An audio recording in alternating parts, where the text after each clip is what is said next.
Welcome back, everyone. How's it going? I am James is the Thunder, as always, here on Twitch. I'm just going to do a sound check just to make sure I can be heard properly. As you can see, I'm playing New Game Plus for Digimon Survive. I already finished off the game, but I had several notable deaths. So I'm going to try and... Plus for Digimon Survive. There we go. I'm going to try and play through and not have any deaths at all. I'm going to try and save everybody. So, I'll talk to... I think I've already spoken to Rio. There's no hourglass thing by him. Yeah. I think I spoke to Rio at the end of the stream yesterday. So I'll try and raise my affinity with everybody else. I think I've raised Rio's affinity enough so that he survives when the time comes, which is this chapter, because I am on chapter 3. Takuma, sorry about earlier. No, I shouldn't have gotten so flustered. Sorry, I don't know what's wrong with me. It's fine. Besides, given the circumstances, we're all a bit on edge right now. Thank you, Takuma. That was very encouraging. I approve. Thanks. Well, now that I've run into Aoi, I might as well get a take on things.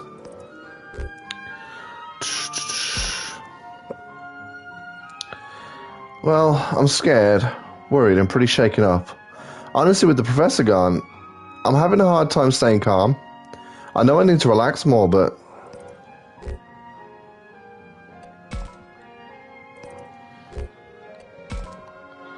Let's see if any of these raise my affinity with her. It's hard to know what to make of it. After all, we're just kids, with nothing to go on. I think the best thing to do is to try and stay safe until help arrives.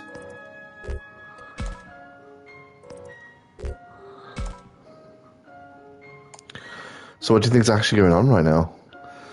I'm not really sure. I can't wrap my head around any of this. Sorry, I know that's a bad answer. It's like how I always blank out on tough questions. I know I ought to be able to force myself to think, but that's easier said than done. Aoi tends to be a typical honest student, but now she really can be. But now she can be really indecisive. There we go. I knew I'd get there eventually. It doesn't seem like I'll be able to raise my affinity with her anytime soon. So what do you think our next move should be? Well, we don't know how long our supplies and clothing will last. For now, I think we should focus on our basic needs. You're always so practical, Aoi. Sometimes it feels like you're our mom. Stop it. I'm just a worrywart, that's all. There we go, affinity went up with Aoi. Always check every single action. Talking to you calmed me down a little bit. Thanks, Takuma. No problem, same here. We should always hear it. We should hear everyone's take on the situation anyways. I wish we could even contact someone instead of getting these random jarbled messages. I know, it'd be great if we could even get a signal. Let's see how much my affinity with Aoi went up then. Aoi is up to 20. That's not bad. To say she gets her ultimate Digivolution at 35, between 30 and 35. No really point trying to raise my... I mean, I gotta speak to them anyway. Haru and Miyuki. I'm gonna focus on trying to raise my affinity with people first, though. Oh, hey, Minoru. Didn't expect to find you here. You seem down. I think you will find he is merely calm rather than down. Isn't that so, Minoru? Yeah, I just need to clear my head. Everyone is so divided. Not that I'm exactly the most cooperative guy myself. Really? But you get along with everyone, Minoru. The truth is I've got a rotten personality. And I get along just to get by. It's nothing to be proud of. I can talk a good game, but that doesn't help much with all these monsters. Not at all. Minoru's not usually this negative. Maybe it'll help if I talk to him about what's on his mind.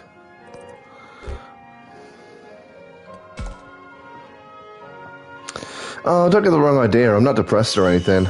I'm actually pretty excited. I can't wait to see what happens next.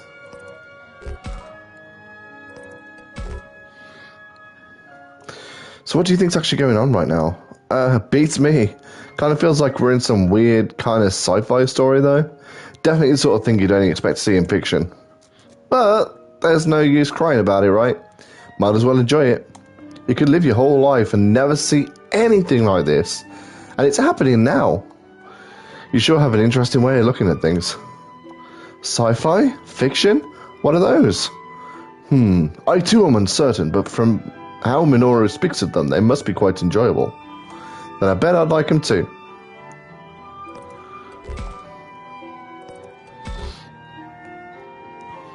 So what do you think our next move should be? Adventure, of course. Let's go adventuring. We got monster partners backing us up. We ought to get out there and just explore this place. There's no point just sitting around. That's quite the approach, right? I'll totally make it big someday. When I was kidding around, but I can still hear the trembling in his voice.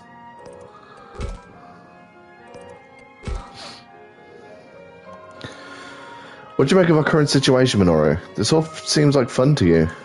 I'm being optimistic, it's true, but we can't act like this is some funeral all the time.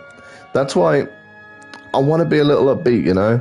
Yeah, it's not like Minoru's oblivious, but he's trying to stay fired up. As for our situation, here's what I think. We've been thrown into another dimension.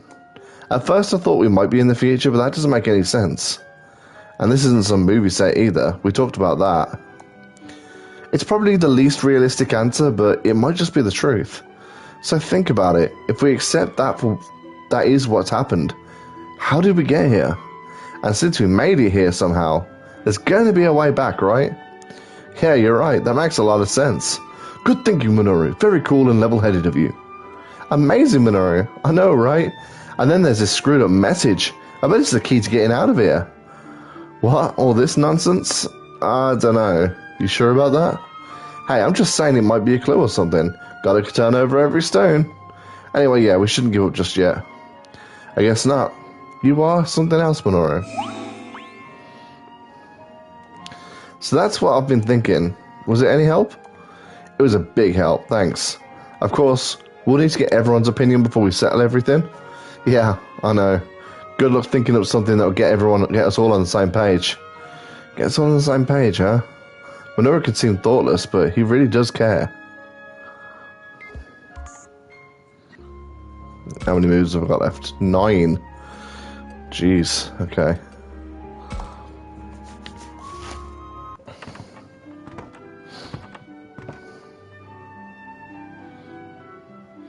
You know, we haven't really been properly introduced yet. That's true. Hi, I'm Agumon. Nice to meet you. And I'm Takuma.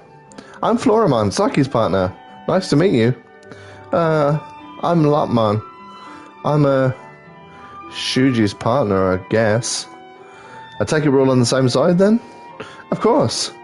Well, I'm more on Saki's side. If she ever leaves, I'm going with her. Well, you sure don't beat around the bush. She doesn't seem bad though. And she helped protect those two. Naturally, Saki is very special. Yeah, I care a lot about Shuji too. Got it. Well, it's nice to meet you both.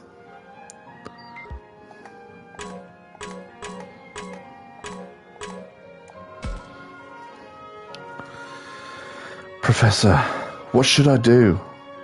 Shuji, stop that, would you? All that talking to the professor is driving me crazy. But Saki, aren't you sad? He was so good to us, and then he was gone. That's why I'm telling you to stop, because I can't help thinking about what happened. The professor saved me too. He was very nice to me. And then when I think about what happened, I'm sorry. Man, they're both so sad. Clearly they're upset about what happened to the professor.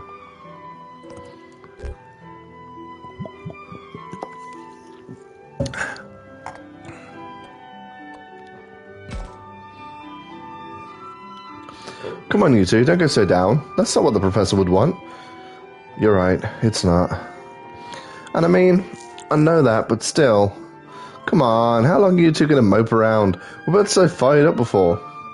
Have you stopped caring about whether we stay here or go exploring? No, wait, don't bring that up. You think I've stopped caring? I've been saying we should go explore this whole time. What? You know I can't allow something so dangerous. I can't believe you. How can you be so stubborn? I'm the oldest one here. It's my responsibility. Well, I'm a lot more concerned about getting home than I am about your responsibility. Oh no, they're fighting again. You see, this is what I was afraid of that's what I was afraid was going to happen. Well, at least they're both fired up again. So, I take it neither of you have changed your mind. That's right, we're going exploring. No, you've got it backwards. We're staying right here. We're staying. I guess I'll come back again later. Keep it friendly.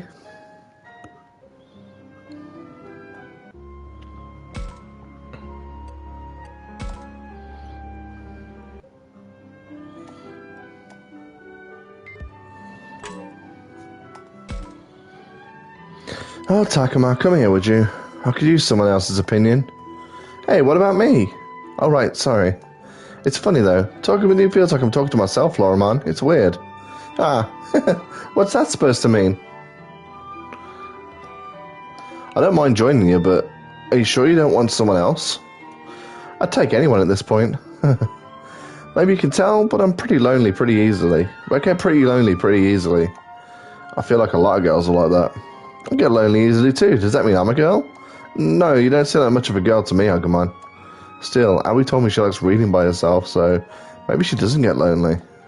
Huh, speaking of lonely, how did Haru and Miyuki survive here alone for all so long? It's weird because even if it's a little different, sitting here in the cafeteria, eating lunch like this, it makes me feel like it's been a bad dream. Wouldn't that be nice? Then the professor wouldn't have... Seems like Saki's still upset about the professor. Maybe I better leave her alone. Hey, talk to me about something, would you? Huh? That'll help get my mind off things. Oh, okay. Guess if she wants to talk, we should. Right. So how does all this make you feel? I don't know. So much crazy stuff has happened. I feel like I'm about to explode. To be honest, it's all way too much for me to deal with. I'm really not sure how to react. The best I can do is just not think about it all. So, if I'm sad, I'll cry. If I'm scared, I'll scream. That's good enough for me. Sure. I can certainly understand how Saki feels. We're all basically in the same boat, myself included. If I let myself dwell on things, I'd be frozen with terror. So I'll hold on to hope. I need to keep pushing forward, otherwise I might end up like Rio. Did I lose you? Oh, sorry. There's a lot on my mind. I get it. Honestly, if I weren't careful, I think I'd go to pieces.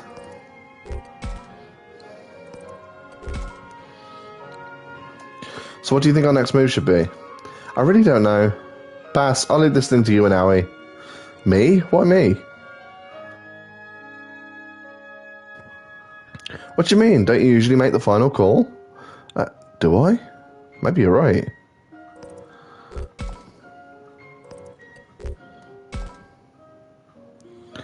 Look, I don't really know about our current situation, but here's my take. Remember what Miu said about the curse when we first met? Yeah. I think that was true. You think so? Could that really be true? Creatures we've never seen before, strange jumbled messages. Sounds like a curse to me. Oh, you got one of those messages too, huh? They are kind of creepy, aren't they? At least everyone's here. If it was just me, well, I'd tear up thinking about it. No, there's more. I want to raise my affinity.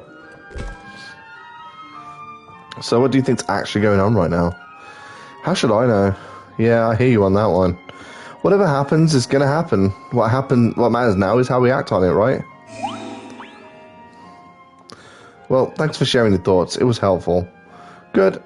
It helped take my mind off things too. Thanks, Takuma. Alright, I better get going. Sure thing. Good luck. Make sure you take some time to talk to everyone. Will do. See you later. Alright, let's have a look what my affinity is doing. 20 on Aoi, 47 on Rio, only 4 for Saki.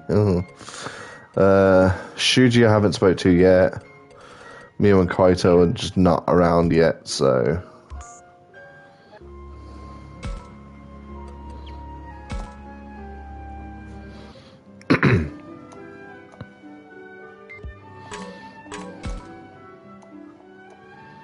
Yeah, it's also not what I wanted to click on. Oh, I thought maybe I could find some food, nuts or wild vegetables or something. But we've still got plenty of food. I thought you were against exploration. I am, but I wanted to do something to help out. Besides, I can always run into safety from here. Always run to safety from here and having more food can't hurt.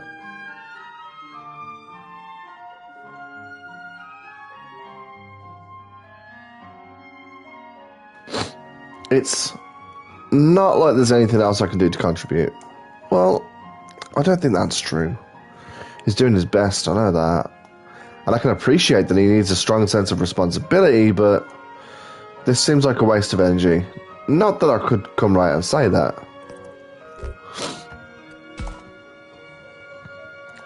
That's gotta be hard for you to take on your own. Here, let me help you. No, I got this. You've got other stuff to do, don't you? Leave this to me. Oops, that backfired. By the way, Takuma, did you get one of those garbled messages as well? Oh yeah, you too, Shuji? Yeah, that's right.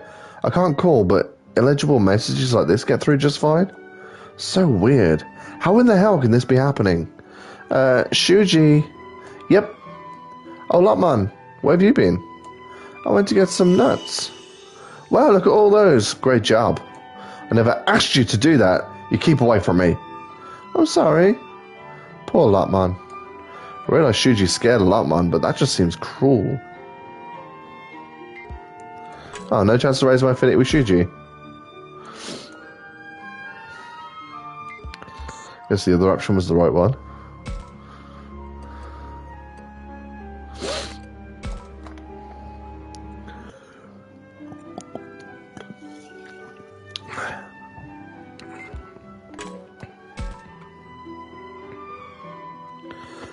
Haru. Oh, Miyuki too. What are you two doing? He's wrapping string around his fingers. It almost seems familiar, but why? Cat's Cradle. Oh right, that old game you play with string. I'm surprised you know how to do it. My sister loves this game. Oh, okay. He says that, but to me it looks like he's playing and Miyuki's just watching. How does it work? I want to play too. You tie a string in a loop and then use your fingers to make a shape. But it might be hard to do with fingers like yours. Oh man. Haru seems relaxed. Has he given any thought to what might happen next? Then again, he's still pretty young. Maybe it's best that he just plays quietly by himself.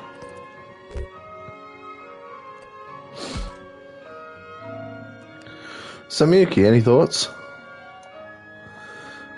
You know, about whether we should stay here or look around outside. Does it really matter? Haru, I was just asking Miyuki just now. In here, out there, they'll attack. We'll find nothing. Either way, it's the same. What, you actually answered? Miyuki. She's asleep? That was fast. My sister is tired. You should let her sleep. Yeah, I guess. You should worry about yourself more than me. Oh yeah, go on and take this. Oh, thanks. This is a big help. Alright, Agumon, we better head somewhere else, you know, quietly. You got it. Okay, so I think I've got 5 moves left to make. Who have I not spoken to?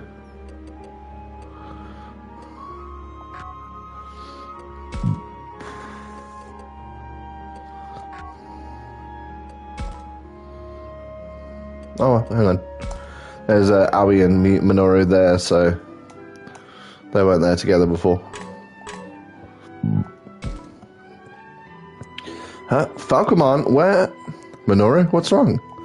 We were together just a second ago, but now Falcomon's gone. Where'd he go? To the bathroom? Agumon might run off without saying anything, but Falcomon would let you know, right? He sure would. Still, this is Falcomon we're talking about. I'm not worried.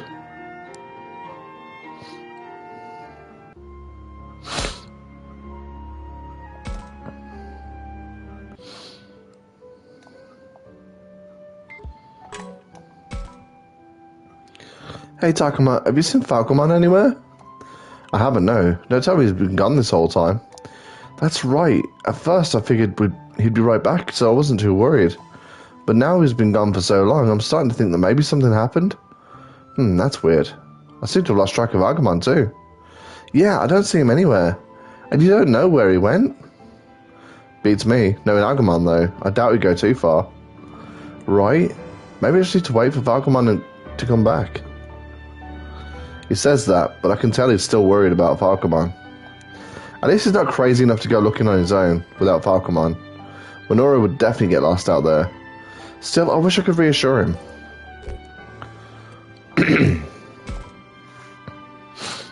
Hang in there, man. I'm sure Falcomon will be back. We just need to trust him. Yeah, I guess. I mean, on some level, I know you're right, but come on, this is Falcomon we're talking about here, not Agumon. I guess that's true. Agumon would be a different story. But wait, Agumon's missing too? I can even joke about that. Oh, yeah, you're right. Sorry. Man, now I'm starting to get worried. Anyway, I'll keep waiting for a little while longer. Cool. I'll be sure to send him your way if I see him. Great, thanks. I think I missed out on my chance to raise my affinity with Minoru then.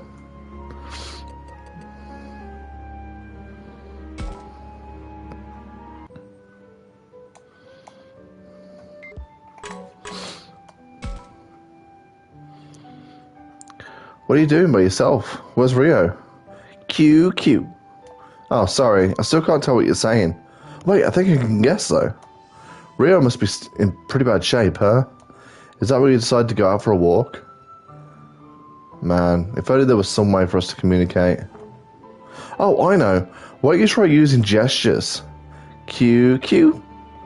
Yeah, the way you're tilting your head like that, I can tell you totally understand. How can I put this? Why don't you try using movements to show me what you're thinking? Q?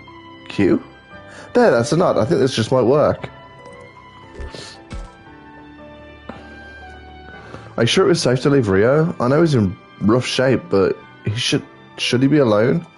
Q. Oh, I'm sorry, I'm not blaming you. No need to look so upset. After all, the others are in school too, so it's a lot safer there than outside. And I'm sure there are times you'd like to be alone. Hey, that reminds me, Agumon and some of the others are missing too.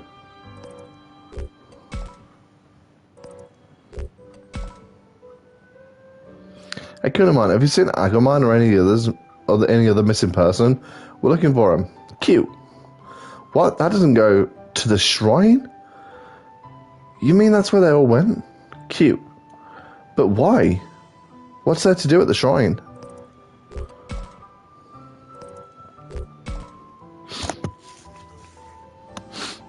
What is it that brings you here, Kunamon? QQ. What the heck? A circle? No, something big. Or is that some kind of outline? Sorry, I don't get it.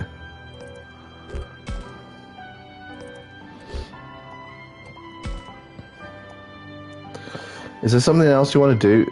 Is there something you want to do here, or are you heading out somewhere else? Cute. I was pointing. Okay, that's easy enough to get. Let's see. That way would lead to the shrine. Why do you want to go there? Cute. What's he doing now? Shaking his head? Staying alert? Looking for something? Sorry, I don't get it. Cute. What? You said I should follow you? I don't know. I feel like we're going into a dangerous forest where the Agumon would be dangerous. But if that's where Agumon and the others are, I would like to go and bring them back. Right, that settles it. Take me to Agumon and the others. QE!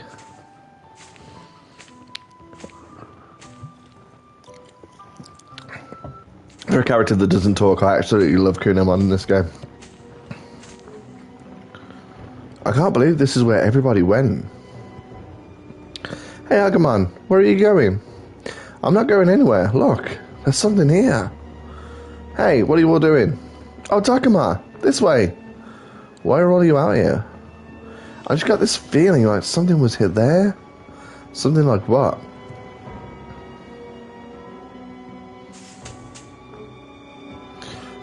Be on your guard, everyone. There's definitely something there. What? What is it? I can smell something. We have to be careful. You know what it is? No, I'm telling you to be careful because I don't know what it is. Whatever it is, it's certainly a creature like us. But we can't say if it's friend or foe. See? Look over there. Something's rustling through the brush. Wait, don't get any closer. It could be dangerous. Let's watch from here.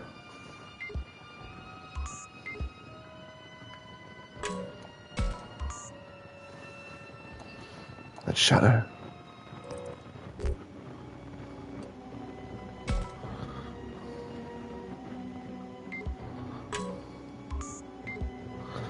What am I meant to do next?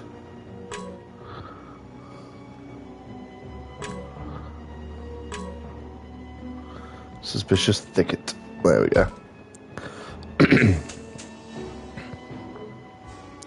Look, Takuma, there's something there. Wow.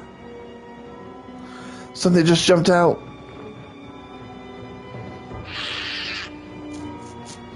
What's with that thing? Are you sure it's not going to attack? It appears wary of our presence. Look, it's hurt. Maybe that's why it's upset. It's been glaring at us this whole time. What should we do, Takuma? Should we treat its wound? That's probably why it's so agitated. You're so kind, Takuma. You sound just like Aoi. Are you sure? That creature's wounded. It might try and fight back. It looks scared of us. Maybe it's the injury. I'm sure it'll see we mean no harm if we take it slow and steady.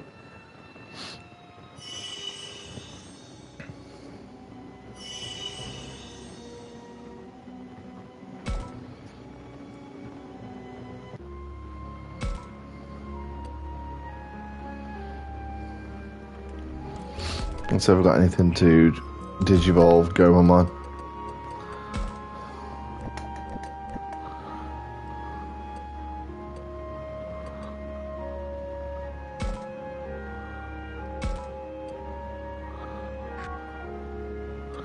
Right, let me think.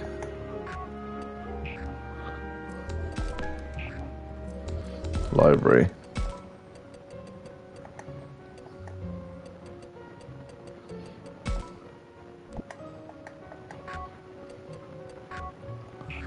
I think it was Zudomon that had some evolutions that I've not got. So if I go...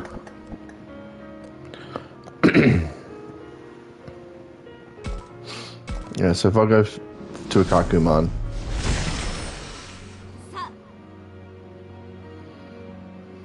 Yep.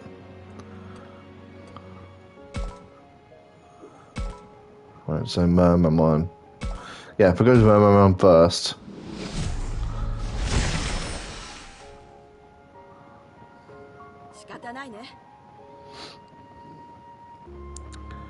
And then from there, I think I've got to play Suamon, so Marine Angelmon. I don't have the right item for it, but I have got to play Suamon, so Marine Angelmon will be what I'll go for next.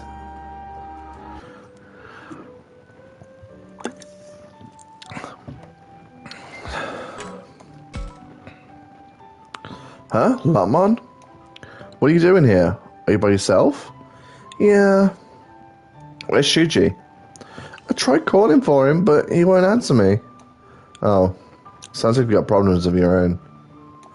Takuma, how do you feel about us? Huh? What, you mean you, Agumon, and the others?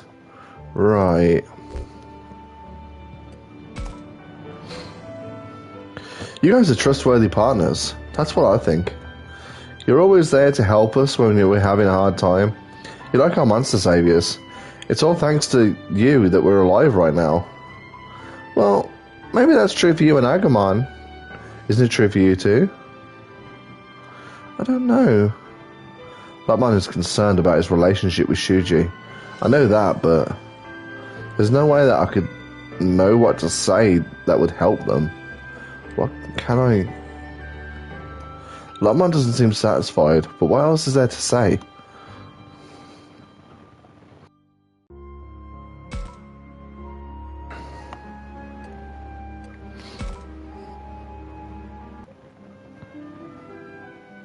Sate, そろそろ昼だし、戻って話し合いの続きをしないと。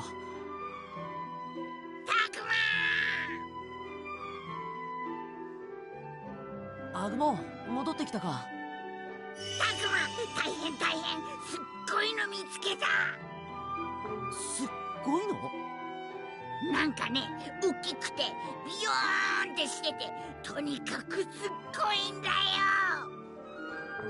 大きくてビヨーン？なんだそれ、全然わからないぞ。な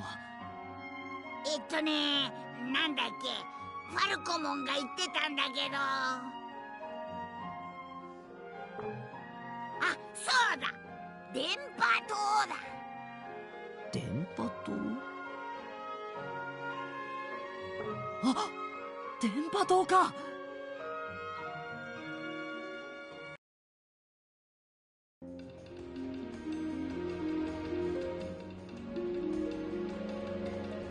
電波波塔っていうくらいだから電波が届いてるよな。そこまで行けばスマホが使えるんじゃね？それに高い建物だよね。上まで登ればこの辺の様子とか見えるよ。そこはどれくらいの高さなんだ？すっごく高い。ファルコモンも見たんだよな。大体でいいからどれくらいの高さかわかるか？ふむ、比較物がないから正確にはわからないが、遠目で見た限りでもこの校舎より大きかったな。そんだけでかけりゃ間違いなく電波塔だな。設備は生きているのかしら？それはわからない。そもそも我々は電波塔がどういうものかも知らないからな。行ってみればわかるでしょう。ひょっとしたら誰かいるかもしれないし。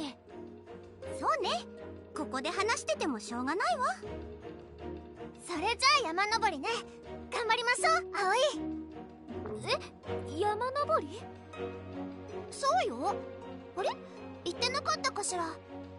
電波塔は森を抜けた先の峠を越えて山のてっぺんにあるわ。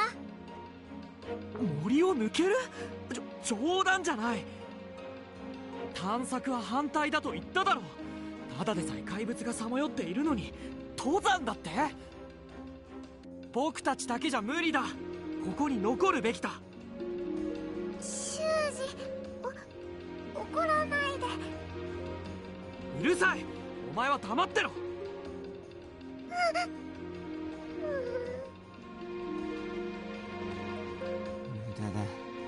何したって見ねえよ。そうは言いますけどね、修二先輩。言ってみなきゃ何も変わらないっしょ。子供だけで何ができるんだ。大人の救援が来るのを待つしかないじゃないか。来るわけねえだろ。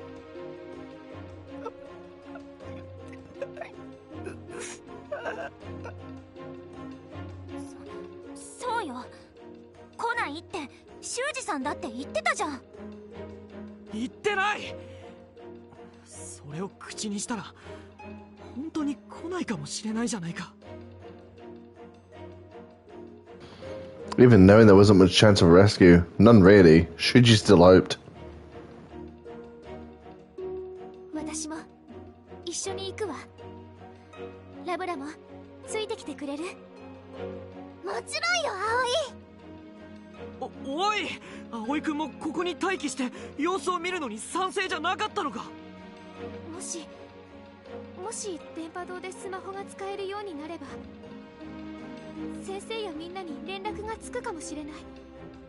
大人の助けを呼べるかもしれないんじゃないですか？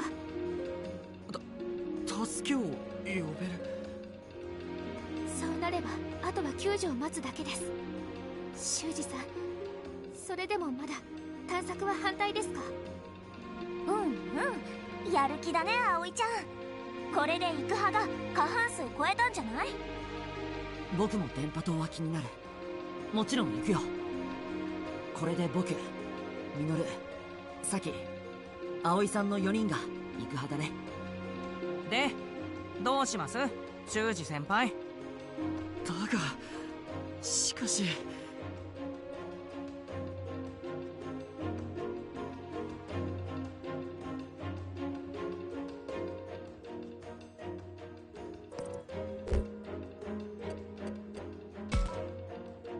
そこってここから遠いのか？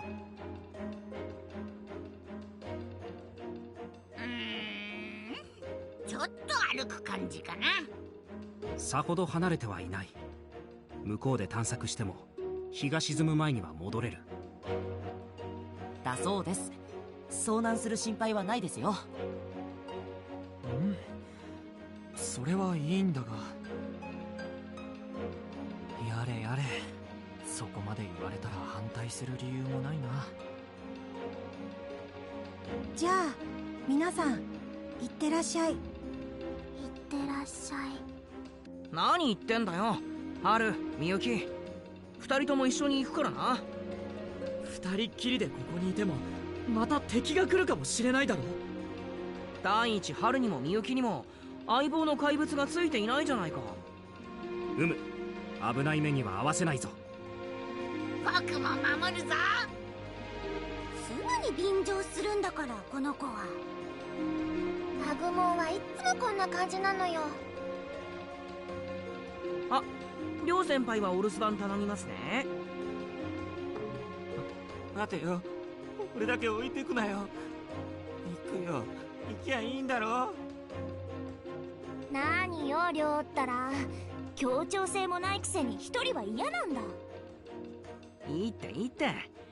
あれでやっといつもの寮に戻れたんだ。このところおかしかったけど、あいつは嫌に悪態ついてるくらいでちょうどいいんだ。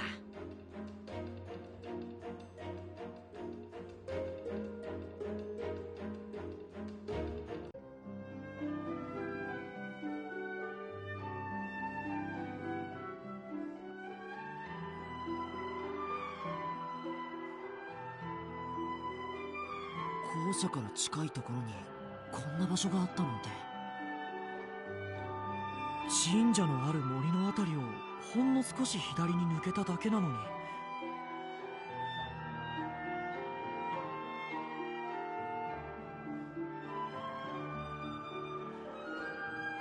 この崖、斜面がずっと下まで続いてるわ。傾斜は緩いけど、転んだら谷底まで落ちてしまいそう。あ、見て、大きい橋がある。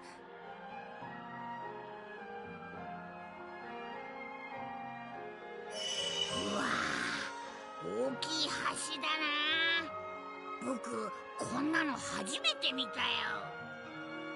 またその話？飽きないわね。なに？何の話？アグモンのなりたいものの話よ。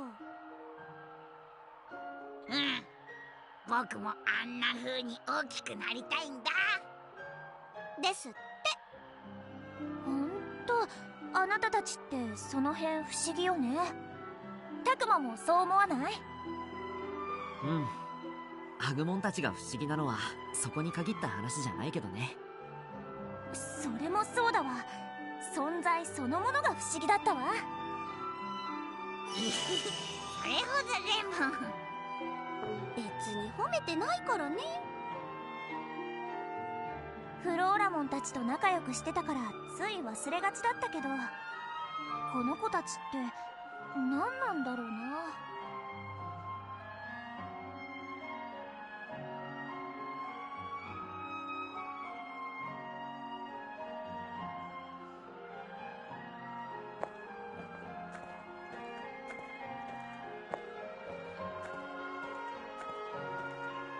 りょう、大丈夫か？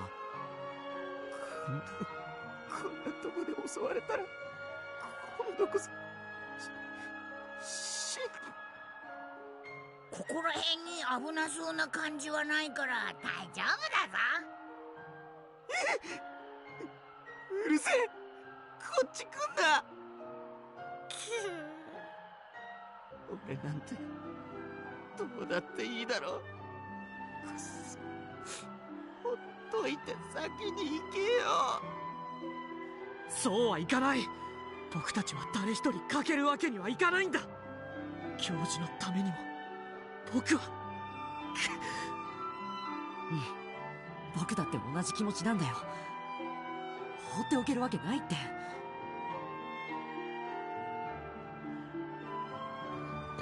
I don't want to lose another person the way we lost the professor.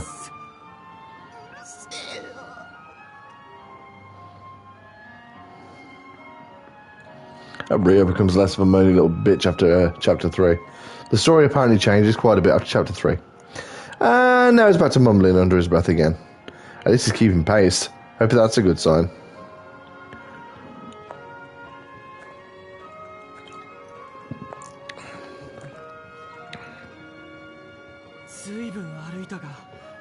電波塔はこの山の上なんだよな。間違いないぞ。あれ？ねえ、あそこに誰かいるよ。あれってカイトじゃん。本当か？よかった、無事だったのね。いや、カイトだけじゃない。一緒にいるのは誰だ？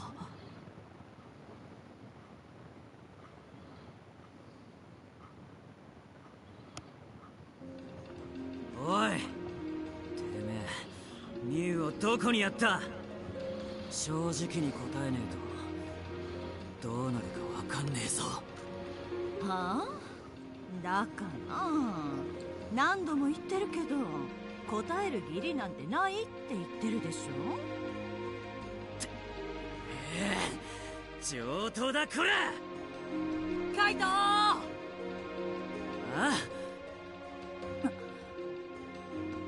カイト、よかった。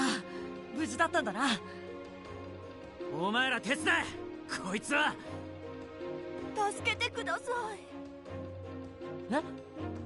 この人にいきなり大声で怒鳴られて、私何も知らないのに。ふざけるな。人間の姿をした化け物が。カイト、やめるんだ。一体何があったんだ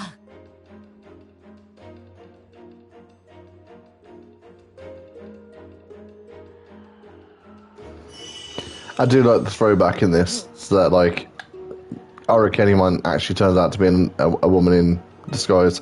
I can't remember if she looks similar to the woman that Arukenimon was in the anime. I have to rewatch that. Hey, nice to meet you. I'm Dracmon, Kaito's partner. I'm Agumon, Takuma's partner. I'm Takuma. Nice to meet you. Pleasure's all mine. Now I'd better explain why things are so messed up.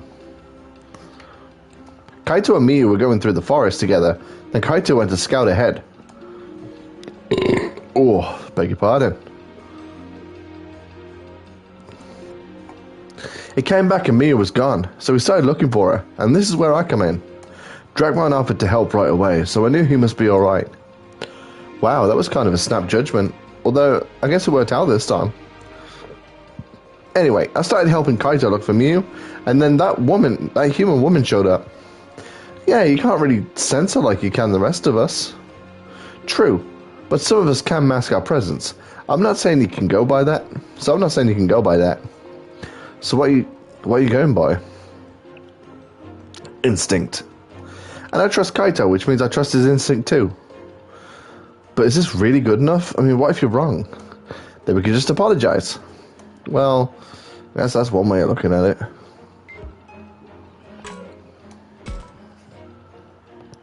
This woman just showed up and started talking to me, and she was holding Miyu's purse.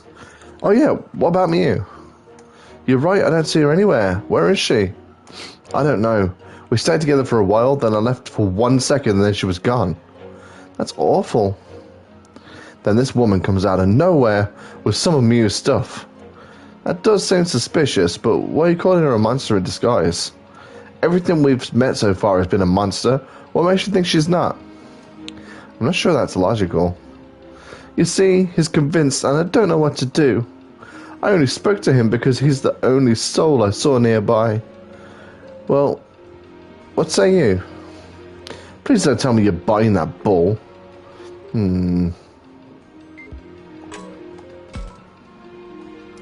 I was out walking not far from my house. Then suddenly I was surrounded by a strange fog, and the next thing I knew I was lost. Not just lost, I was somewhere I've never seen before. I kept walking until I saw this boy. As for this purse, it was lying on the path. I was going to return it if I found the owner. Nothing about that sounds off to me. Me neither. The fact that she even has Miyu's purse is off. Kaito, relax. Can you please stay quiet for a minute? The only thing that does seem strange to me is her ability to stay safe without a monster. Monster? What do you mean, monster? Who are you calling a monster? Oh my. What could that be? That seemed more like an act than surprise, but maybe I'm overthinking it. What's with Rio? Mummy. Rio knows what's up. Excuse me? Oh, she reminds me of my mother. She's a good person, I'm sure of it. Right. Rio's thinking with his dick, clearly. Kaito and that woman are saying completely different things. Whose story do we trust? In my opinion, we should hear a bit more from Kaito. What makes you say that? Well, I realise that we don't have enough information to just come to a decision. But like I said before, that woman being alone out here just seems weird to me. You think it's weird that she could survive in this world of monsters all on her own? Exactly. Every few hours there's a crisis. How can she be so calm out here by herself? If it were me on my own, I'd have lost it by now. Shuji.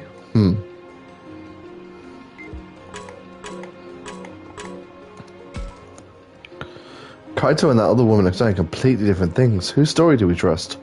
Well, if you ask me, we should talk more with the woman. Why is that? I mean, just look at her. Man, she even smells nice. Minoru, you look funny. Your whole face is red. Minoru, be serious. I am serious. It's like I'm deciding based on looks because I'm so confused. Right, okay. I think I see where you're coming from.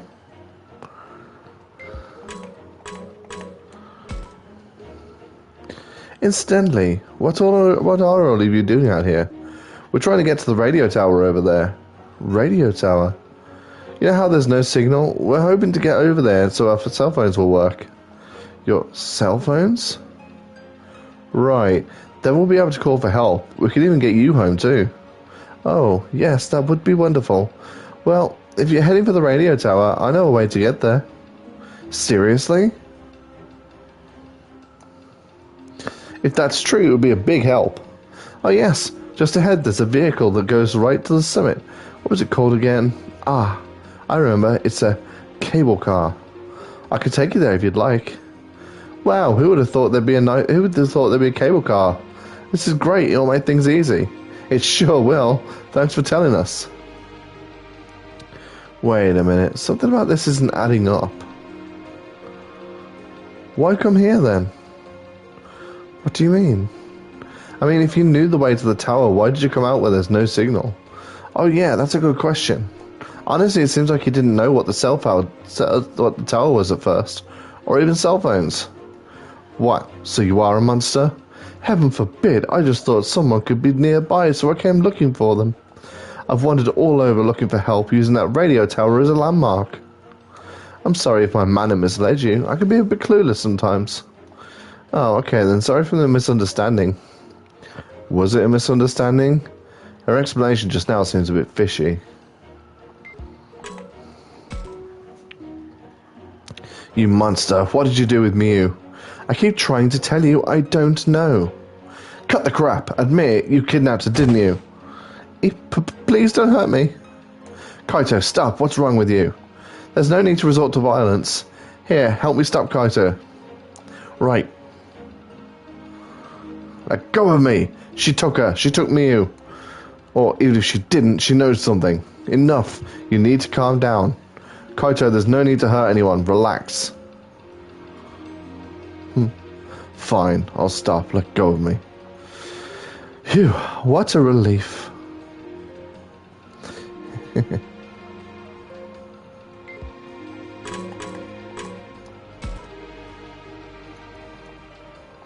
Well, I think we should hear more from Kaito.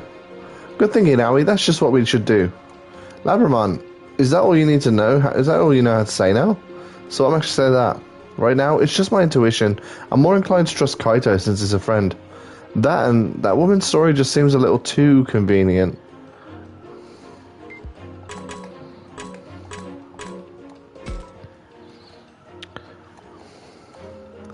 Why don't we ask the woman's story? Why did you suggest that? Just a feeling, you know. Besides, it's not like there were any holes in her story. More importantly, I can't stand how Kaito refuses to listen. He keeps going on and on about not trusting her. It's like he's got tunnel vision. Ugh. That's funny. That's a funny face you're making. Saki, it's all screwed up. Oh, come on, don't look at me when I get like this. Well, I do see what you're saying.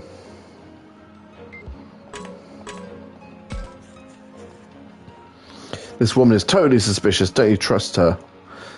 How can I clear things up for you? I believe you. Well then. Thank you. Yes, Mummy. See what I mean? He's thinking with his dick. You can't trust Rio. Look, Kaito, if you don't trust her, what's the alternative? Can you lay it out for us? What? Don't you give me that. If you screw with me, I'll mess you up. Quit snapping at people. See, this is the problem with you, Kaito. You refuse to budge. You just harass people until you get your own way. I don't want to hear this. This isn't about my problems, okay? Please, stop fighting. You want to get to the tower, right? I'll take you there. There's no need to get so worked up. さてさてお前ら、話し合いもいいがよ。こんなとこでうだうだしてる暇ねえんじゃねえの？確かにそうだね。僕らは早く電波塔に行きたいし、カイトは早くミュウを見つけねえと。だからさっさと話しやがれ。落ち着けってば、いちいち暴れんな。まったく手のつけられん乱暴者だな。まったくだよ。んでどうすんの？カイトを信じるか、この人を信じるかだっけ。この人が正しい。ママは正しいんだ。私正直に言えばこの人をあまり信じられないけど、電波塔への道を知ってるなら教えてもらいたいわよね。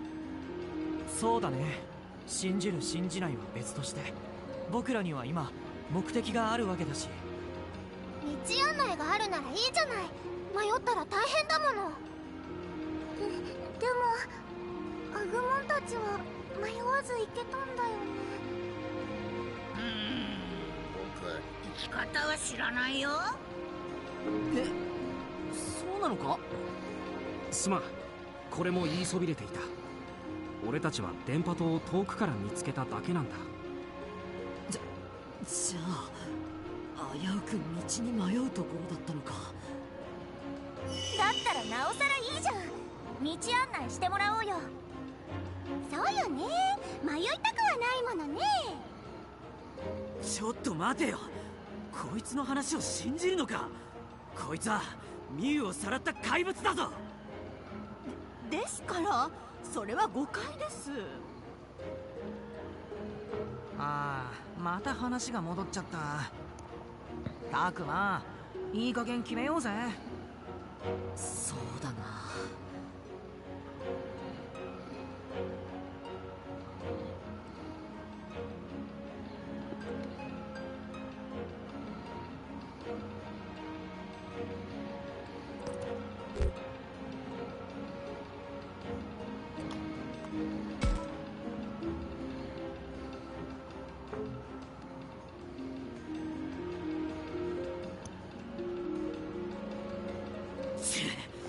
どいつもこいつも分かってねえ。もういい。俺は一人ででもミュウを探すぜ。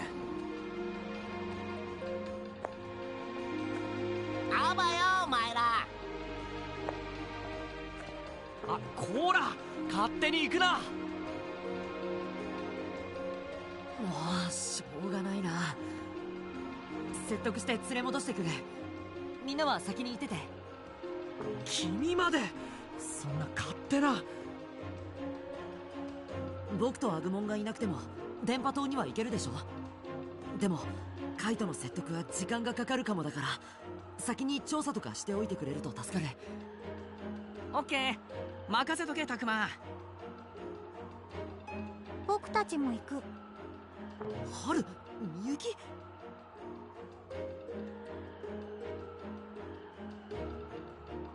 わかった。絶対に僕から離れないでね。行こう、アグモン。よ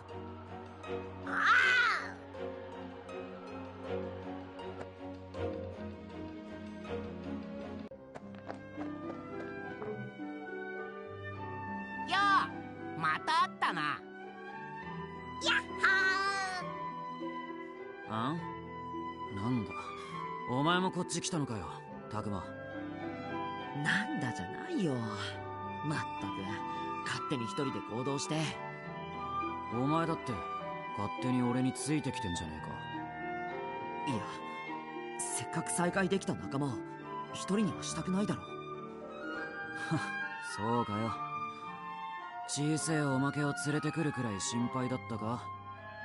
おまけ？ああ、二人とは初めてだよね。一緒に行動してるみゆきと春だよ。よろしく。よろしく。なんでもいいけどよ。勝手についてきたんだから足手まといになるんじゃねえぞ。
There we go. Right.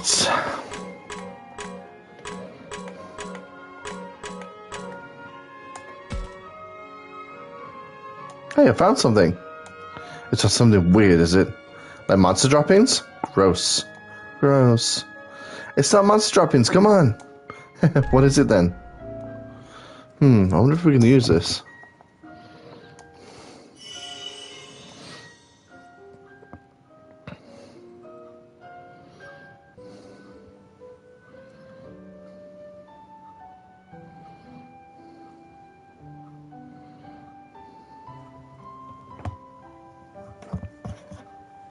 Oh, マジでロープウェイだ。おほう、これが。ここも校舎に負けず劣らず口かけてるのね。これロープウェイは動いてるのか？決まった時間ごとに自動で動いているんです。もう少ししたら来ると思いますよ。電気が通ってるんですか？あの校舎では電気もつかなかったのに。電気じゃなくて不思議な力で動いてたりして。ファルコモンたちもいるし、そういうのもあんじゃね？自動で動くって本当に大丈夫なのか？途中で落ちたりしないだろうね。そんなの無理。あんな高いところから落ちたら私もぺしゃんこだわ。落ちるの？そんなのダメよ。乗るのやめましょう。安心してください。乗り物もロープもかなり頑丈です。今までこれを壊した者はいませんでした。よかった。ここ他に人はいないんでしょうか？整備をする人や管理人くらいいてもいいと思いますが。いいえ、誰もいませんでしたよ。それが何か？いえ、少し気になっただけです。ちょっと葵さん、まだ疑ってんの？この人の話は本当だって分かったじゃん。信じようよ。そうかしら。ほら、亮を見てみなって。あんなに懐いちゃってさ。ママ。あ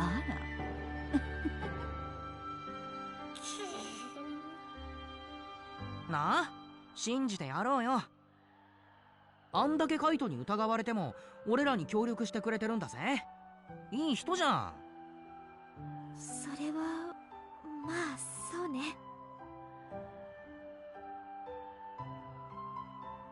皆さん来ましたよ。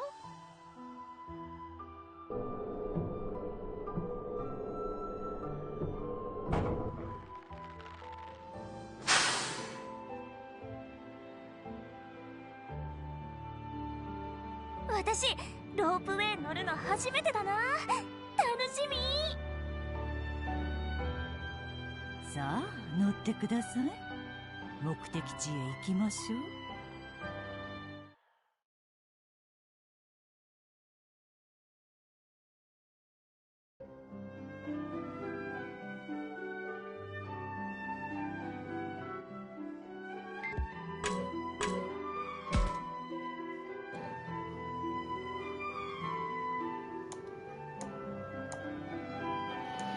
If it starts to get too hard, let me know. Okay. It must have been tough for them going up the mountain. I'll need to be ready to help too.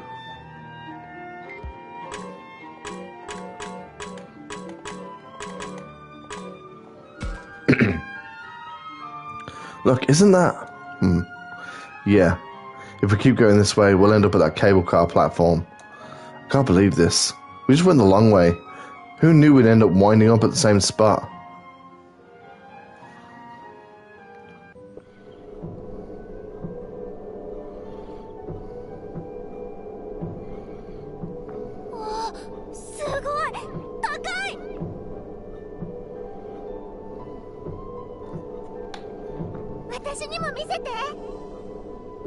遊びじゃないんだ。危機感が足りないぞ。まあまあ修二さん、目的地はすぐそこだし、ちょっとくらいいいじゃん。しかしだね、最後まで何があるかわからない。警戒するに越したことはないぞ。もう硬いな。ずっと気を張ってたら疲れちゃうじゃない。高いの怖い。皆さん大丈夫ですよ。もうすぐ着きますからね。電波塔に着けばスマホ使えるわよね。そしたら助けが呼べる。ようやくこのサバイバルも終わりか。ええ、終わりますよ。全部ね。電波塔の設備は生きているんでしょうか。あなたが離れていたということは、もしかして。Are we asking the smart questions when it's already too late? それってどういう。やはりこの手でどうにかしなくちゃね。今なんと。ああ、あなたたちには感謝しないといけないわ。どうもありがとう。いやー、なんかわかんないけど感謝なんていいっすよ。あの生意気な子は逃がしちゃったけど、代わりに来てくれるなんてね。それも一度にこんなにたくさん。本当にありがとう。どうしちゃったの。わからないよ。大丈夫。後になるけどあの子も捕まえてきてあげるから心配しないでね。何を言っているんですか。ママ。まあでもあなたたちはここで終わりなんだけどね。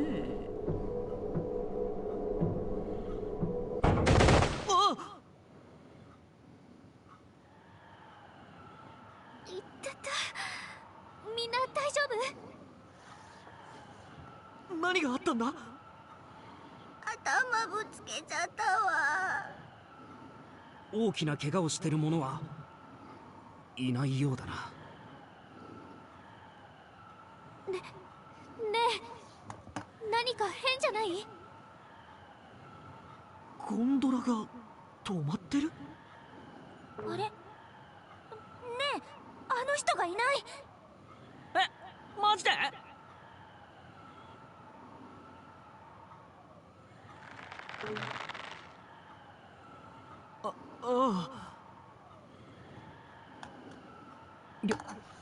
りょう、後ろ。は？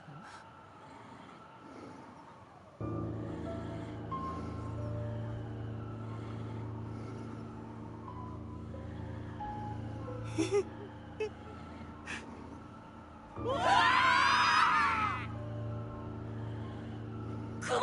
また雲。何あれ何あれ、妖怪雲女。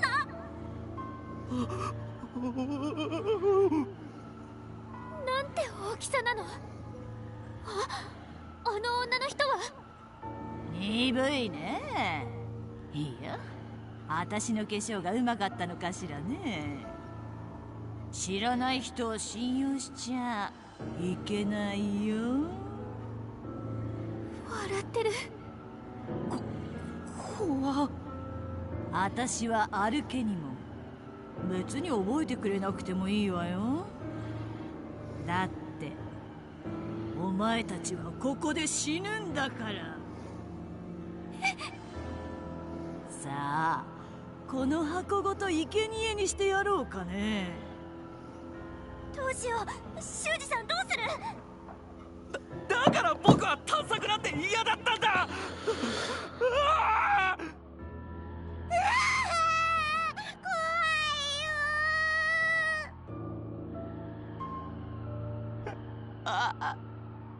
ママが。違う、あれはママじゃない。そっか。そうだよな。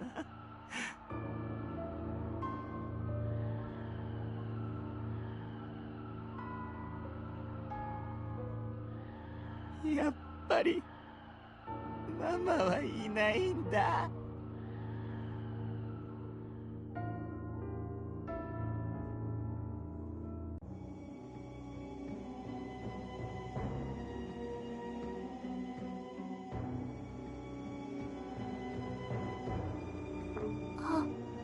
どうしたのお姉ちゃん。どうしたんだ。何見てるのみゆき。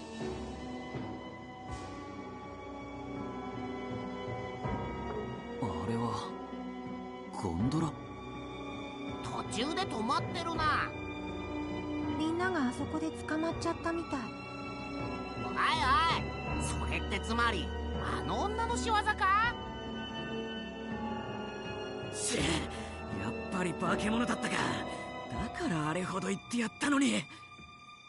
みんなどうなっちゃうんだろう。急いで助けに向かおう。行こ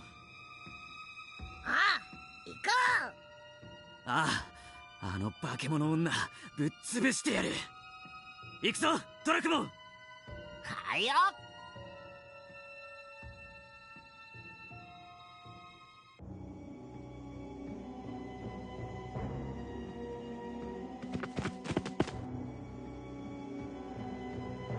お前たちのせいでこの世界がおかしくなったのよ。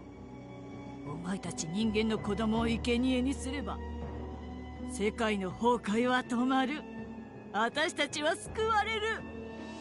あの帽子をかぶった女の子供を取り逃がした時は焦ったけど、その代わりにお前らを生贄に捧げてやるわ。これがあの人なのか。騙し討ちとは卑怯な真似してくれるじゃねえか。タクマ、気合い入れろ。こいつを倒して全員助けるぞ。あ、わかった。ゼロ、アクモン。あ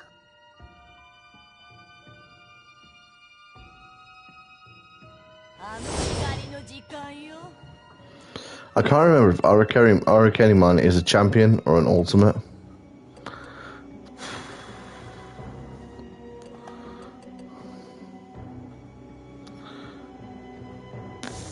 I'll just go in with them. やるぜ。I don't want to make it too easy for myself.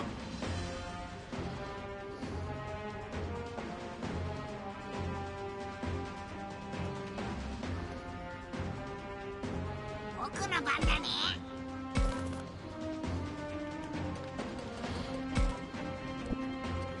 That's right, I moved up the battle speed while I was doing some off-camera battles.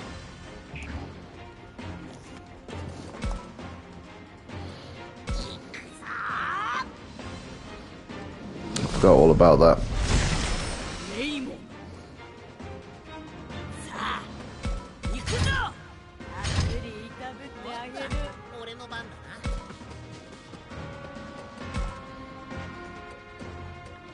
Right, I have got my Amusement unlocked from a previous playthrough, but at this point in the game, Trackmon is only meant to be able to turn into a champion.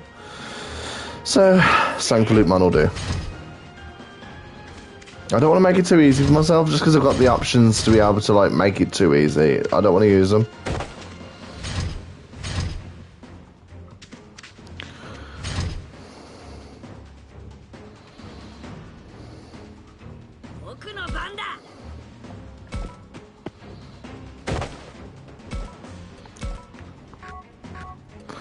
One space too far away for that.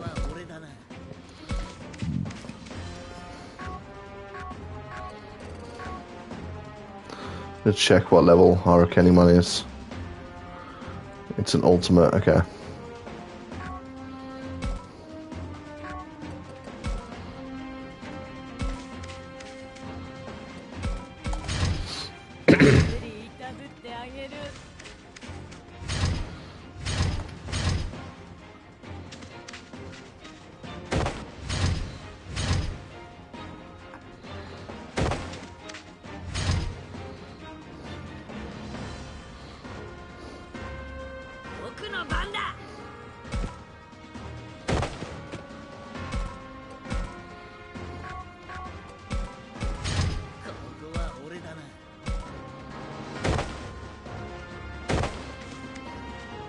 I think I'm too far away for Sticker Blade too. Yeah.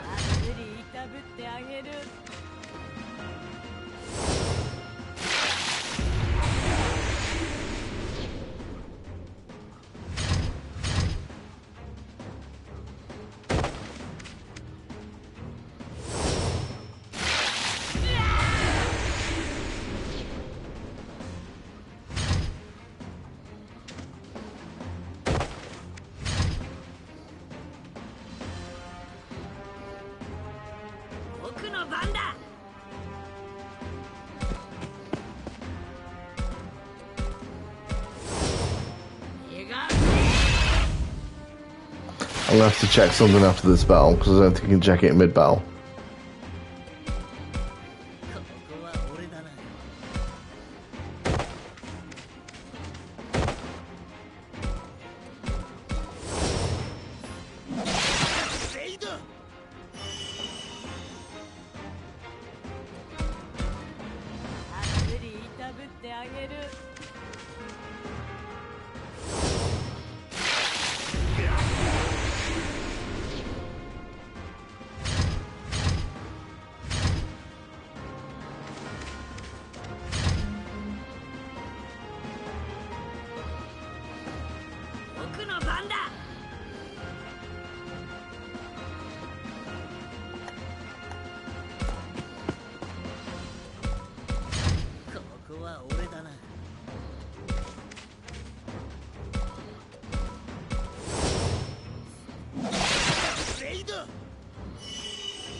I'll send Pangaloopmon back down there to, well, Greymon will probably take out Arcane one more time and get a chance to get down there.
の番だ。手が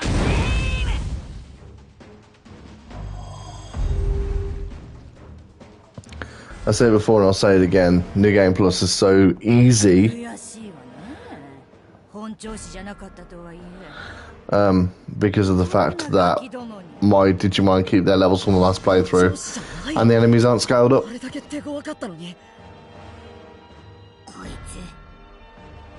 つ手を抜いて戦ってたよ。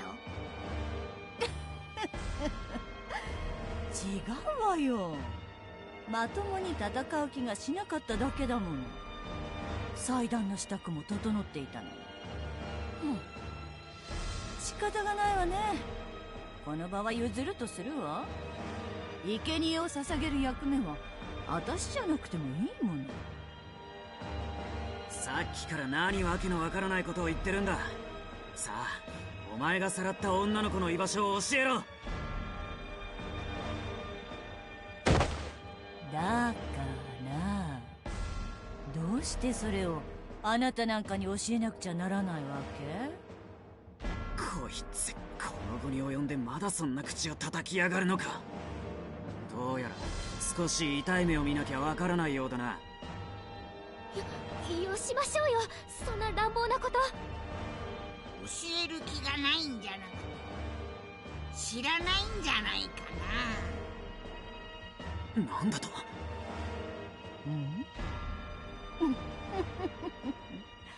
あなた案外賢いじゃない。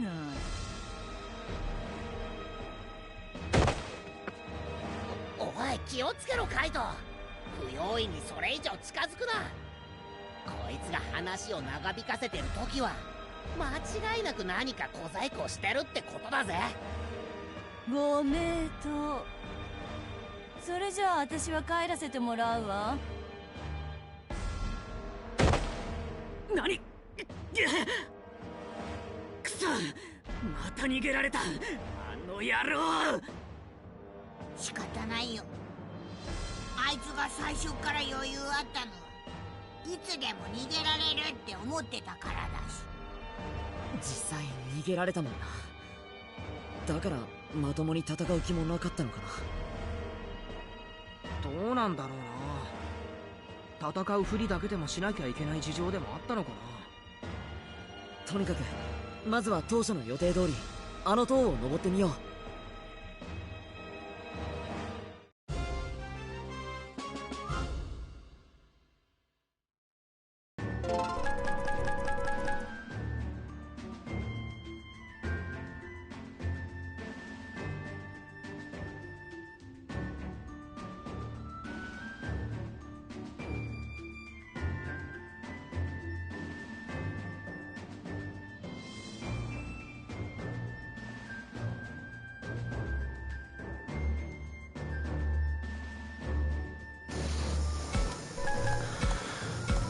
So look, nothing too decent.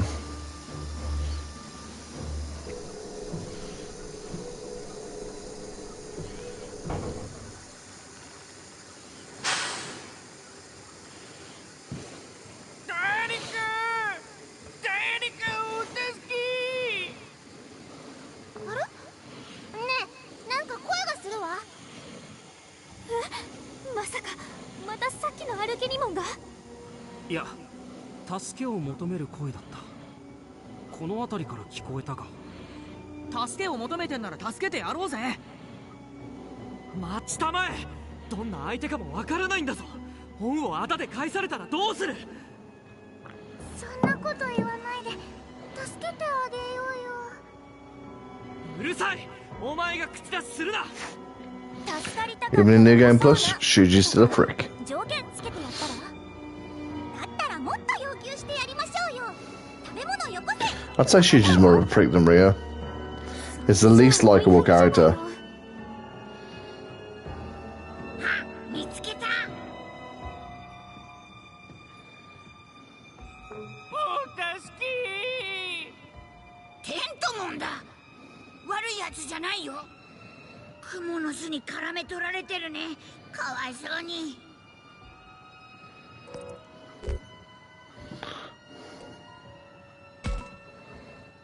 まずは助けてやろう。アグモン、この糸を切れそうか。任せて。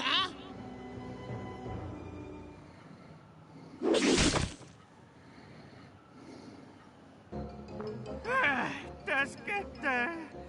いや、どうもお気に。珍しいこともあるもんやな。また人間の子供です。またって君、他にも人間の子供を見かけたの？はいな。アンさんの後ろにいるやつより色小さかったです。それってひょっとしてミュウ。その子って一人で歩いてたの？いや、それがあの怖い歩きにもんに捕まってましてな。えらいかわいそうでしたから、隙を見てちょちょいっと助けたったんです。そしたら歩きにもんにバレまして、わて捕まってしまったんですわ。それでミユは、その子はどうなったんだ。ね？ああ、ちゃんと逃げはりましたよ。途中まで一緒でしたから間違いありません。なんかあれですね、キラキラしたとこへ行きまして。そうか。教えてくれてありがとう。それとミユを助けてくれたこともありがとう。いえいえ、これくらいお安いご用ですわ。キラキラしたとこって？わてもあれや、なんちゃったらええんやろう。上の方からバーッと眺めたらええんちゃいますか。あ、それなら電波塔の上から見ればわかるんじゃない？そうだな。それなら早く登ってみよう。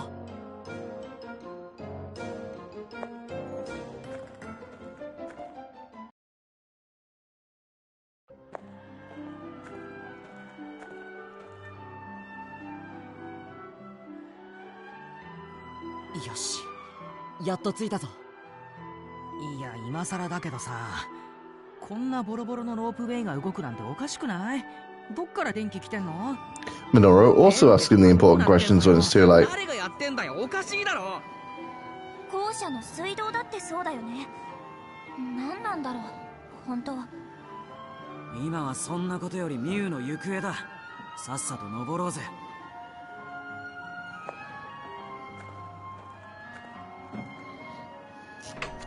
We're getting close to the main first thing that changes in New Game Plus. We'll see if I've done enough to stop it from happening. っ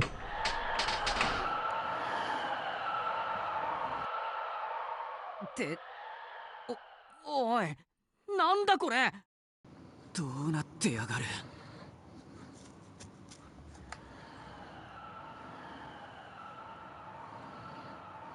周り中が海だと。おい、ここは山間部だったはずだぞ。これ島じゃん。やっぱ俺たち強制移動させられてたの？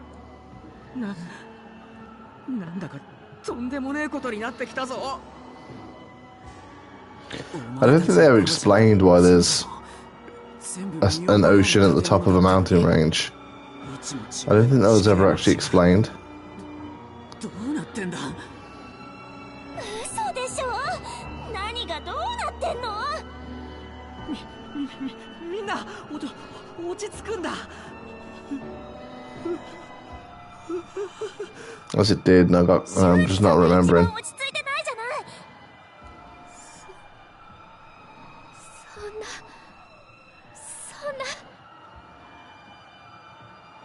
This is a shocking sight for all of us, but it must be worse for Kaito being local.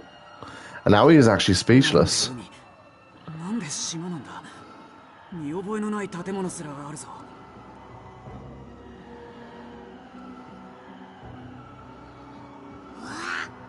何あのキラキラ。なんか大きな輪が見える。あっちには鉄パイプだらけのでっかい建物があるな。異世界ってことでいいのよね。もう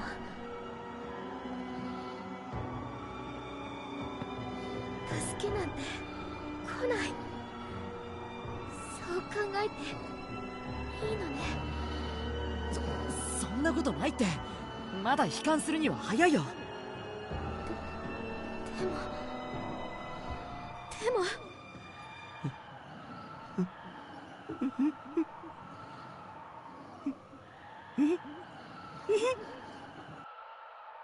りょう。やっぱりだ。やっぱりここは元の世界じゃない。元の世界じゃ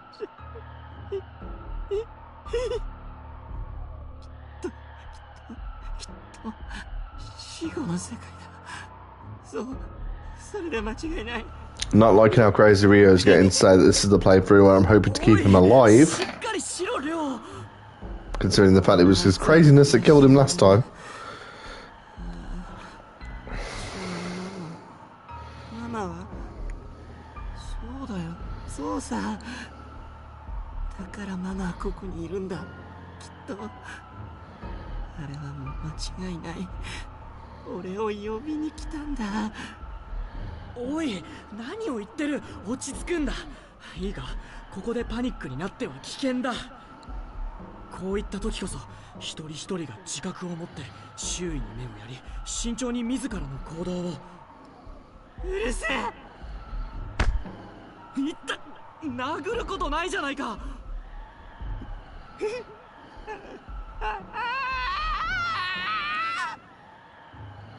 It sounds like Roberta, the crazy robot from Futurama at the moment. おい、りょう、どこに行く。危ねえぞ。まずいぞ。りょうを止めないと。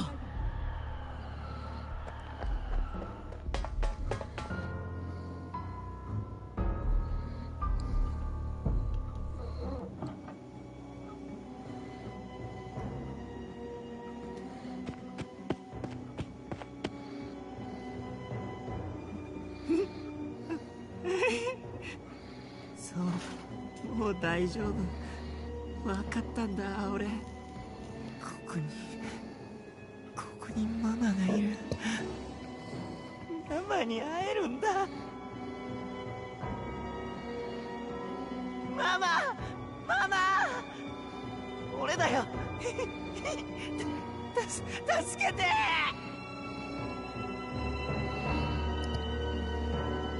あらあら、やかましい坊やだこと。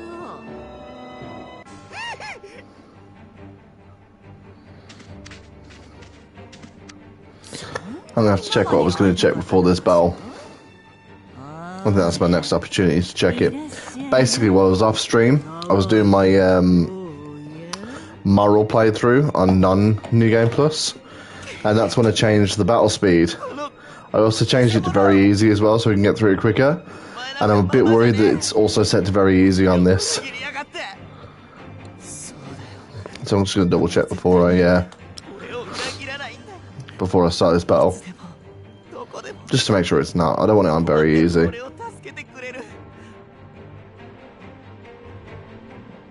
だからさ、俺はもうすぐママに会えるんだ。なあ、そうだろ。ママ助けてよ。ああ、何言っちゃってるのあんた。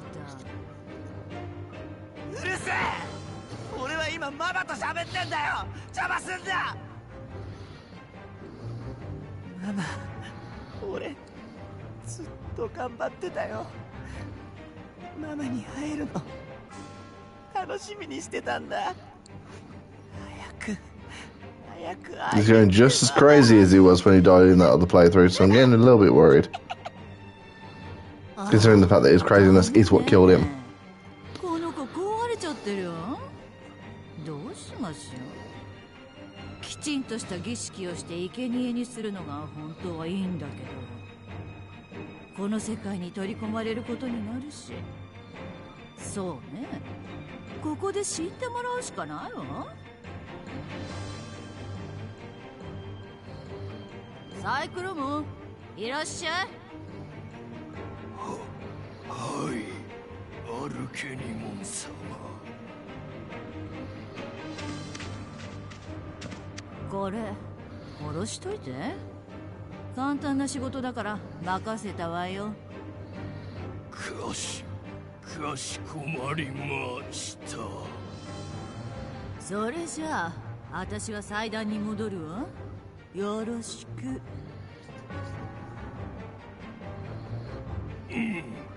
仕事する。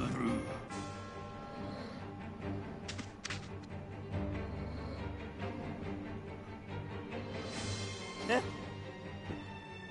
なんだこれ。嫌だ。何これ。ママ。動くな。つかみにくい。お前ここから落とす。絶対死ぬ。確実。助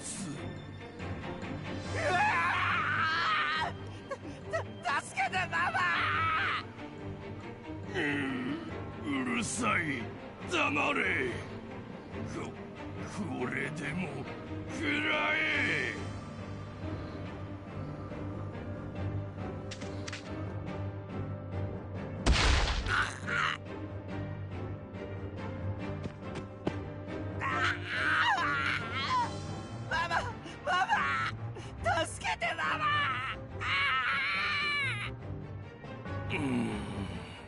もうめんどい。さっさと終わらせる。りょう。何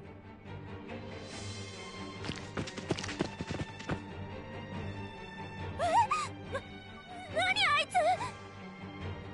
つ。でかい一つ目の化け物。奴はサイクロモン、怪力自慢の暴れん坊だ。でかさにビビっちゃダメよ。あいつ頭は悪いから。りょうまだ無事なのか。抵抗してる。りょうくんは無事よ。だったら早く助けてあげないとね。Cyclone Mom was always one of my favourite Digimon growing up.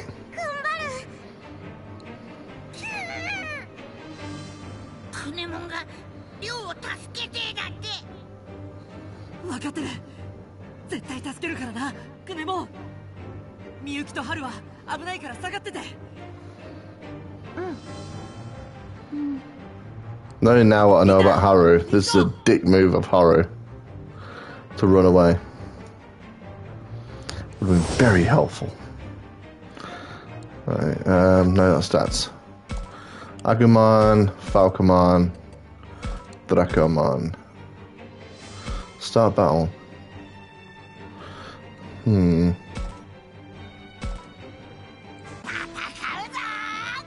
Difficulty, there we go. Oh, it's on normal. Okay, that's fine. So the battle speed carried over, but the difficulty didn't. So I suppose that's something. I don't like to play games on hard or very hard. I like to chill out and not get stressed by them. And I think normals are perfect. It's like the acceptable difficulty. I probably could get through the game on hard and very hard, and if there were trophies for it, I probably would. But I play games to relax. Diaterimon's the highest I'll allow Falcomon to go at the moment. ディアトリモン。さあ行こう。おっと、俺の番だな。 And Sangvolutmon is the highest I will allow Dracmon to go. Until I get the cutscene that unlocks their ultimate evolution, I'm not letting them get any higher than their current level.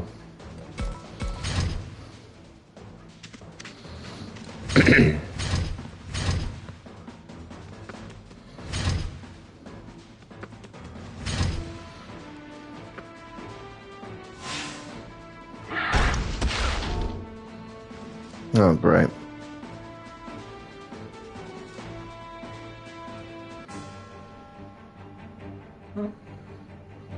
さっき私たちも加勢しましょう。うん、そうね、フローラも。雑魚がわらわらと。ん？お前私やる気ないな。頑張って。 At least I'll allow myself to allow Floramon to Digivolve at this point. 私はそんな。こいつのことどうでもいいんだろう。なんとなく戦ってるだけだ。戦いの邪魔。消えろ。違う。私はさっきしっかりして。亮を助けたいって心から思ってないの。私出しゃばってみんなの邪魔してるの。わかんないよ。さっきあいつの言うことに惑わされないで。さっきが仲間を思う気持ちはあなたが仲間を助けたいって思ったのは本心じゃないの？わかんない。わかんなくなっちゃった。いいと思ってやったのにみんなから嫌われて、相手の気持ちになってとかわかんないよ。 A trope though, like an objectively good character and objectively like thoughtful character is just there like, did I really want this person that's never wronged me to die? Is the obvious villain telling the truth? And it's like, you shouldn't fall for that. Come on. No one would fall for that.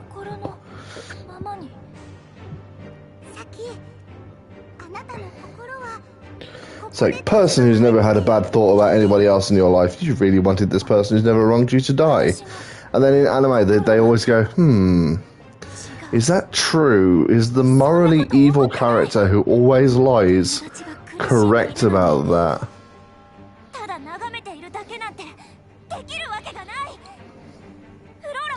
It's not deep, right? It's just always irritated me. If there was like something that happened in the story that could be interpreted like that, then maybe, but it's just one of those anime tropes that always gets under my skin.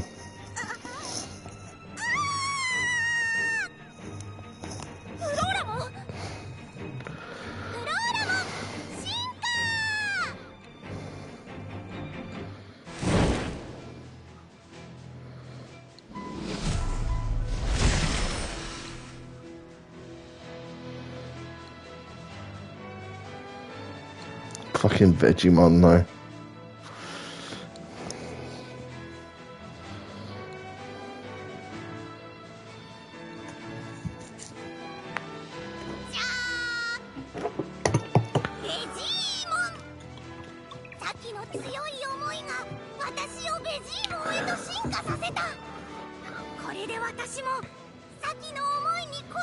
She must have a really weak heart then.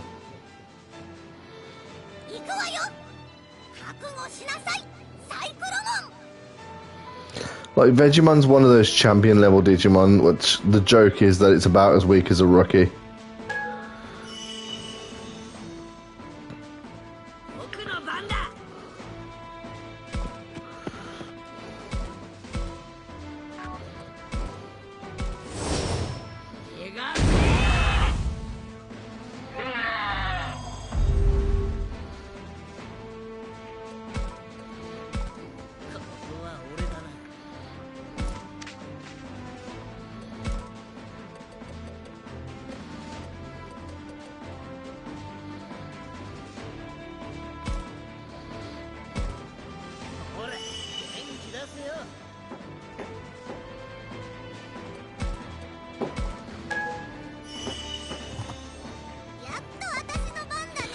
I love how you buy a cat scratching posts and they still decide that the sofa's more fun to scratch. And they just don't look at their scratching posts a second time. Yeah, it's my favourite thing about cats.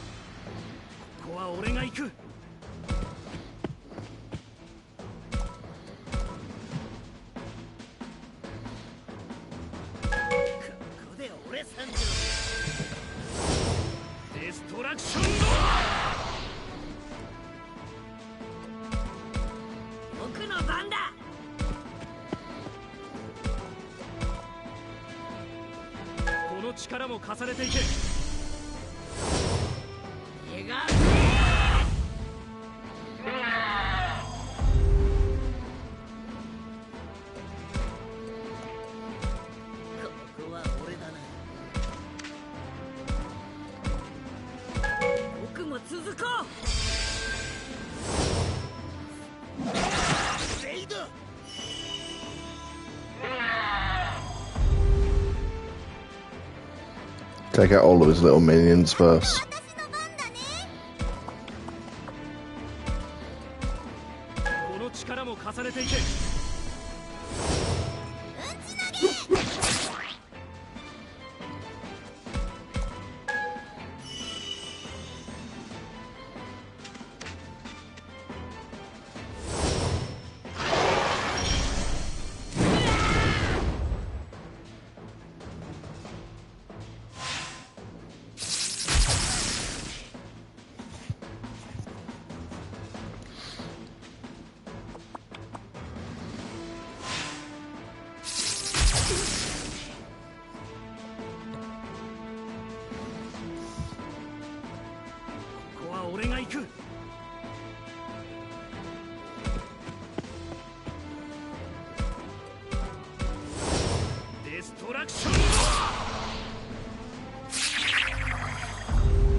Go on then, I'll one-shot him.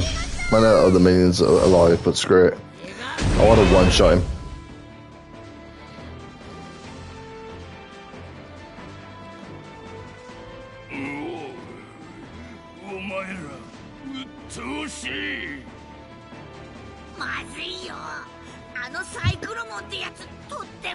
I don't know, we just one-shot him.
Oh. It's scripted to survive that attack. Just for that little cutscene.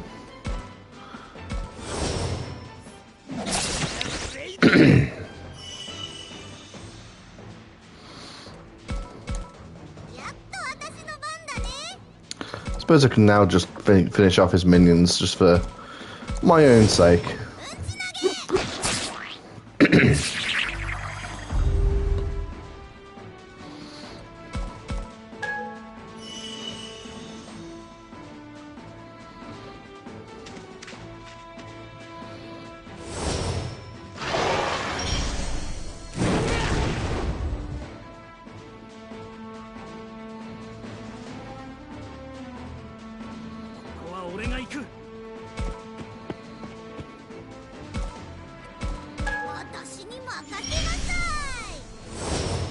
デストラクション。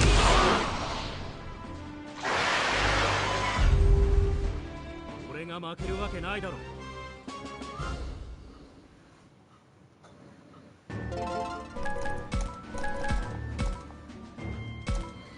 See, this is why I wanted when when you do New Game Plus for your Digimon's levels to come down, or the most realistic option, the enemy's levels scale to yours.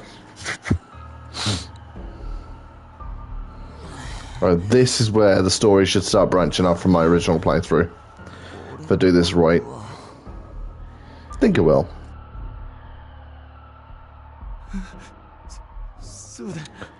I think I've done everything I need to do in order to change this outcome.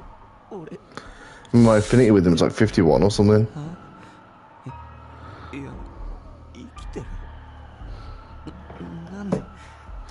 I think I know what choice I need to make to actually do the save.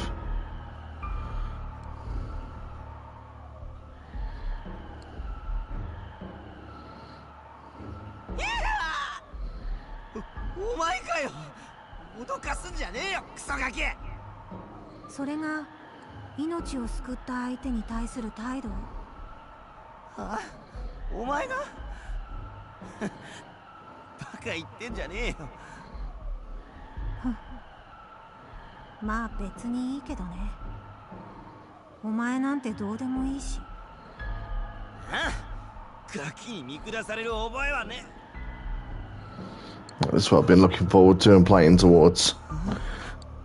The first big change of the New Game Plus playthrough. If I've done it all right.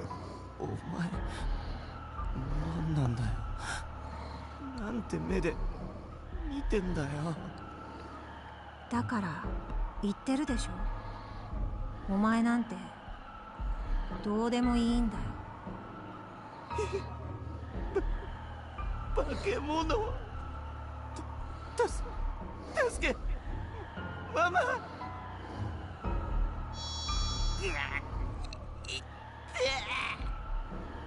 動かない方がいいよ。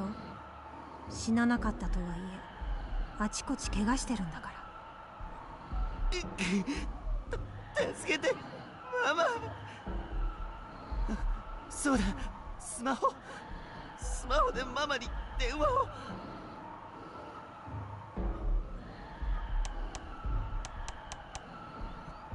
なんで電話できねえんだよ。なんでママに連絡できねえんだよ。どうして現実世界に帰りたいの？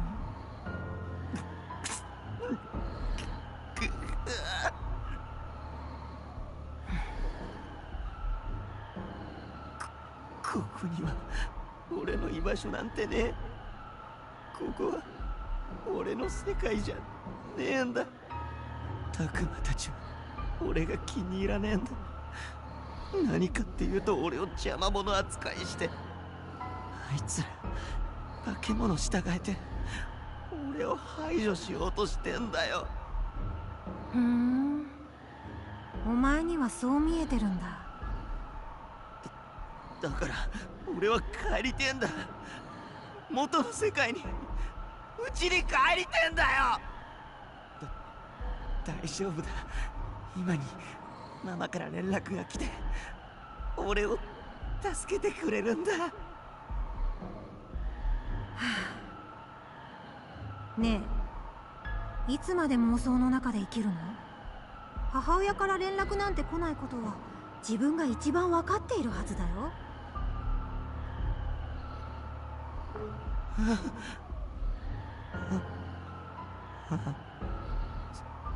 そうだ、そうだった。ママはずっと病気で、俺もっとママに会いたかったのに、医者が会っちゃダメっていっぱい我慢して、俺が寂しがると亮は強い子だから大丈夫って。それがママの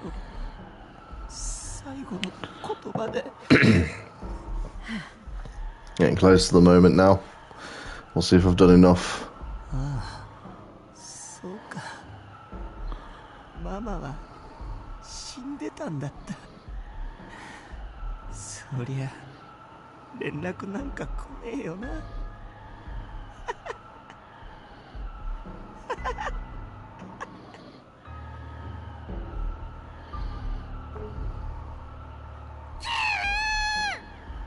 ああ、来たんだね君。でもちょっと遅かったね。This is all playing out exactly like it did. 帰りたい。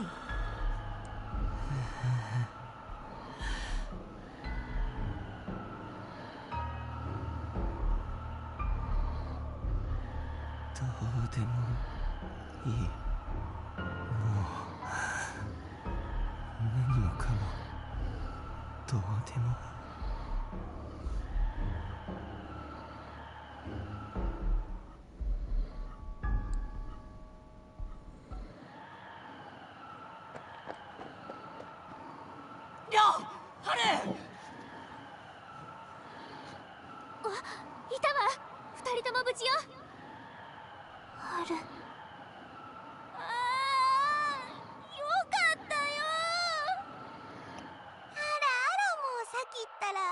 涙で顔がぐしょぐし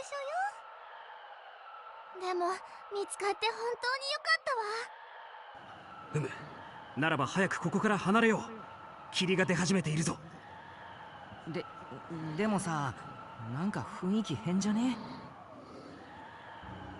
りょうくんとハルギスギスしてるような。喧嘩でもしてるのか？りょう元気ない？ What exactly went on between these two? みんなまずいよ。霧がもう濃くなりすぎてる。確かにやばいな。りょう、ハル、そこは危ない。早くこっちに来るんだ。ねえ、あれ何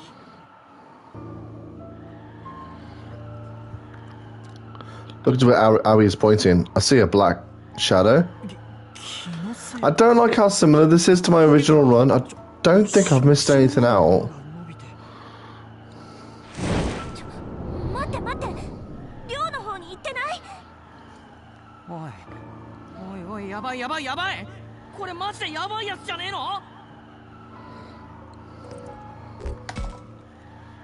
タクマ、行っちゃダメだ。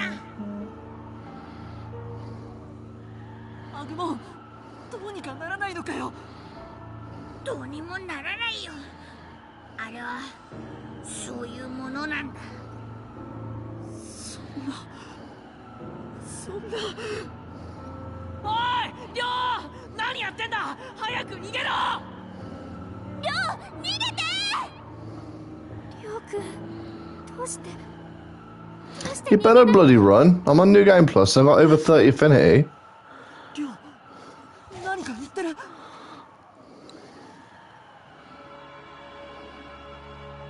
ママが死んでたことも忘れて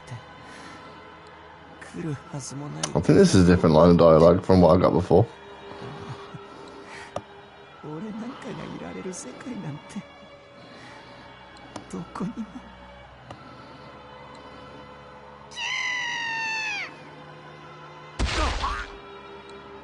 クネモン。 This is definitely different. Okay, I'm starting to worry a bit less. たく、手のかかる先輩だな。しょうがねえな。待ちたまえ君たち。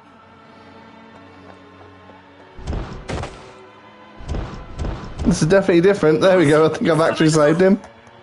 おとなしくしてろ、りょう。大丈夫か？しっかりしろ。Yeah, fuck you, Shadow. 何か言ったかい？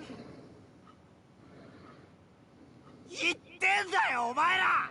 酔ってたかってタックルかましてんじゃねえ。 Well, I've seen you die in another timeline doing exactly that shit that you were doing, so yeah, we did. 無事なんだな。正気に戻ったんだな。俺はずっと正気だよ。クソが。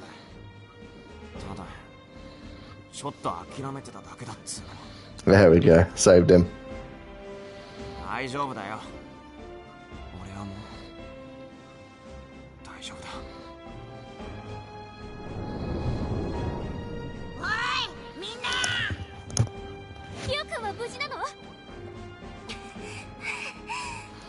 かった。切り晴れた。 Saki's just summing up how I feel right now. あってめえ、さっき俺にぶつかってきただろ。の野郎。まあ助かったからいいけどな。ありがとよ。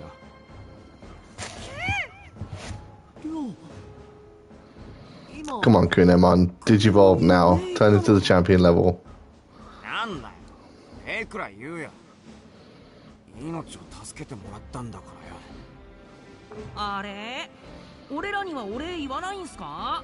ねえねえ、りょう先輩。うるせえ、調子乗んな。And of course, this is the canonical series of events because, based on what I've seen, they've pretty much confirmed that the truthful route, which is what I'm on now, is the canonical story.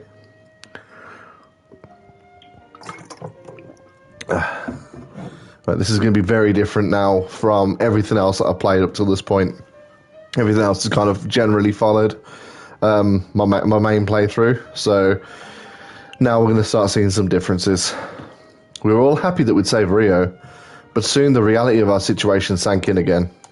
Between learning we were on an island with no hope of rescue and that fog monster, my earlier optimism had faded, and the threat of death suddenly seemed very real. We were all shaken, but Shuji was able to calm us down, and we returned to the school. Leave it to Shuji to step up in a situation like that and get us all back safely. Kaito was the next to recover. He was all ready to go to the amusement park and find Miu. But the rest of us managed to convince him to come back to the school instead. Shuji made the case that we could search more effectively after we'd regrouped. And after seeing the fog monster, even Kaito must have realised the need for caution. Everyone else was scared from learning that this was another world where we might all die. But it was dark by the time we got back. We were exhausted. Nobody bothered with dinner. The others mostly seemed to collapse into sleep, but I find it impossible. My mind kept going back to the same thoughts. Can we survive this strange world? What if a monster like Arukenimon attacks again? And what about that fog monster? Was it the reason Rio started to go crazy? What is this world anyway? And what sort of creatures are Agumon and the others?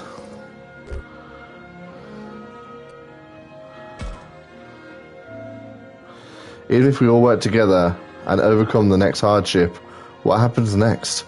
This is a different world. Nobody's going to come and save us. Are we stuck here now?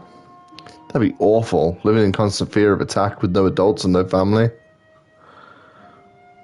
It's starting to get cold. If I stay like this, I'll probably end up getting sick. Even if I can't sleep, maybe we should just lie down for a little while.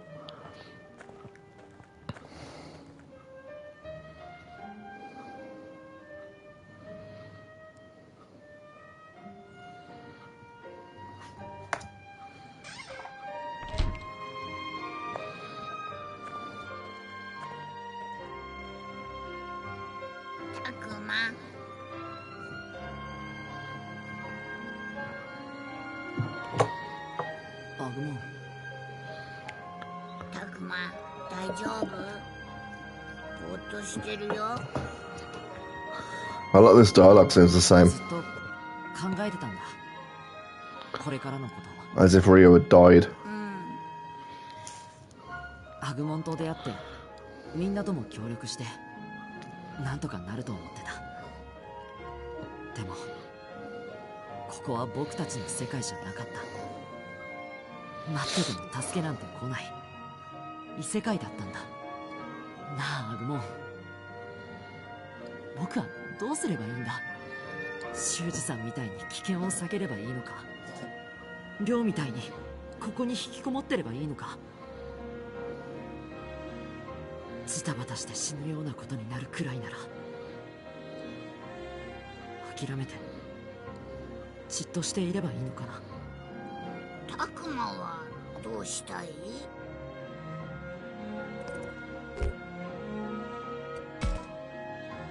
この世界のことをもっとよく知りたい。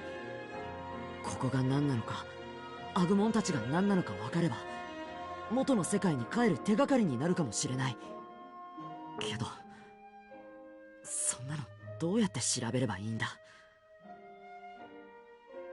そもそも何が正解なのかだって僕は分かってないんだ。僕のしてきたことは正しかったのか、どうすればよかったのか、僕には何もわからない。たくまの苦しい気持ちわかるよ。うん、苦しい苦しいよ。だってこの状況を解決する道が見えないんだ。アルケニモンはまだ僕らを狙ってる。ミュウがいる遊園地にだって敵はいるかもしれない。ここが違う世界なら元の世界に帰るための手段なんてあるのかわからない。わからないよ。一体何をどうすればいいんだよ。たくま、たくま、僕は難しいことはわからないけど、とっても大事なことを知ってるよ。それはね、たくまなら頑張れば何でもできるってこと。みんなと力を合わせてでも無理やりに進んでも最後にはどうにかしちゃうんだ。なんだよそれ。僕そんなんじゃないよ。そんなことないよ。僕は信じてる。たくま、僕は君を信じているよ。僕もありがとう。なんだかすっきりしたよ。おかげで眠れそうだ。そうならよかった。おやすみアグモン。おやすみたくま。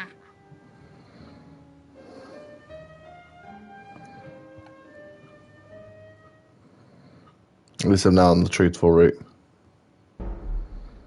Apparently my actions don't really matter now. I'll always be on the truthful route. Apart from I think the bad ending in chapter 8, which I'm going to avoid because I know what that is.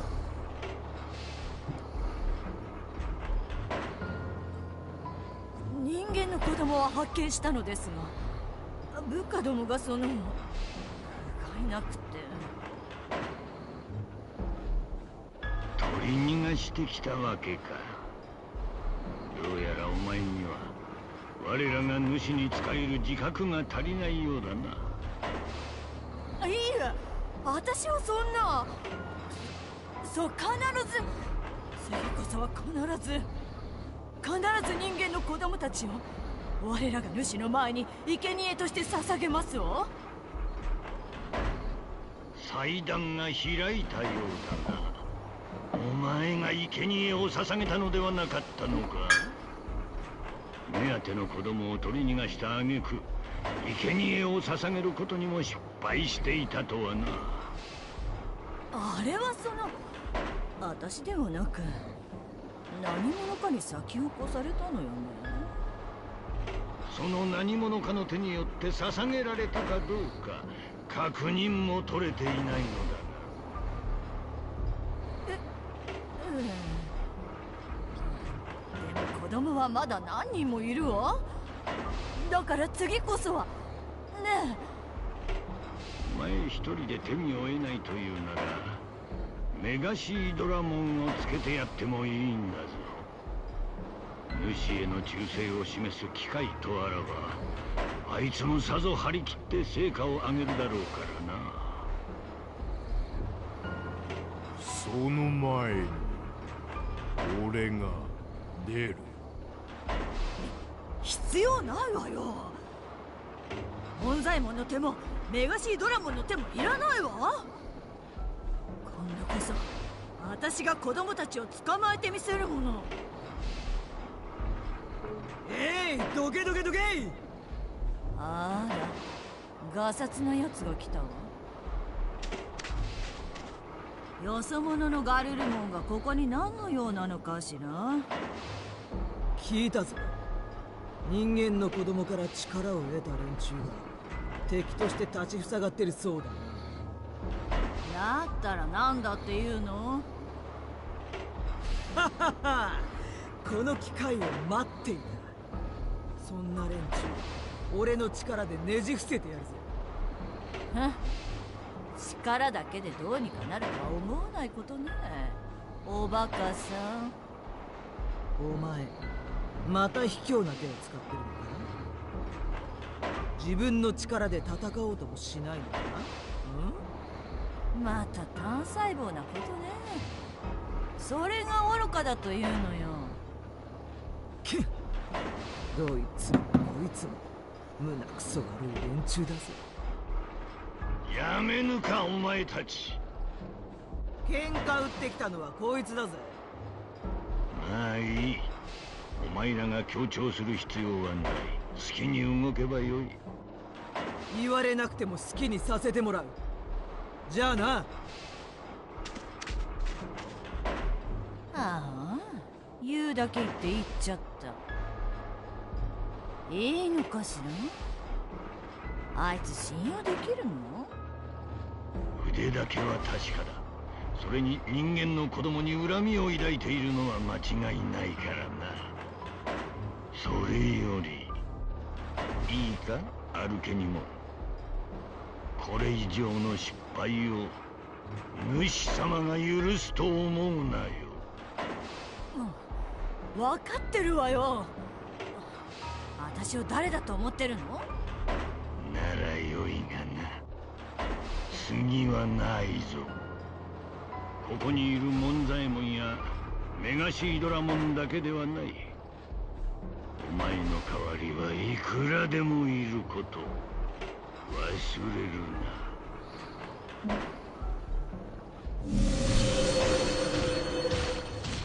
手を貸してほしければ言え。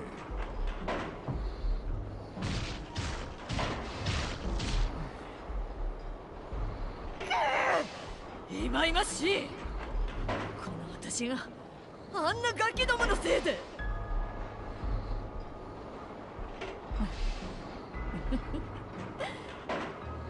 いいわ、今に見てなさい。She's crazy.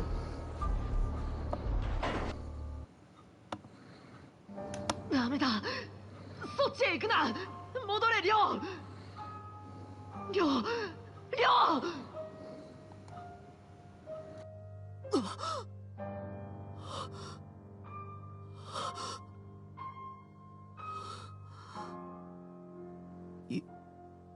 夢だよな。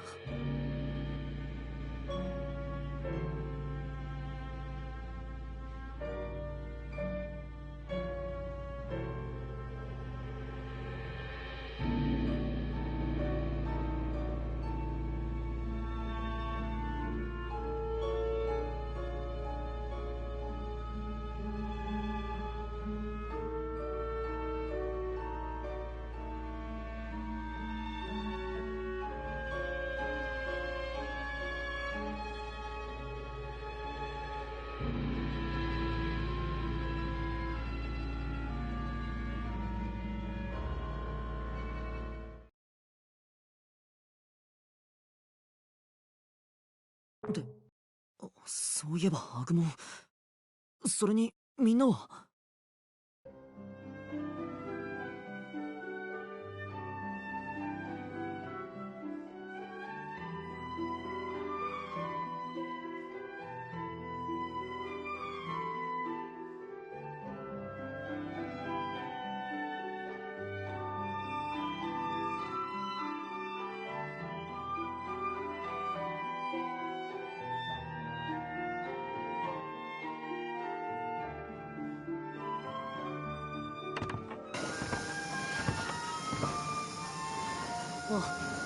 おはようカイド。ドラクマ。ちやっと起きてきやがっ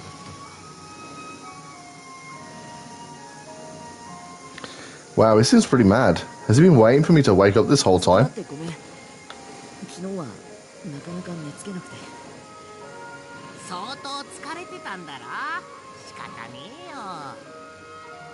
ところで他のみんなは？知るかよ。誰も来やしねえ。そうなのか。みんなとっくに集まってると思ってたのに。でもじゃあみんなどこに？あっちこっち行ったみてえだぞ。暗い顔してよ。おめえらの仲間が霧に飲まれそうになった時、触手みてえなもんが出てきたろ。みんなあれにビビっちまってんのさ。無理もねえけどよ。Oh, I guess they were all thinking along the same lines as me then. And yeah, that thing was really scary. 情けねえ。仲間の命救ったんだから、それでいいじゃねえか。And Kaito's more justified in being angry at this version of the playthrough. When he's got the same attitude when Ryo dies, he's more of a dick. なら一番危ねえのは一人ぼっちのミュウじゃねえか。君のことだけじゃねえ。化け物がミュウを狙ってるんだ。That's right. Arukenimon, that spider monster, said something about a sacrifice. She was really strong too. If there are lots of other things like her out there... こんなことなら何としてでも昨日のうちにミュウを見つけておくんだった。いや、そもそも俺がミュウから目を離してさえいなけりゃ。カイト、ちょっと落ち着けよ。タクマの言う通りだぜ。うるせえ。これが落ち着いていられるか。妹の命がかかってんだ。そんなこと言われなくても分かってんだよ。けどな、一人でイライラしても仕方ねえだろ。もういい。議論してる時間も来ねえ奴らを待ってる時間も無駄だ。俺は一人でミュウを探しに行く。待ちなって。単独行動は危険すぎる。行くなら全員で行くべきだよ。同感だ。おめえを危険な目になんて合わせられないからな。分かったよ。That's a relief. We managed to get through to him for once. けど待つのは昼までだ。それ以上は待てねえ。昼まで待って誰も来なかったら、その時は誰が何と言おうとミュウを探しに行く。俺一人でな。たくバカ野郎が。その時は俺も一緒に決まってんだろ。はあ？誰がバカだ。誰が。おめえ以外に誰がいるんだよ。どうせ本当は誰も巻き込みたくないとか余計なこと考えてんだろうけどな。一人で突っ走ろうとすんじゃねえ。何のために俺がいると思ってんだ。そうかよ。そりゃ悪かったな。 Drakmon seems genuinely concerned for Kaito. And Kaito does actually seem to listen to Drakmon in his own way. It might not look like it, but I think those two are actually pretty close. つうわけでタクマ、みんなを頼むぞ。昼まではカイトが勝手に出ていかねえように俺がちゃんと見張ってるから。分かった。みんなを呼んでくる。Let's see, if I've got till noon... Oh no, that's hardly any time. I need to get everybody here, quick.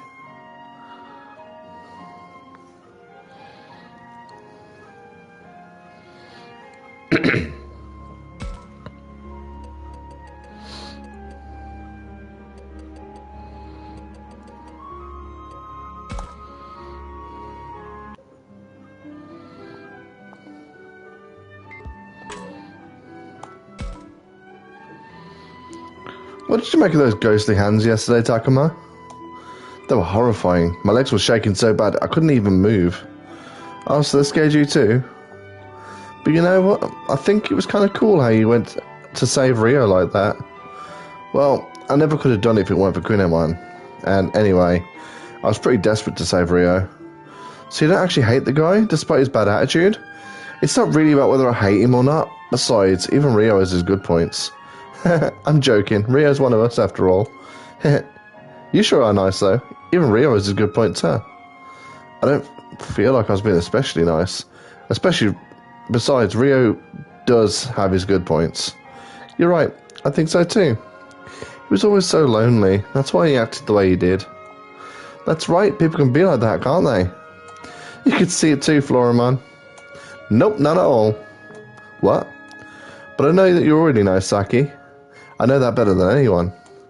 Nice, huh? Is that what you think too, Takuma? Saki seems nice enough to me, but she can be pretty blunt sometimes. Besides, I feel like I still don't know her all that well. Yeah, I'm sure you're nice enough. Hey, what kind of non-answer is that? I'll have you know that Saki is very nice. Yeah, sure, but I don't know her. I feel like there's more to it than that. Huh? What's that supposed to mean? Well, I'm not sure how best to say it. Like, you clearly understand Rio very well. It's like you said before, you may not come out and say it, but you care about people. Huh, so that's how you feel about me? I'm kind of happy about that. Thanks, Takuma. What? Oh, sure. Oh, Takuma, your face is turning red. You feeling shy? Maybe a little nervous? What? No, why would I be nervous?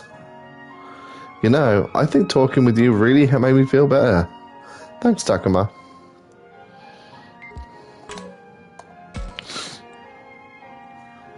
Look, I really am glad Rio made it out okay, but what was with those ghostly hands? I don't know, that was the first time I've ever seen them. I always knew that fog was scary, but I never thought something like that was in there. Just the sight of it sends shivers down my spine. I never want to see that again. But I guess, just being here, we run the risk of being attacked by it at any time. Oh, don't say that. Isn't there a chance it could be some incredibly rare enemy?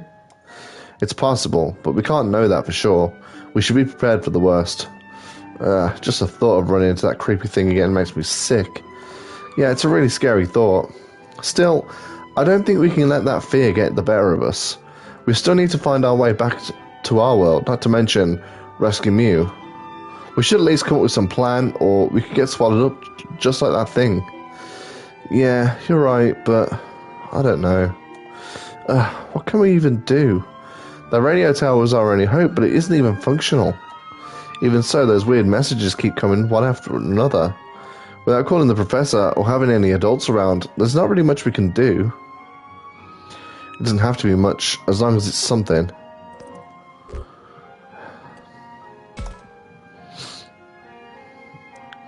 Do you have any thoughts? Do you have any ideas, Saki? What, me? What about like an exorcism? It's a ghost, right? Could we banish it with a seance? Can you banish things with a seance? Beats me. Don't you have to be a priest to do an exorcism or something? Don't ask me. Yeah, I'm not so sure of this plan. Okay, maybe the safest thing to do at the end of the day is to just agree to act together.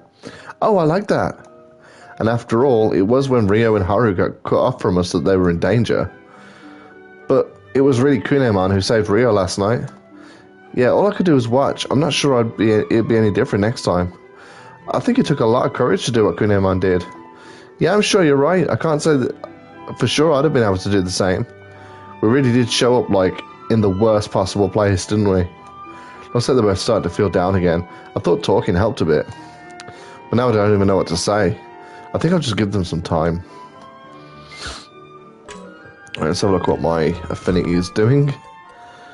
20, 26, I'm up to 16 with Saki. Okay.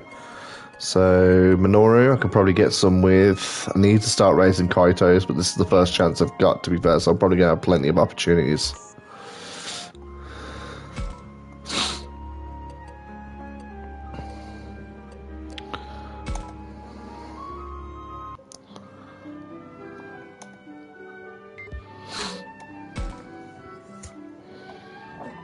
Oh, hey Takuma, what's up? I'm going around checking on people since nobody came to the cafeteria this morning. Kaito's pretty worked up. He's talking about going to look for Mio on his own. I see. Then it sounds like this is no time for us to remain idle. Yeah, Kaito can get pretty fixated on things, can't he? Especially when they involve his sister. Yeah, who'd have thought a tough guy like him would have such a soft spot for his sister? Well, this is a nice surprise. It seems like Minoru's holding up better than I thought. By the way, Takuma, what sort of comics do you like? What? Where's this coming from? I do not believe now is an appropriate time for such conversation. Oh, come on, relax. Besides, there's something I want to ask because of the situation. I don't really get why he's asking me this, but let's see. I'm not exactly big into comics, mostly just your typical hero stuff. I do enjoy the occasional romantic comedy too, but I bet Minoru would tease me about that. Well, I'll read anything if I think it's interesting, but I'm mostly into superheroes. Yeah, I knew it. Superhero comics are the best, right? When we make it back to our world, I've got tons of recommendations for you. So, I've got some favourites I've been reading forever. I can never wait for the next issue. Hey Rio, have you heard of this one? It's super good. What are you talking about? Comics? Are you crazy? Look at the situation we're in. Ah, don't be a downer, Rio. Why are you scared, huh? You... Haha, gotcha. Minoru, you should not tease him so. Oh, it's fine. It's just our way of getting along, right, Rio? I can't believe it. You never change, do you, Minoru? You're so full of it. What, you think you're being reassuring? Huh? Oh, was that obvious? Completely. I bet you thought I was upset and that this was your stupid way of cheering me up. Oh, I get it. See, you can't fool me. I don't think Falcomon's the one who's supposed to be saying that. That's more of a Rio line. Hey, stop. It's really embarrassing when you spit it out like that. Give it a rest, okay? Look, I do appreciate the sentiment. What was that like an apology from you, Rio? To me?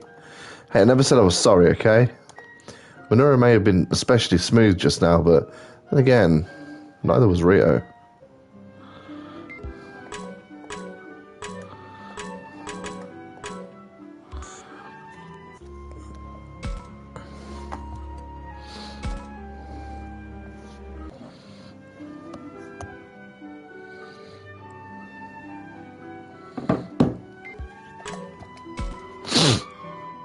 Oh, hey Kaito, what are you doing over here?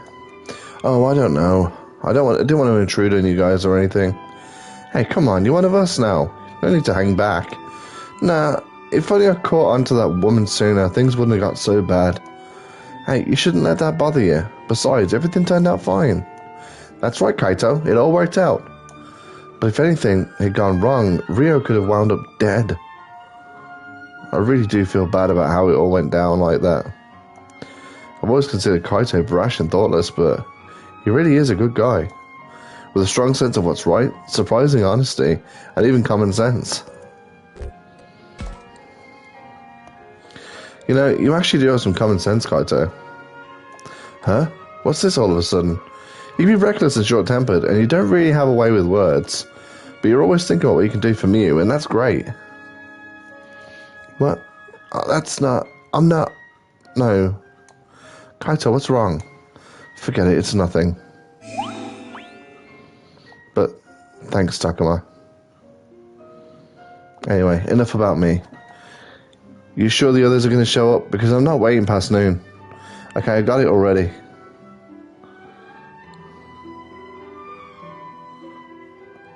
Man, I shouldn't even be wasting time talking like this. Now he's angry? Why? I'm sure it's just a cover and he's actually feeling really embarrassed. What a liar. Hey, I can hear you. And I'm serious, I'm not wasting time. We got enemy monsters and weird fog out there. Yeah, he's right. With no end to things to be concerned about right now. Oh yeah, that reminds me. What were those creepy hands that came out of the fog? It's been bugging me too. Drakmon, do you or any of the others know anything? I'm not really sure myself. You don't know? Sorry. Well, that's okay. You were trying to cheer me up, and the only way you knew how. Thanks. Whatever else is true, Kaito and Drakmon make a good team. But for real, man, what the heck is this? I can get some whack-ass text, but I can't send anything back to anyone? You too, huh, Kaito? You mean I'm not the only one? Yeah, everyone else too. We were actually thinking of heading to the radio tower, actually. What, and leave me all by our lonesome? We're gonna hurry up and save her. Well, man, you said you'd wait around till noon, right? Yeah.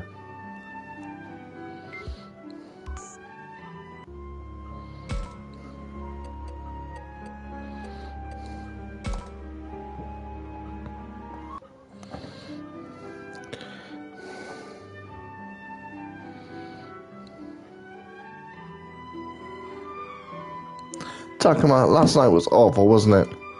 Yeah, it sure was. I can't believe there was a monster like that in the fog. Honestly, I was thinking maybe the fog was tied to our world somehow, but I guess not. I'm reminded once again of how much more dangerous this place is than I thought. How are we supposed to get out of here? How are we supposed to survive? Takuma, are you alright? What? Oh, yeah, sorry. I guess I was just feeling a little overwhelmed. I know what you mean. I was scared too. You were? I'd never seen that hand monster before, but I could get a sense it was really scary. And if it had attacked you, I don't even know if I could have done what Kunaman did. After that hand grabbed Rio, Kunaman basically used himself as a shield. That must have taken a lot of courage, but I do think Agumon would have done the same. Well, I feel like you would have saved me. Really? Yeah, I genuinely believe you'd do anything to keep me safe, which is why I'd do anything to help you too. That's great. Hearing you believe in me like that makes me want to do even more. Thanks to you, I feel a lot better. Well, I'm glad I could at least cheer you up. I'm pretty sure everybody else is still upset. Then I'll just have to fix that. Huh? How? Well, I'm not sure. Is there anything you think I could do? What might Agumon be able to do to cheer up the others? Maybe he went around and talked with everyone like what we're doing now? That might make things easier to deal with. Then again, I'm sure they're all in pain. Maybe they prefer to be left alone. I'm not sure. Well, it's actually only been a few days since we met. I'm not sure what you could do. Really? You don't have any ideas? I thought for sure you'd know right away. Sorry about that. Hey, how about this? Why not do something for the others you'd like them to do for you? Oh, good thinking. That gives me an idea. I should go around on that one spot. Sounds like he's muttering to himself about something. Be right back, Takuma. Wait, you going? Don't worry about it. Bye. Well, if you say so, but we'll be back in the cafeteria by noon, okay? Otherwise, Kaito might go off looking for Mew on his own. Got it.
Alright, where should I go next? Old school, I think, is the right place.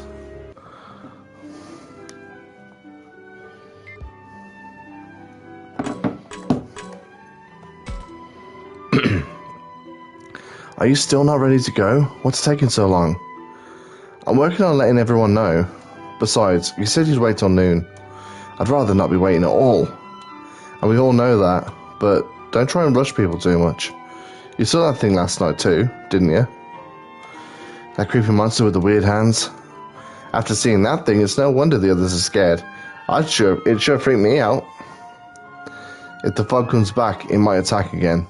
We can see how that'd be upsetting, right? Sure, but couldn't that happen to Mewtwo? The fog could show up at any time, along with that weird monster. All that stuff with Rio hit everyone harder than I'd realised. Makes sense to me. They've all probably realised the same thing that could happen to any of them. It's not so easy to get over something like that. Until last night, none of us fully realised just how dangerous this place could be. Probably deep down, none of us thought we'd actually die. We thought we'd be rescued. And Mew is out there right now, on her own, in a dangerous place like this. Mew. What am I doing? I don't have time for this. Hey, wait, are you just going to go charging out there again? Think about what happened yesterday. We can't let the same thing happen to Mew. So I'm going, even if it has to be alone. It's like you haven't learned anything. Kaito, wait. No, I've waited long enough. This is bad. He might actually leave this time. I need to convince him to stop. But it has to be good or he won't listen. Should I say we need his help too? Or should I try and stop him by force? Kaito, if you go, you're putting us all in danger too. Please, we need to stick together. I don't see the difference in having one less person than the group makes. But wasn't the whole problem yesterday that we didn't work together? Well... Besides, in a world where anything could happen, we could use all the help we can get. I don't know how much help do you think this hothead could be. He's stubborn, short-tempered, and totally focused on Mew. Shut up. Look, the important thing is that we shouldn't split up. Kaito, please. Oh, alright, fine. You don't have to beg me like that. Besides, I guess it would help looking for Mew. I guess having more help looking for Mew would make things easier. Thanks, Kaito. Yeah, sure. Oh, what's this? Your face is turning red. It is not. Let's all work together and find Mew. You're right, Takuma. Thanks. I'm sorry, Takuma. Kaito tends to act without thinking. Oh, shut up.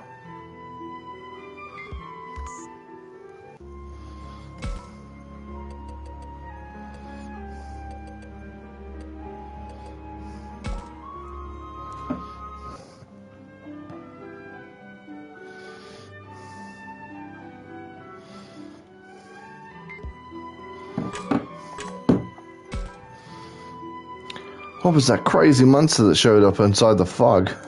As if things weren't bad enough. What are we supposed to do now? Shuji, what? Oh, Takuma, sorry, I was just talking to myself. No, I feel like I should be the one to apologize. I didn't mean to scare you. How are you doing? Shuji, you look like you're in so much pain all the time. I'm worried about you. Shut up, what do you know? As if getting dragged into the strange world and almost dying several times wasn't enough.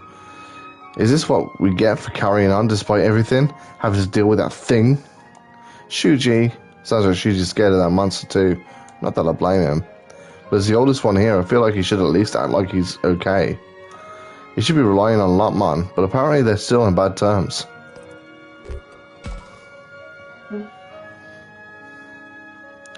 Hey, I don't blame you. Honestly, I totally get why Agumon and the others were so scared. You mean, you're scared too, Takuma? Absolutely. Oh. You know, I'm kind of relieved to hear you say that. What was that? Well, when everyone else has rushed over to save Rio, I was one step behind. I thought maybe I was the only one who was scared. Well, you weren't.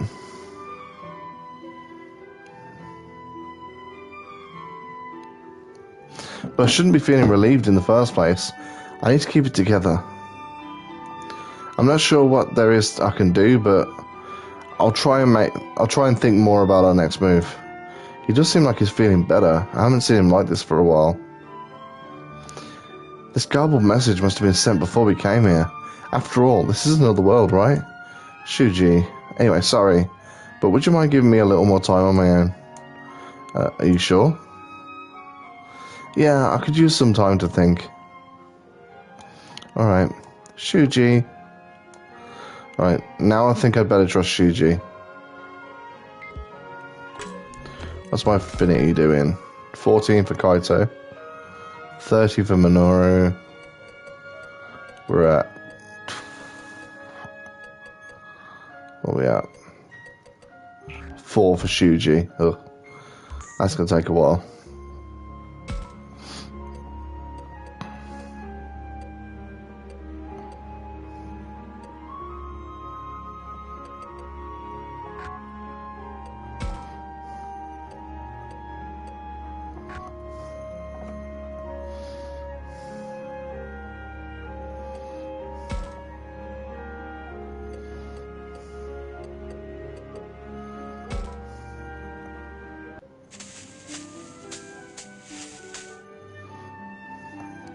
Ah, this one's no good. What about this one? Oh, over there. Yes, I think that could be it. I bet Takuma and the others will love this. Now I think I'll head a little further out.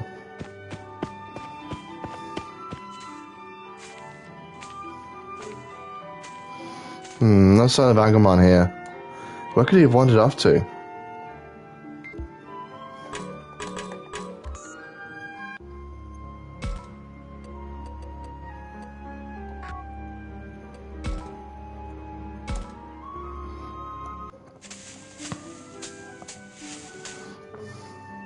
Ah, this one's perfect. Takuma and the others were sure to love this. But I might as well look around a bit more while I'm out here. I'm gonna get loads of good stuff.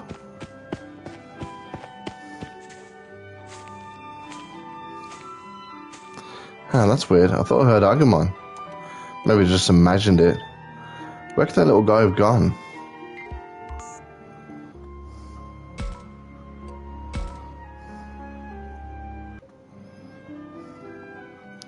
Man, I sure have come a long way looking for Agumon. I doubt we've gone much further than this. I think I hear something. That's him. What's he humming to himself over there? Hey, Agumon. Wah! Oh, Takuma, it's just you. You startled me. Sorry. But what are you doing out here? Ta-da! Take a look at this. What's all that? Well, I was thinking about what might cheer people up, and this is the stuff I found. Wait, is that why you went running off? That's right. Remember what you told me? You said to cheer people up, I should do something I'd like them to do for me. So I've been collecting stuff I thought would make them feel better. Oh, sounds like in his own way, Agumon was being really thoughtful. Thanks, Agumon. I'm sure everyone will love what you found. I hope so too. That'd make me really happy.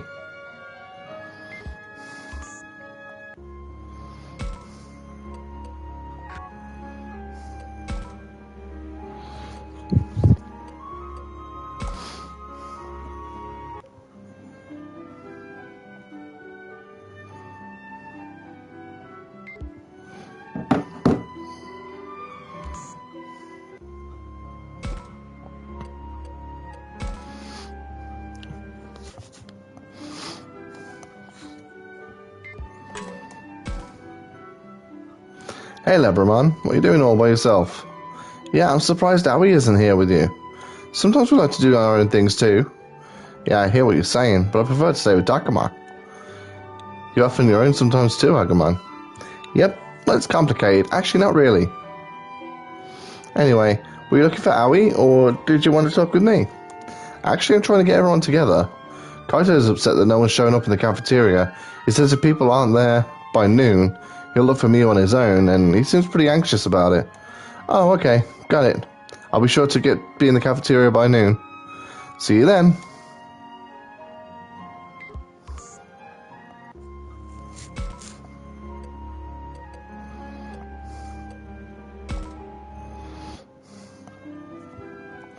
I've already spoke to Kaito out here, so...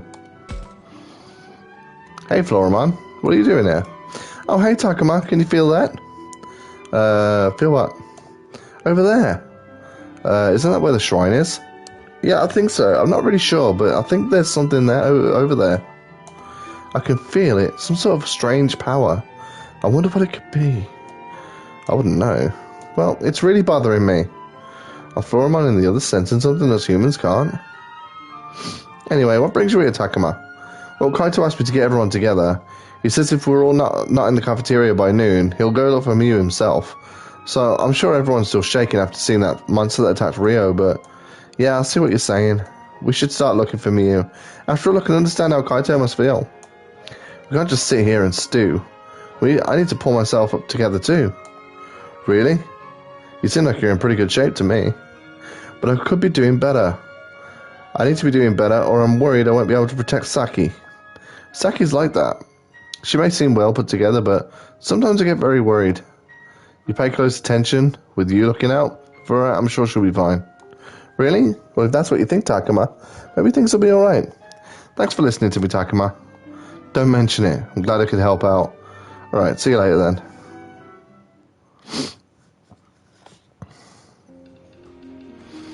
Everyone's probably in the cafeteria by now. I should head back.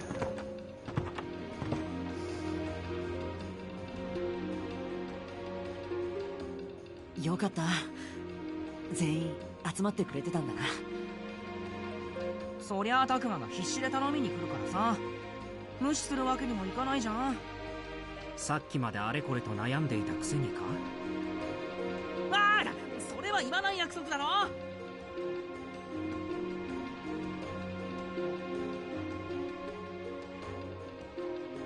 たくまくん、心配ばかりかけてごめんね。私もう大丈夫だから。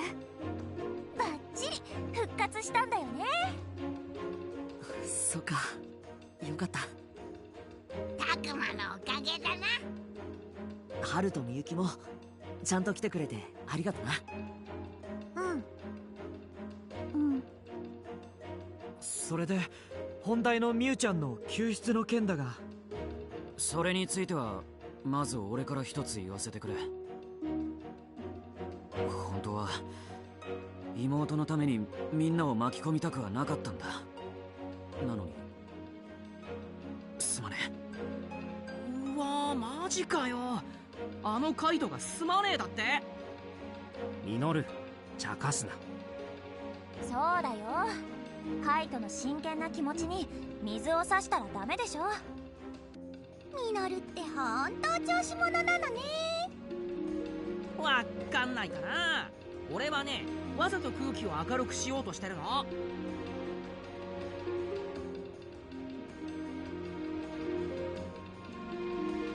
ねえカイトくん、私たちに申し訳ないと思うことはないわ。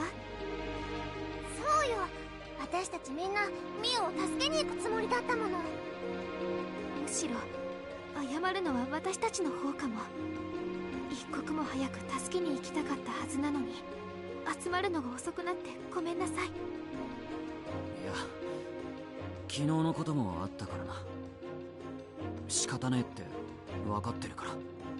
そういうわけだからみんな手を貸してくれ。ああ、もちろんだ。ちょっと待ってくれ。この状況で言うのは申し訳ないが、本当に行くつもりなのか？修二、今のどういう意味だよ。そのままの意味だ。化け物の敵に正体不明の霧、その危険性は昨日十分に味わったはずだろう。昨日はなんとかなったけど、みゆちゃんもそうとは限らないだろ。おい修二、それはねえんじゃねえか。兄貴の前で妹が無事じゃないかもなんてよ。いや、僕はあくまで客観的な意見を言っただけだ。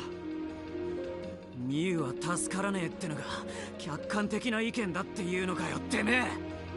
おい、暴力はやめろよ。春とみゆきもいるんだぞ。怖い怖い。悪いけど、そいつの言ってることだけは認められねえ。僕はここにいるみんなの命に責任があるんだ。リーダーとして慎重な判断を下す必要があるんだ。何がリーダーとしてだ。なもただ臆病風吹かせてるだけじゃねえか。おいカイト、やめてやれ。僕は臆病なんかじゃない。君のような無鉄砲な人間にはわからないかもしれないが、年上には年上としての責任があるんだ。修二もやめてよ。うるさい、お前は黙ってろ。修二さん、ちょっと落ち着いてください。カイトだって兄としての責任があるからこそ必死なんですよ。それはそいつみてえな軟弱な野郎に俺の気持ちが、兄貴の責任の大きさってもんが分かってたまるかよ。僕が無責任だって言いたいのか。ああ、もうこれじゃいつまで経っても話が進まないじゃない。僕やだよ、みんなが喧嘩するの。そんなの僕だって同じだよ。I know we should stop this argument before it goes on much longer, but how? Should I start with Kaito, respect Shuji's opinion? Or try and enlist somebody, help from somebody else?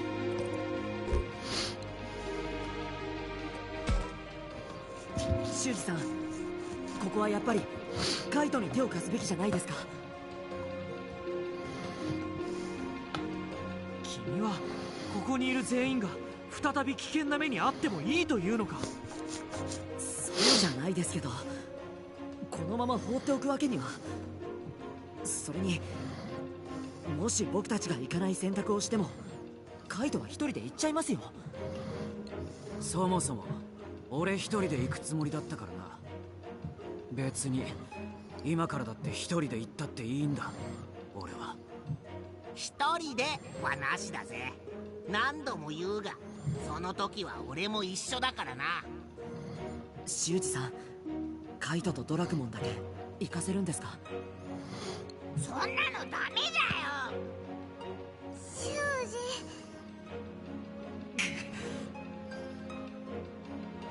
もういい。手を貸してくれって言ったが、揉めるならなしだ。じゃあな、俺は行くぜ。勝手な真似はよせ。邪魔するな。二さんもカイト君もいい加減にしてください。葵君、すっげえ。あの二人を一気に黙らせた。なかなかに勇ましい声だったな。I didn't realize Aoi could get so loud. 言い争っていて何になるんですか。こんなの時間の無駄です。カイト君、修二さんが喧嘩してもミュウちゃんは助からない。そうでしょ。それは修二さん、危険危険って言いますけど、危ないからってここにこもるつもりですか。そんなつもりは。ミュウちゃんを探し出すのはもちろんですけど、元の世界に帰るための方法を見つけるためにも行動するべきだと私は思います。けどあれ、なんか急に葵の声がちっちゃくなった。なんか切ったのはいいけど、途中で恥ずかしくなったんじゃない。葵、恥ずかしがることなんてないわよ。さっきの葵、とってもかっこよかった。いえ、ごめんなさい。私なんかが偉そうに。いや、葵君の言う通りだ。すまない。俺もカッとなって悪かった。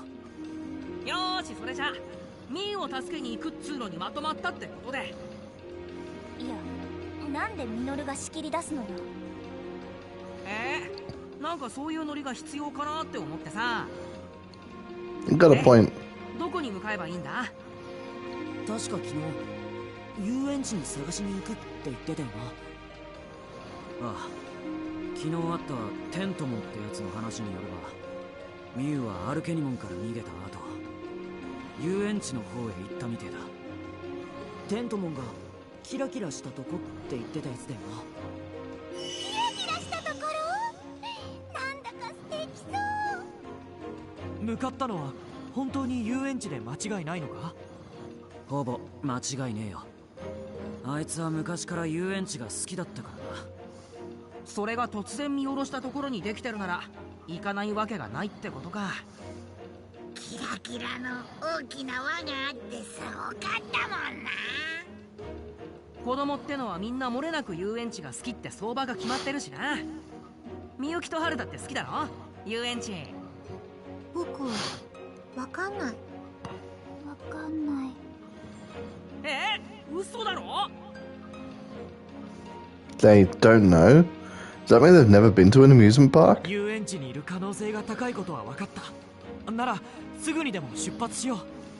じゃあみんな行ってらっしゃい。いやいやいや、君たちも一緒に来るんだよ。また？どうして？子供をさらうモンスターがいると分かっている今、君たちだけ残していくわけにはいかないからな。そうだろみんな。意義なーしだな。そうわかった。そう。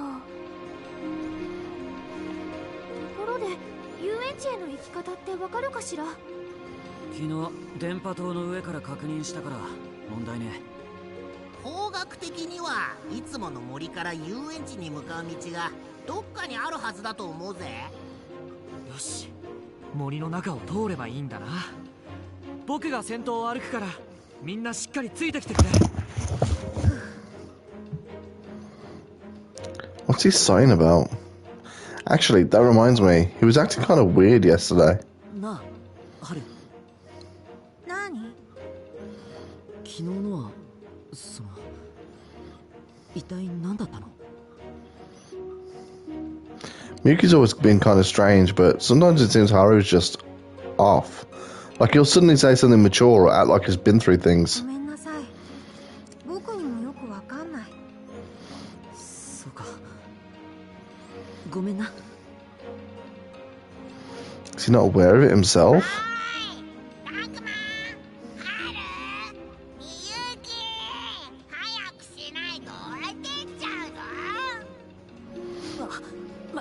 待って。二人とも急ごう。お姉ちゃん行こう。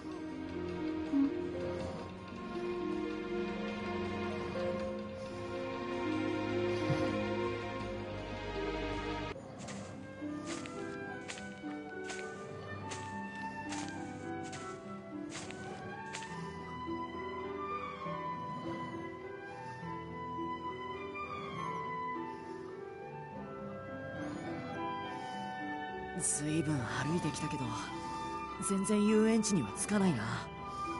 昨日上から見た時はもっと近くに見えたのにな。つーか本当にこっちで合ってんのかね。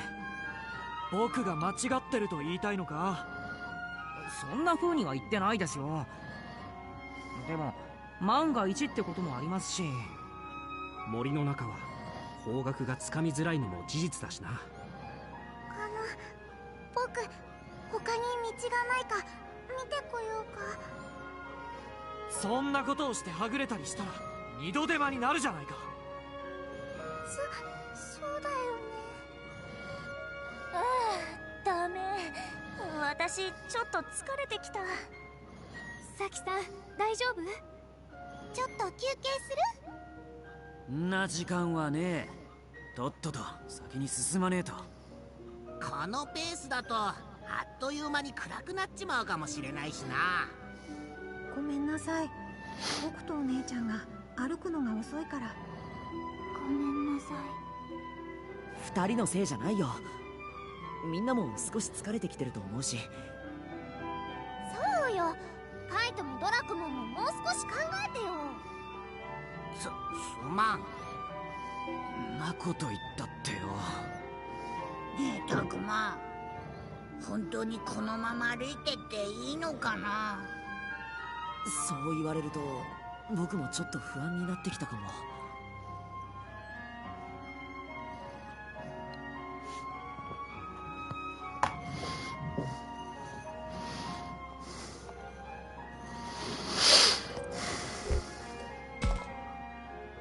修二さんとカイトの言う通りこのまま進もうよ。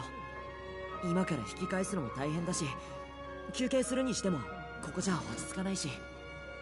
まあそれもそうなんだけどね。でももう少しだけペースを考えてもらえるとありがたいです。そうだな、考慮しよう。こうして無駄話をしている方がますます疲れることになる。歩くペースは少し落としつつ、とにかくこのまま進むぞ。へいへい、わかりましたよーっと。なんだよ、ピリピリしちゃってさ。ま、あいつなりに頑張ろうとしてんだろ。あれくらい流してやれよ。へえ、大人っすね、両先輩。おめえがガキなんだよ。まあまあ、亮の言う通りだよ、ミノル。あんまり修二さんを刺激しないようにしよう。だな。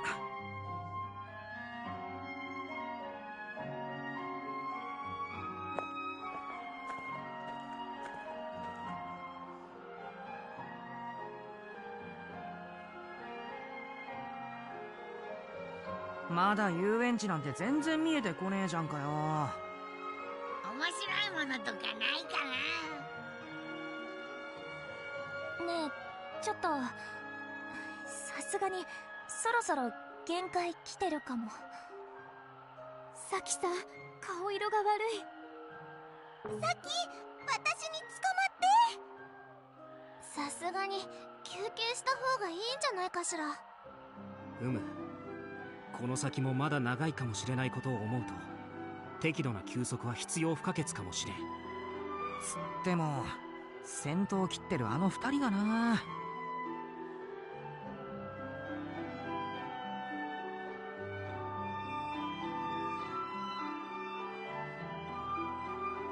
修二、僕もう足が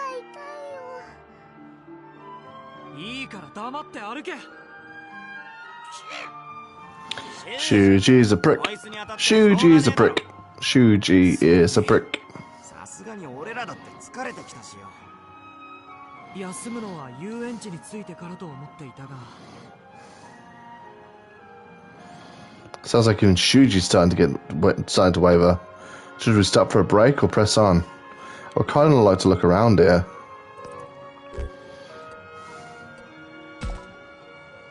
ここで止まると歩き出すのがしんどくなりそうだし、もうちょっと頑張って遊園地まで進みましょう。やはりそうするか。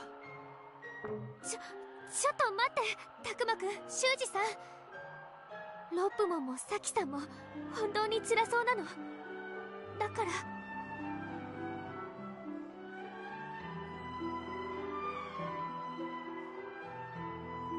It's true, they do both look pretty bad. 僕が無茶だったみたいだ。はあ、わかった。それじゃあ少し休憩にしよう。幸いこの辺りには例の霧は出てないようだしな。あれの怖い感じはしないよ。カイトも文句はないな。ねえよ。やっと休める。さき、大丈夫？みゆきちゃんとはるくんもこっちで一緒に休憩しましょう。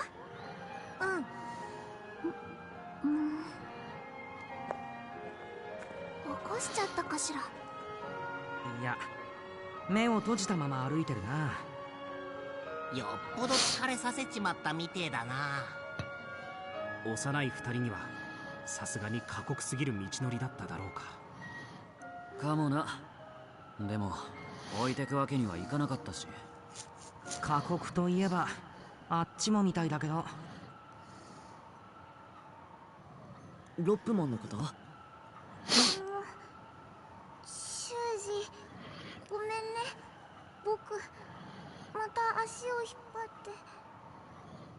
て。いいから黙って休んでろ。次は遊園地まで休みなしだからな。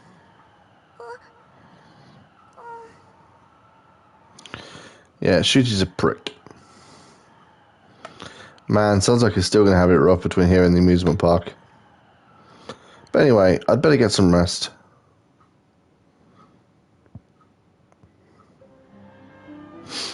I know they're on break, but maybe we should talk to them.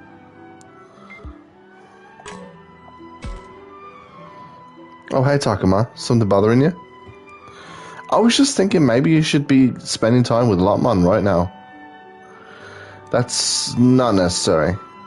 But it seems like his legs were really hurting him. Doesn't that bother you? So his stupid little legs were hurt. So what? He's a monster, he'll get over it. You don't have to be so nasty about it. The stupid thing's nothing but a burden anyway. You can't do anything useful like Agumon or Falcomon. Why do you get stuck with a lousy monster like him? It's not fair. Sounds like Shuji may need more time before he's ready to open up to Lotmon.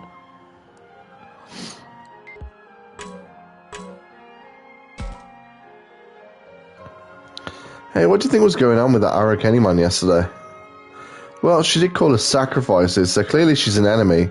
I wonder why though. Good question. And by the way, why is it that Falcomon and the others are on our side? It seems that some monsters like Agumon and Falcomon are friendly. Others are willing to help us, even if they don't want to be friends like Tentomon. And some are obviously enemies. Yet they're all monsters, it's weird. You think so? I mean, even with humans, some are good and others are bad.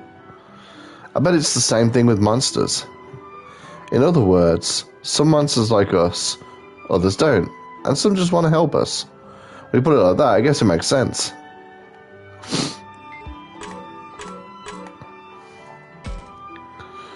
Hey, Takuma, I wanted to thank you for what you did this morning.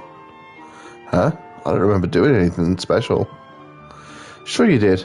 You tried to cheer me up along with Saki and Labramon, remember? Only, I couldn't seem to stop crying.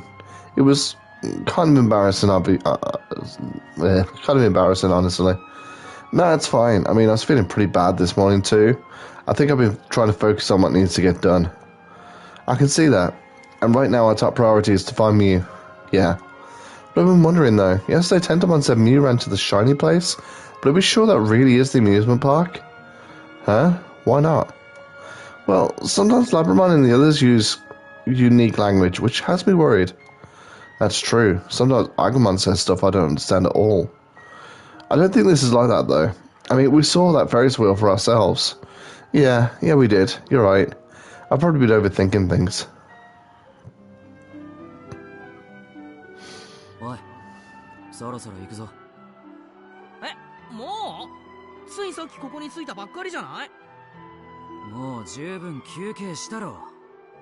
遊園地まではまだ距離があるみてえだし、ここでチンタラしてる場合じゃねえんだ。カイトの言う通りだぜ。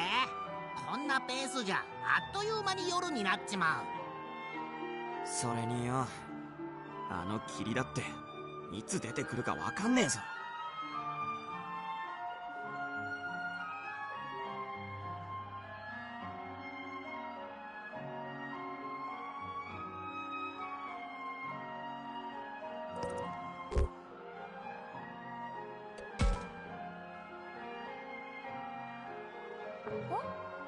タクマ？どうしたの？私のことじっと見て。あ、いや。あ、もしかして私のことを心配してくれてる？大丈夫。しっかり。 I just sort of picked Saki hoping that it was going to raise my affinity with her. Since it can't really raise your affinity with Miyuki or Lotmon. She does look like she's feeling better. I guess she's good to go. 修二さん、みんな体力も戻ってきたみたいだし、カイトの言う通り、そろそろ出発しましょう。もたもたしてるとミュウがどうなるかわかんねえんだからな。そんなこと言われずともわかってる。みんな先へ進むぞ。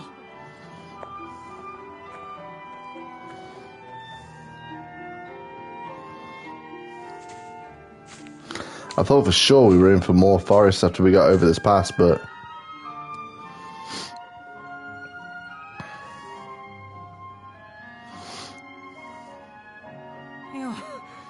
ようやく遊園地が見えてきたぞ。長い道のりだった。るほど。木々の向こうに見える建物が遊園地というものなのか。あんなに大きな建物、僕見たことない。あそこにミュウが。待ってろよミュウ。たくま僕が昨日見た大きな輪っかもあるよ。あれは観覧車って言うんだよ。なんだかカラフルな建物がいっぱいなのね。見てるだけで楽しくなっちゃうのが遊園地なのよね。君たちはしゃいでる場合じゃないだろう、こんな時に。すいません。ちょっとくらいいいと思ったんだけどな。修二の言う通りだろうが。必死に妹探してるやつだっているんだぞ。ミノルくん、カイトくんの気持ちも考えてあげて。待ってろよミュウ。俺がすぐに見つけ出してやるからな。カイト、焦ってんだろうがちょっと落ち着いとけよ。視野が狭くなるといざって時危ねえからな。分かってるよ。ミノル、お前はカイトとは逆にもう少し集中すべきだな。まったく、ミノルよりもハルとミユキの方がよっぽどお利口さんね。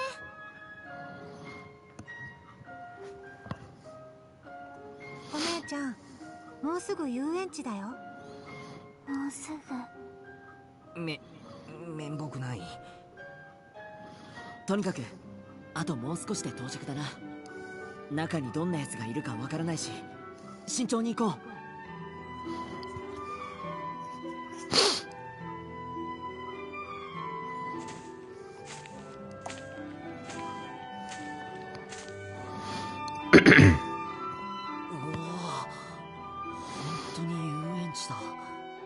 あちこちガタは来ているようだけど。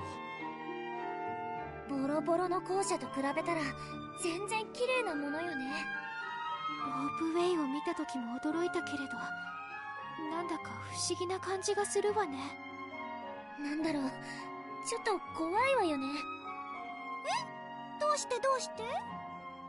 遊園地って怖いところなの？いや、遊園地そのものが怖いわけじゃないんだよ。ただ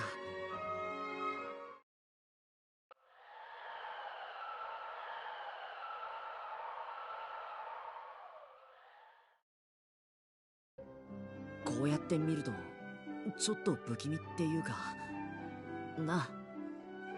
まあね、子供の笑い声もない無人の遊園地なんて、そりゃ怖いに決まってるよ。無理はしなくていいんだぞ。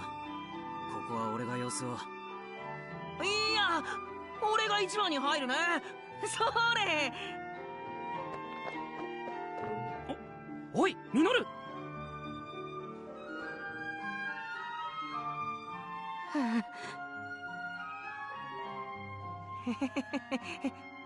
よかったな。チケット代は払わなくていいみたいな。まったく慎重に行動すべきだというのに。なんだよ、これくらいどってことないだろ。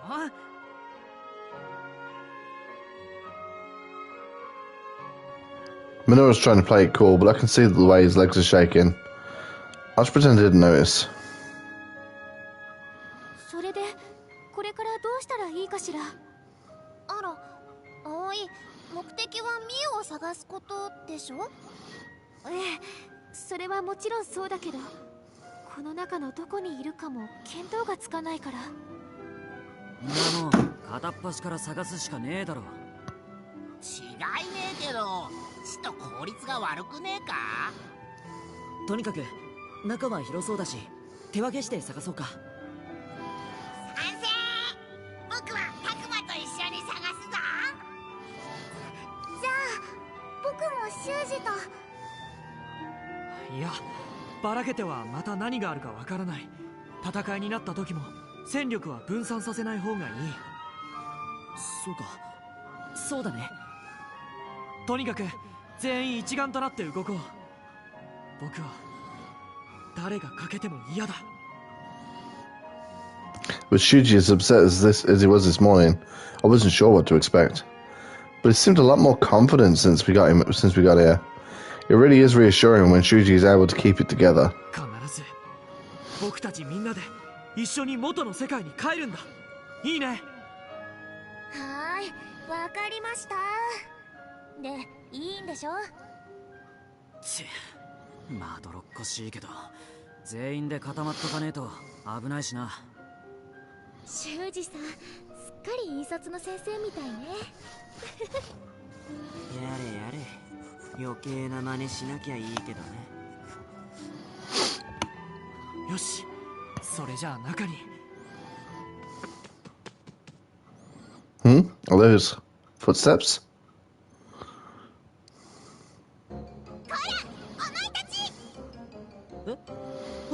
うわ！侵入者め！ここから先へは通さないんだから。なんだ？新しい化け物の割にはなんていうかちっこいっていうか。かわいい。葵？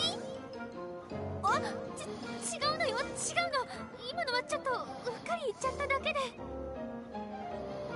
I can see why that would be her initial reaction, but what are these things? で、なんなんだてめえらは。邪魔するつもりなら容赦はしねえぞ。お前たちは悪者だな。女王様の命令で排除する。ここから出て行って。悪者とか女王様とか何の話？全然わかんないよ。しらばっくれてもダメだからな。待ってよ、僕たちは悪者なんかじゃないよ。だってお前たちは子供をさらう悪いモンスターって聞いてるよ。悪いモンスターをここに入れるわけにはいかないのよ。人さらいはすぐに出てけ。僕たちはそんなことしないよ。一体何がどうなって僕らが子供をさらうって話になってるんだ？俺たちはアルケニモンってやつにさらわれた子を探してここに来たんだ。ミュウっていうんだ。見なかったか？アルケニモン？あのド悪党のことね。まさかここに来たのもアルケニモンの命令で。ついに正体を現したな。あんたたちはあいつの手下なのか。やっちまいや、そうじゃなくて。ダメだ、話が噛み合わないぞ。そもそもそんなに大勢の人間の子供をさらって連れ歩いてるじゃないか、お前。さらってないよ。いや、俺さらわれてねえし、こいつらは俺たちの仲間だし。いかにも彼らは決して怪しいものでも危害を加えるものでもない。本当？どういうこと？女王様から聞いた話と違うじゃない。どうする？どうしよう。しょうがないから作戦会議する。 Now they're arguing about something. They don't seem like they're all that bad. なんか始まったみたいだけど、俺たちもどうする？とにかく話を聞いてくれないかな。うるさい、あんな小さい子供をさらってるくせに。そうだそうだ、あっちの二人なんて怯えて固まってるよ。僕たちのこと？ってあれは怯えて固まってるんじゃなくて、あの二人のデフォルトなの。どうしたら僕たちが子供をさらってないって信じてくれるの？それを信じたら女王様が嘘つきってことになっちゃうじゃない。じゃあ嘘ついてんじゃねえの？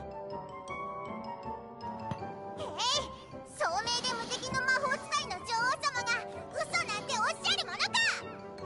あ、またお前、女王様に気に入られようと思って心にもないこと言って。だって気に入られないと石にされちゃうし。今のは内緒ね。石にされるってもしかして脅されてるんじゃん。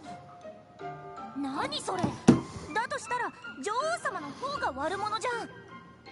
石にされちゃうなんて怖い。待てよ、そいつ相手を石にするような力を持っているのか？そうよ。仲間の一人が石ころになったところを女王様のお力で元に戻したの。石にするも戻すも自由自在。奇跡の力の持ち主なの。ここにもそんな厄介な化け物がいるなんて。とにかくその女王様に会わせてくれ。嫌よ。お前たちに侵入されては私たちがどうなるかわかんないから。じゃあ俺たちが女王様を説得するなり、なんだったら倒してやるからここを通せ。それでいいだろう。そのことどうしよう。いい機会かも。待ってよ。こいつらなんかに女王様がやられるものか。そうだそうだ。それに女王様は言っていた。大きな人間は悪者だって。こいつらは大きな人間だから悪者ってことね。いきなーし。大きな人間？それってどういう意味だ？体の大きさのことじゃないわよね。大人のことを言ってるのかな。いや、僕らは大人とは言えないと思うが。なあもう、ますますわかんねえ。くそ、そんなことどうでもいいだろ。おい、いいから早く俺たちを通してくれ。とにかくここを通りたいなら力ずくできなさい。そういうことならもっと早くやっときゃよかったぜ。はあ、俺とカイトの得意技だからな。いやでも冷静に話し合いましょう。そうよ。何でもかんでも戦えばいいってものじゃないわ。そんなこと言って騙そうとしてるでしょ。なんかこう獣同士でいい感じに話つけてくれたりとかできないの？できればそうしたいものだが。たくま、どうしたらいいと思う？ I'm really not sure. Obviously it'd be best to avoid a fight, but if they attack us we'll have no choice. It'd be nice if Agumon could find a way to convince them, though. 僕らが説得しても拉致が開かない。アグモン、うまく話してみてくれないか？僕にできるかな？私も手伝ってあげる。僕たちはタクマたちをさらってないし、アルケニモンの仲間でもないよ。そんな話信用できるか。だって本当のことだもん。昨日だってアルケニモンと戦ったんだよ。え、あの悪いやつと？うん、アルケニモンは逃げたけどアルケニモンの仲間は倒したぞ。みんなでガッツンとね。あんなに悪いやつの仲間を倒しちゃうくらい強いなんて。お前らはやっぱり悪者に違いないんだ。くそ、もうこれ以上待てるか。強行突破だ。仕方ない。全員で突破しよう。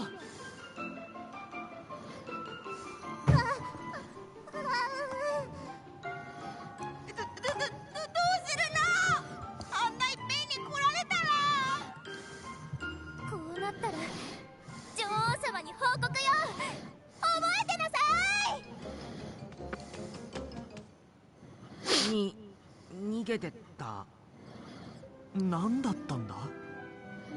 わかんないけど。いいんじゃない？結果的に戦わずに済んだわけだし。そうね。あの子たち相手に戦うのはちょっと気が引けるもの。まあな。だがほっといていいのか？あいつら女王様ってのに報告に行ったんだろ？確かに気にならないわけじゃないけど、あんな変な奴らに構ってる場合じゃねえ。とっとと中に入ってミュウを探すぞ。分かった、そうしよう。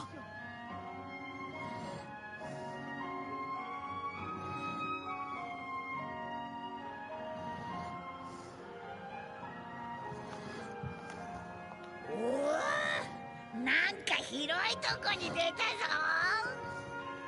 中央広場とかそういう感じかな。ってことはここが敷地のど真ん中ってとこか。位置関係が分かりづらいな。地図でもあればよかったんだが。元の世界の遊園地だとさ、こういうとこでショーとかやったりすんだよな。ミノル、ショーとはなんだ？いろんなキャラクターが歌ったり踊ったりパレードしたりするんだよ。着ぐるみを着たキャラクターがわーっと出てたりとかね。へえ、なんだか楽しそうね。お客さんを巻き込んでいきなり物語が始まったりすることもあるんだよな。お前たちここからは一歩も通さないぞなんつってさありがちだよね。それってああいう感じ？感じ？ああいうって？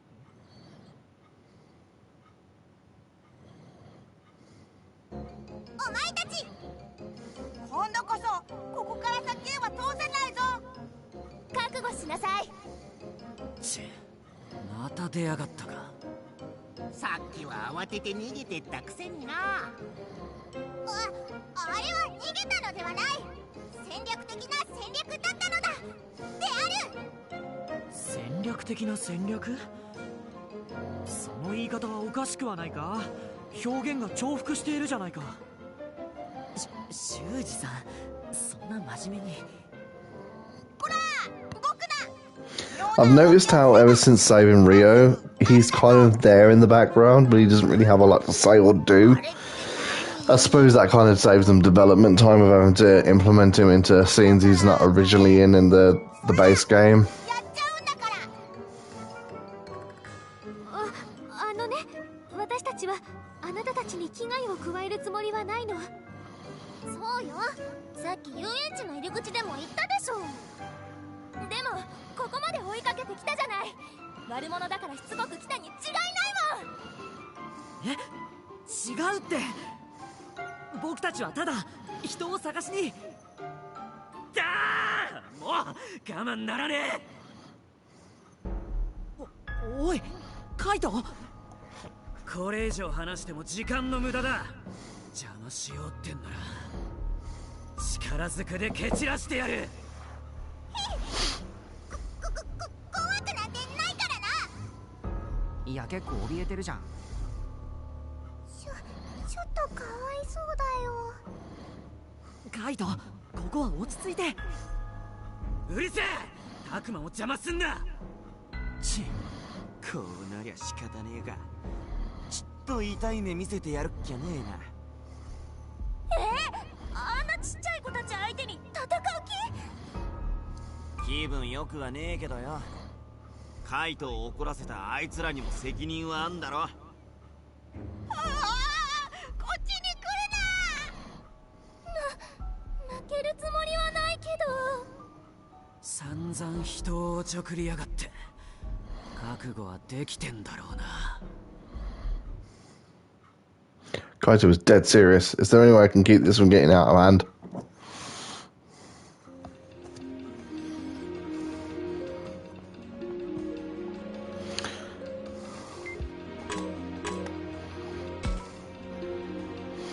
Don't try and stop me, Takuma. I've had it with these things.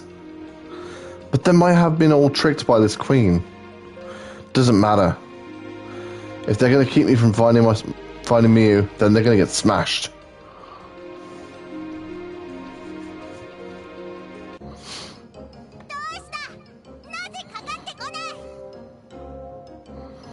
It's no use. I can't think of anything. こっちが来ないならこってるくらいなら俺が相手してやる。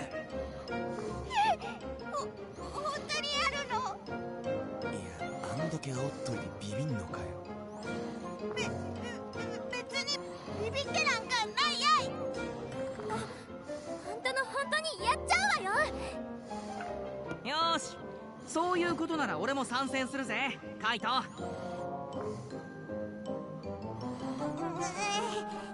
こうなったら総攻撃だ。かっかり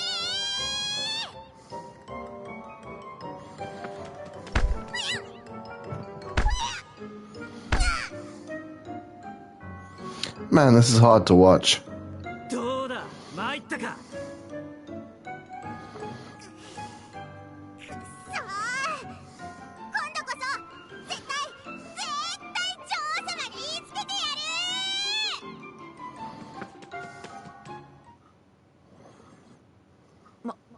また逃げてった。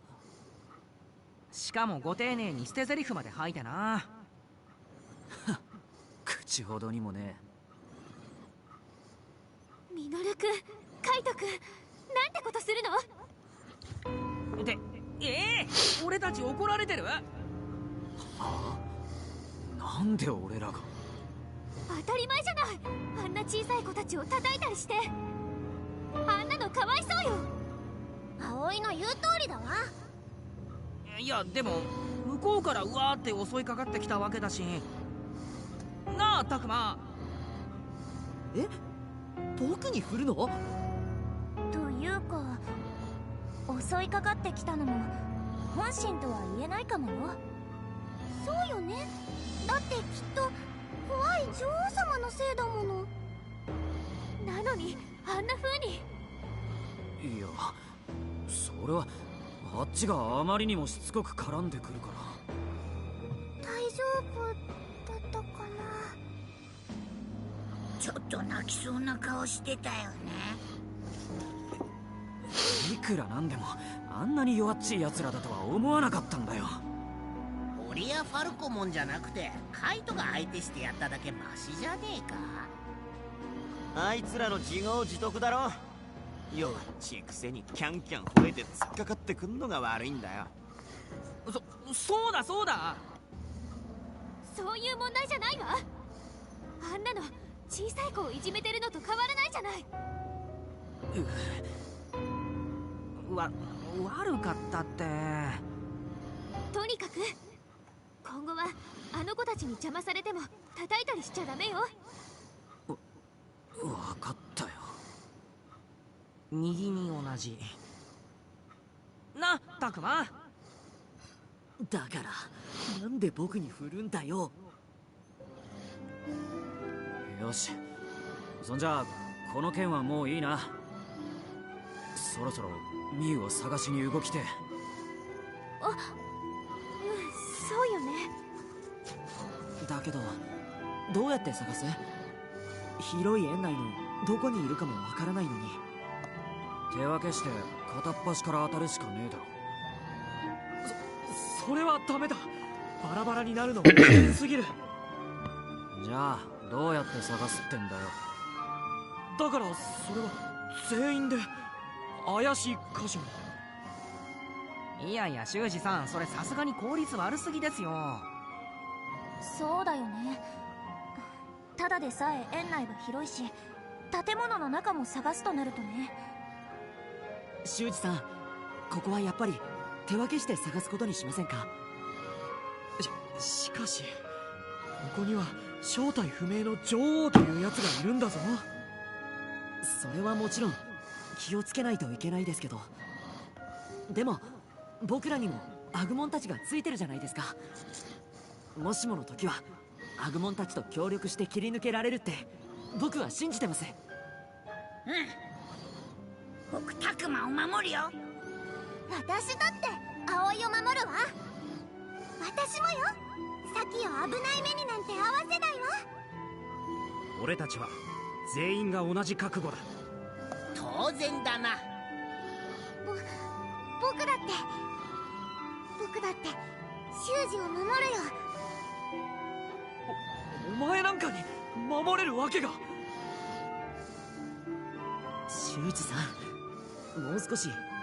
Shuji's a prick. Shuji's a prick. 女王ってよ、マジでそんなヤバいやつなのか？どういうこと？いや、なんつうか、あのチビたち見ててもなんかお気楽っつうか余裕ありそうっつうか、あのアルケニモンとかサイクロモンみてえなのがいたら、それこそもっと怯えた感じになりそうじゃねえか？確かにそうかも。うんうん。ガチの恐怖を乗り越えた亮が言うと説得力があるよな。目はいちいち茶化すんじゃねえよ。でもどんな相手かわからないし、警戒するのに越したことはないよ。うん、そりゃそうだな。ハルとみゆきちゃんはどうするんだ？あの二人はそれこそ危険じゃ。大丈夫。僕はお姉ちゃんがいれば大丈夫だから。お姉ちゃんも大丈夫でしょ？うん。ああ言ってるけど、どうすんだ？わかった。ただしおのおのあまり離れすぎないように動くこと、それから危険だと思ったら絶対に無理はしないこと、これだけは守るように。はい、もちろんです。よし、そんじゃ早速探しに行くぜ。ハル、みゆき、二人も無理はするなよ。僕とアグモンが様子を見に行くし、何かあったらすぐ呼ぶんだ。任せて。分かった、そうするね。そうする。アグモン、僕らも行こう。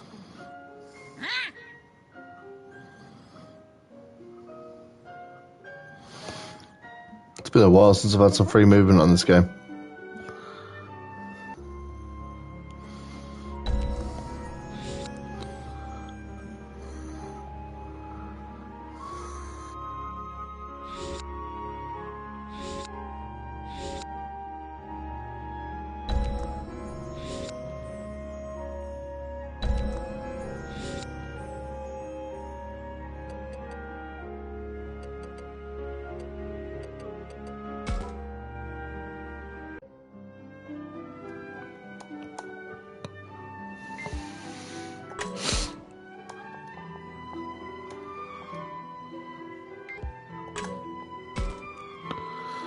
So, do you think those little guys are okay? You mean the monsters from earlier? I hope they weren't hurt too badly when Kaito and Minoru attacked them. And I'm worried about that awful queen they seem so scared of. Aoi's got plenty of her own problems right now, but she's worried about those monsters. She really is very kind. Then again, she did say she thought they were cute. Maybe she just likes cute things? Takuma? Is something wrong? No, not really.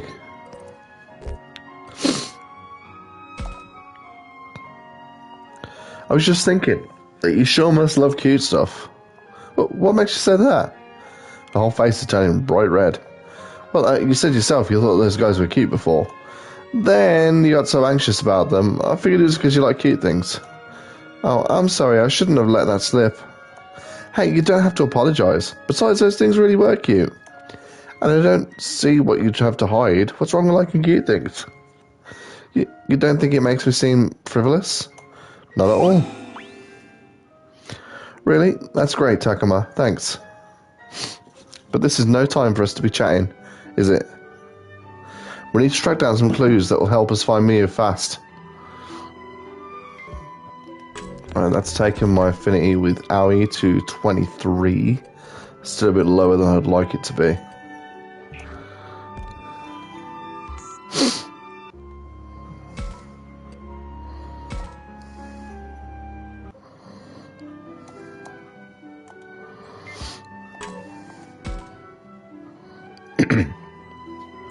It's so weird to be here when nobody else is here. Yeah, you're right. It's hard to describe the feeling. It's almost like you can still hear the crowd even though no one's here. Still, this isn't too far off what I imagined it would be if we were to rent out a park. You thought about that, huh? You're secretly a huge romantic or something? Huh? Why would you say that? I mean, normally when a guy rents out an amusement park, it's for a girl, right? That sounds like a fun date to you? I never thought about it like that. Oh, then who would you take to an amusement park if you rented it out? I can't believe we're talking about this, but Minoru won't let up unless I answer. And if I say something like I'd take my girlfriend, I'd never hear the end of it. Maybe I should just say Minoru, he might appreciate that.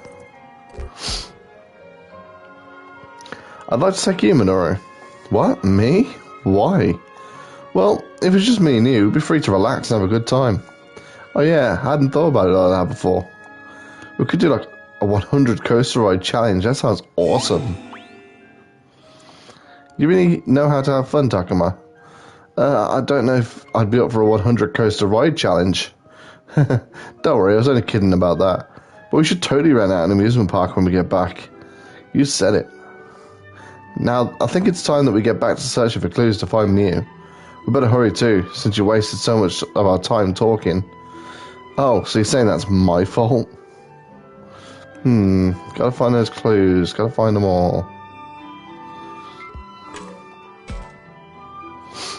Hey, isn't that Mew and Haru? Miyuki and Haru? Isn't this fun, sis? I've never been to a place like this before. Who knew Miyuki could smile like that? And Haru looks like he's enjoying himself too. Oh, I want to ride that one next. Yeah. Wow, what's gotten into those two? I mean, I guess they seem like they're having fun. And really, why shouldn't they? This may be harsh, but this is an amusement park. It's easy to forget, but this is what normal is like. Everything else has been weird. I'm kind of relieved. It's nice to see the side of these two. Takuma, what are you doing? Oh, hey, Agumon. Isn't it nice to see Haru and Miyuki having so much... Wait, what? If you're looking for Haru and Miyuki, they're over there. Those two are just standing around again. Huh? But I could have sworn they were over there. And Miyuki's back to having that blank look on her face. Haru seems like he's a little grumpy too. Just standing there holding her hand. I guess they're back to their usual selves again. Is something wrong? Oh, no, it's nothing. Actually, is something bothering you, Haru? You seem to be in a worse mood than usual. No, not really. I'm just worried about my sister. Sister. Miyuki's just as expressionless as ever, but... Am I imagining things, or does she seem different than usual? Is Miyuki enjoying the amusement park? I think so. Well, that's good. Still, it's odd. Was the Miyuki I saw over there some kind of illusion? Well, I know one thing for sure. The way Miyuki was smiling just now, illusion or not, is something I want to see again. You shouldn't be wanting to see illusions. What? You heard that just now? I did. You know what, Takuma? Let's get her to smile for real sometime. Yeah, good thinking, Agumon. Let's do it. Alright, that's one more thing for us to do.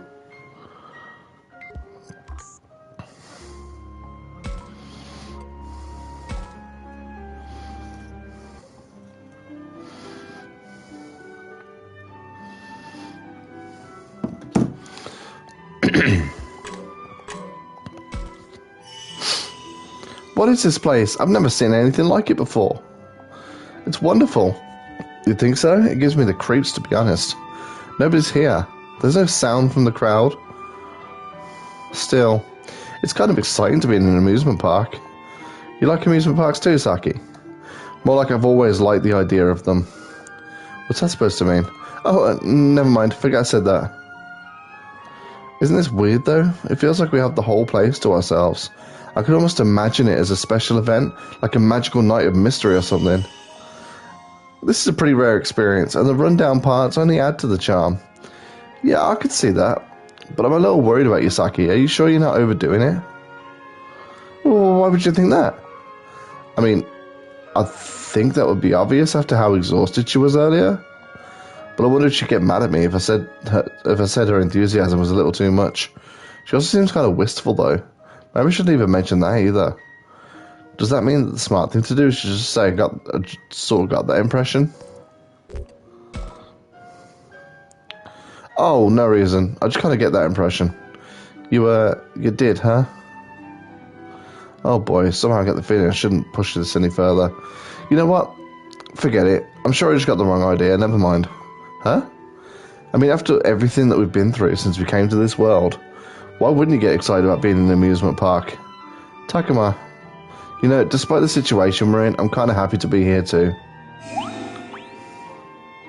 Yeah, I think it's the same for me. And thanks for not pushing me more. Huh? Did you say something? No, not a thing.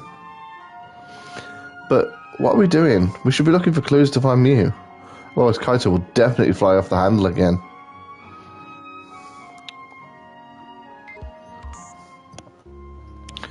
Right, before I go to Kaito, what's my situation like with Saki? 22? Okay, that's raising pretty good.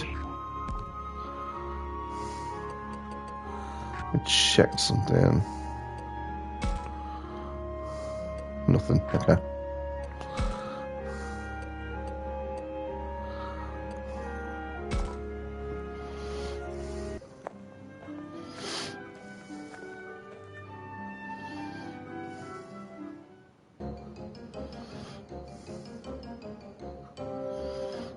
Oh no, it's you guys again.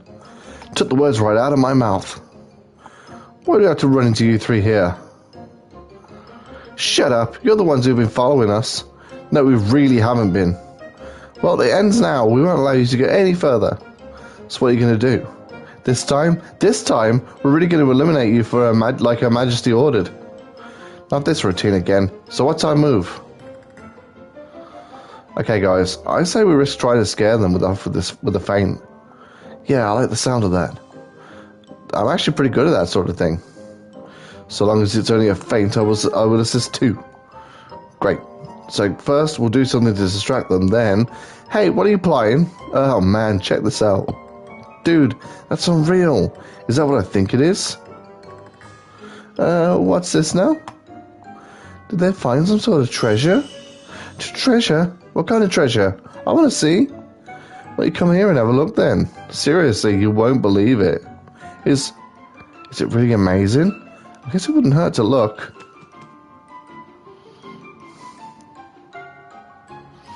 Trackmon, Falcomon, now! Is something behind me? Glah, I'm gonna eat you! All of you, prepare to die.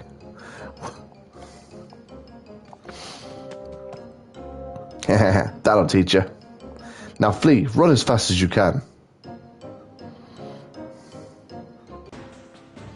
Oh, how dare you sneak up behind us like the villains, cowards! I've had it with you. Patamon, Beamon, let's take him down. Oh no, that completely backfired. I swear I didn't need to fight them last time. Maybe I'm just misremembering, because I don't remember doing it. Right, is Kunamon going to get his champion form?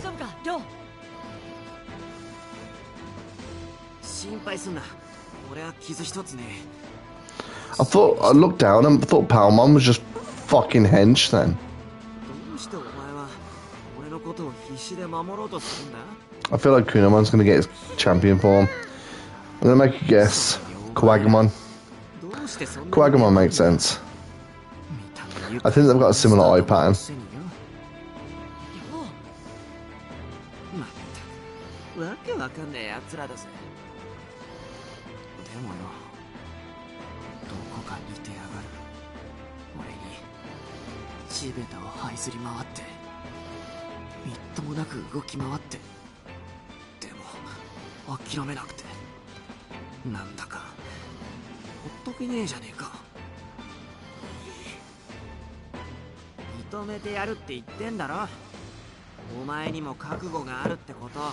Ah, Rio's being nice to Kunamon.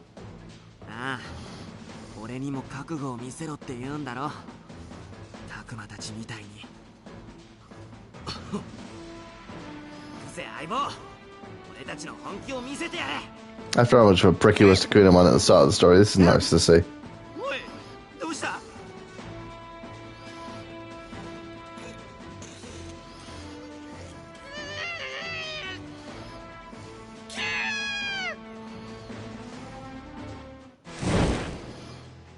Yeah, my official guess is Quagamon.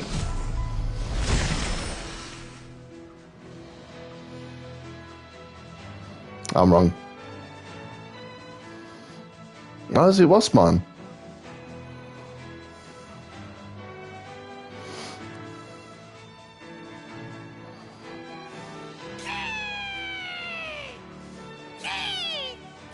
Oh, Flymon.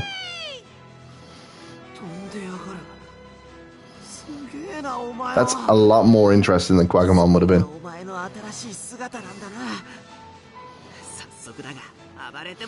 How did you know it was called Flymon? It never said anything.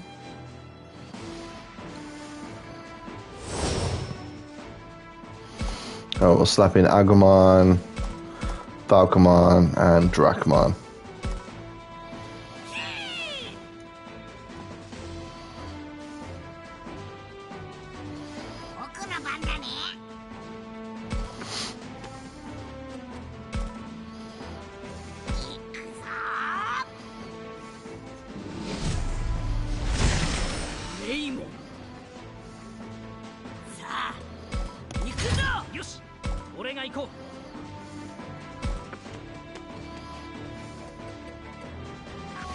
You know, I didn't even check if there's any enemies down here. Yeah, there is. There's one.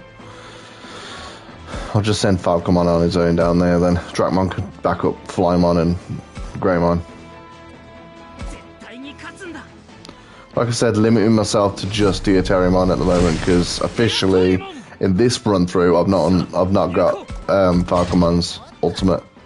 So for storytelling purposes, I'm sticking to his champion form.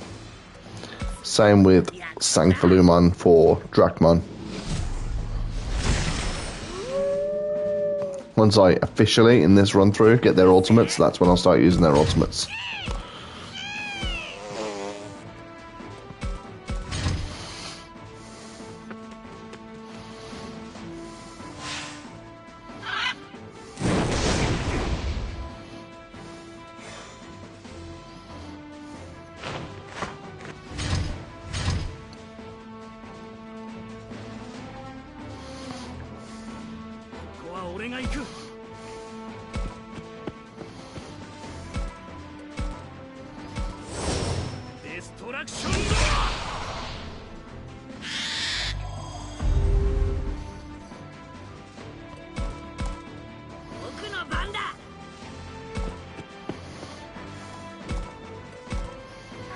Can't get it yet.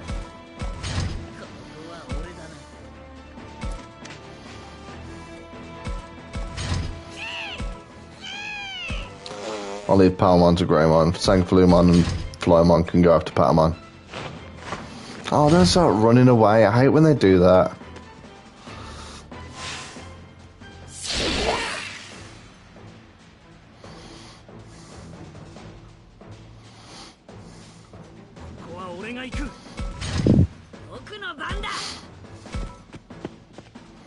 Wait, Greymon's attack might just go in straight lines, yeah.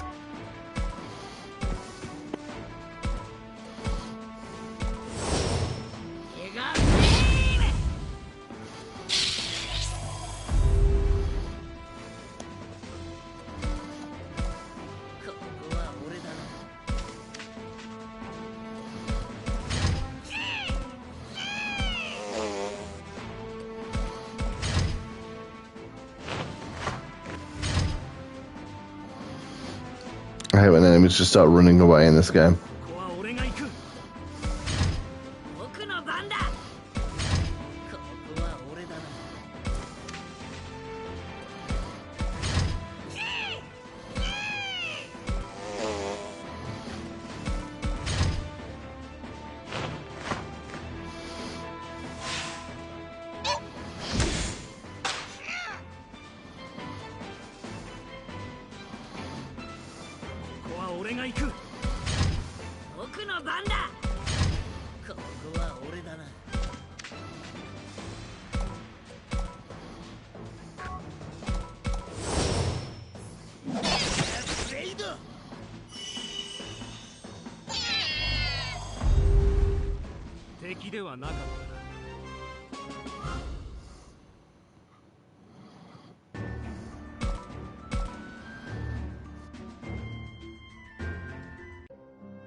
Pay for this.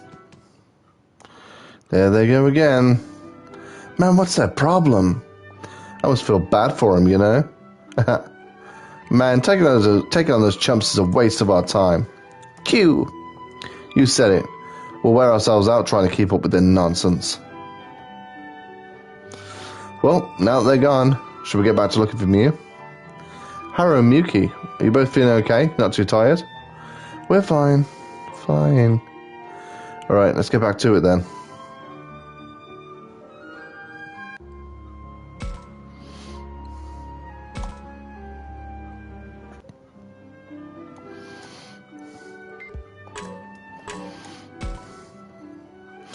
Man, where could Mew be hiding? I hope she's not crying somewhere. Kaito always gets this surprisingly gentle look on his face when he's like this. He must really care for Mew to act this way. Though, to be honest, from what little I did see of her, she struck me as kind of weird. Takuma, why are you just staring at my face like that? You've been giving me the oddest looks. Oh, I was just trying to think about what your sister must be like. Yeah? Well, what do you want to know? It's hard to know how to answer this when he asks me like that. Should I ask what he likes the most about her? Or maybe what he finds cutest? Then again, that might make him feel embarrassed. What else is there? I guess I could ask if it's annoying having a sister. Doesn't it ever get annoying having a sister, like, for real? I mean, I'd be lying if I said it didn't. When Mia was younger, she'd follow me around everywhere, pestering me all the time. I remember thinking that she was really annoying then. But that was a really long time ago. So you don't feel that way anymore? No, I don't. If anything, I feel like now I can't leave her alone. Sometimes when Kaito talks about Mew, he seems regretful. I wonder why that is. Well, one thing's for sure, you really do care about her. I'm all she has, so I have to look out for her.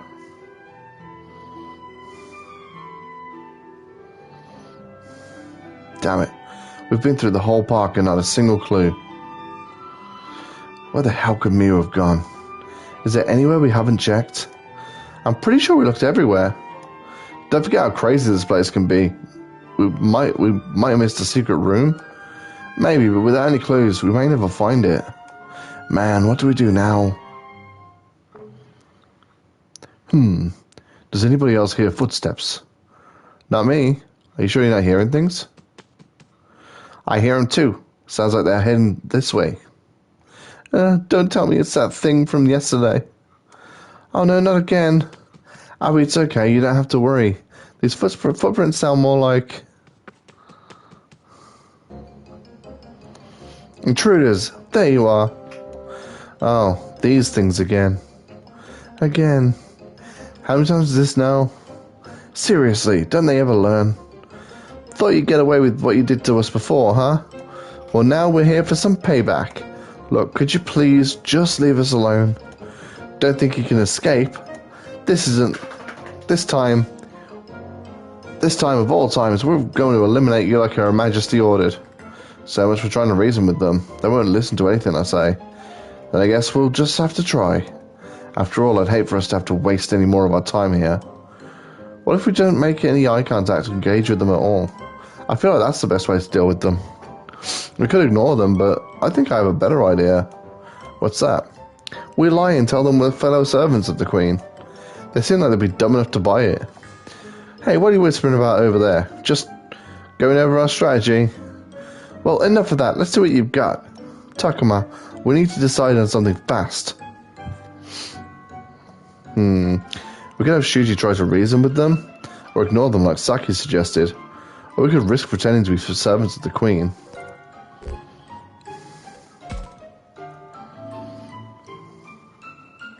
I think Saki has the right idea. I think we need to ignore them completely. Oh, alright, I'll try. Hey, why are you all looking away? Don't respond. Just don't respond. What's wrong with you? Can't you hear us? Or are you just not listening? Gotta ignore that too. No reaction. Hey, maybe if we attack now we can take them. I can hear them, but I'm not going to engage. Ha, take that! What? Yow! Hey, stop that. That stings. How'd you like that? You learn your lesson? I better ignore that too. Our attacks are so weak they're not even worth a response. These humans are tough. There's only one thing to do now. Retreat! Retreat! Phew. Why do I feel so tired? It's tough having to deal with the same scenario. Well, next time they try and mess with me, they're not getting off so easy. You don't mean you're going to hurt them, do you, Kaito? I gotta say, Aoi, after all this, Kaito's not the only one who's mad at them. But let's just hope we don't run into them again. I don't know. I feel like if you've said that, we're sure to run into them. Huh? Why is that? It's like foreshadowing. Yeah, not only like before someone dies, but like before meeting someone. So what happens if you're in the shadow? Like, you don't get it. It's like if you were in a comic book, that's what would happen next. I guess that's not a very good explanation. Whatever. Let's just get back to looking for Miu. We still haven't found any clues yet. Good idea. Where could she have gone?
Everyone's here. Did something happen? Alright, we're all here. Now let's discuss our current situation. What's there to discuss? We haven't found anything. Not a single clue. Hey, no need to bite anyone's head off. It's not like you're the only one who's upset. You're right, I'm sorry. And here you all are trying to help me. I just can't stand this. Hey, don't worry about it. We understand. Though I'm not sure what more we can do.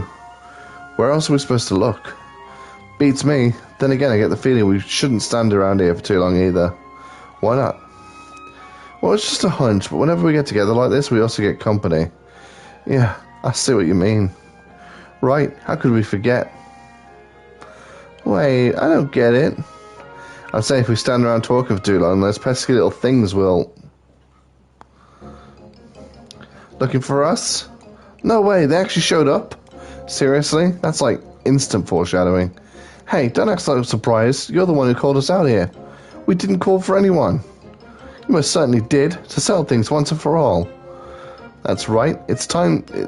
this time of all times, not any other time, but this time we'll finish you. Because those are Her Majesty's orders. What do we do, Takuma? Let me think. Why do these stupid, blabbery, pesky little brats, Kaito? I've had it with you! Looks like Kaito's finally snapped. If you two twerps mess with me one more time... Kaito, no, please, calm down. Don't you dare tell me to calm down. I am done with this. But you're terrifying them. That big human's scary. Oh, Your Majesty. I hate this. They're crying. Okay, fine. Whatever. But what the hell are we supposed to do? I'll go talk with them. You stay here, Kaito. We tried that already and it didn't work. Just let me handle this. Oh, great. Now Aoi's getting mad. It's no more than Kaito deserves. Who does he think he is yelling like that? But he's sure about this, Aoi. Of course. It's not like they're really that bad. Listen, I'm so sorry we scared you like that. I'm just gonna go get a little bit closer, okay? I'm not gonna try anything. Why she crouched down like that? To look them in the eyes? She's treating them like you would if you were talking to a little kid. She doesn't want them to feel threatened. You know, how kids can get scared when adults look down at them. Oh, now I get it. Yeah, I think I know what that's like. What are you criticizing me? I'm never scared when you look down at me, Takuma. Shh, let's focus on Aoi right now. This place obviously means a lot to you, so we're sorry we came in without permission. But we're not here to do anything bad. We're looking for our friend's little sister. Does that sound okay to you? That's really all you're here for? Whoa, they're actually listening to what Aoi has to say. That's it. We're looking for a young human named Mew. A young human girl? You mean like the queen? What? Is your queen a young human girl? That's right, she is. Oh, so maybe the queen will know something about your friend. Really? Do you think she would tell us? We'd have to ask her to find out. Would you mind going to ask her then? We could do that. Let's go to our secret hideout and see what she says. Your secret hideout? Okay, we'll go ask. Wait. Oh, they ran off. Their queen is a young human girl. Yep, that's what they said. A young human girl, just like Mew. I don't like this. Not one bit. Huh? Why not? Come on, we've got to follow those little guys. But why? I got a feeling I know what we'll find if we do. Don't lose sight of them, okay? Don't let them catch on. Okay. Come on, let's do what Kaito says. We gotta follow them so they don't catch on to us, right? I could do that.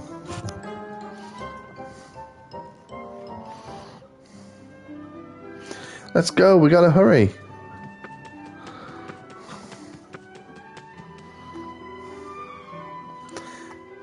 Hey, you don't think we're being followed, do you? Nah, we're fine. Now come on, we gotta go see Her Majesty.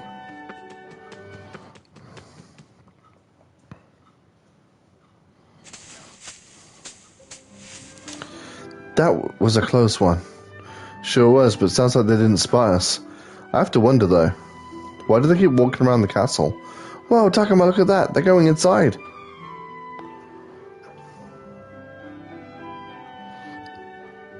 Oh yeah, they are. So that must be a back door. Since the castle gate was closed, we had no idea how to get in. Apparently this was another entrance. We never even noticed. We sure didn't, but let's head inside.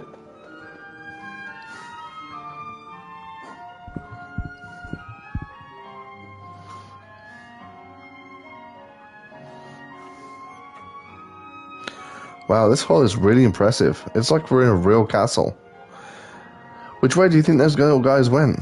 I can't believe we lost sight of them already. Where could they have gone? I'm not sure, but let's try heading farther in.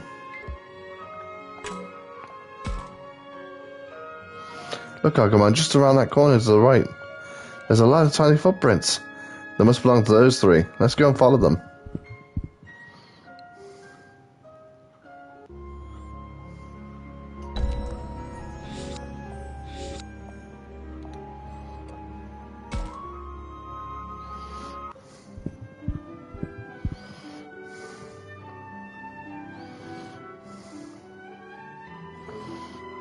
This hall looks a lot like the other one, but not quite the same.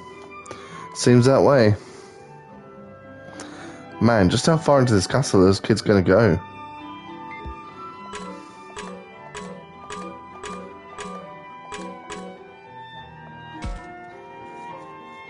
Look, Agumon, this hall goes even further in. Oh yeah, and the little footprints keep going too. So if we head further down this way, we should find out where they're going. Okay, Agumon, let's go.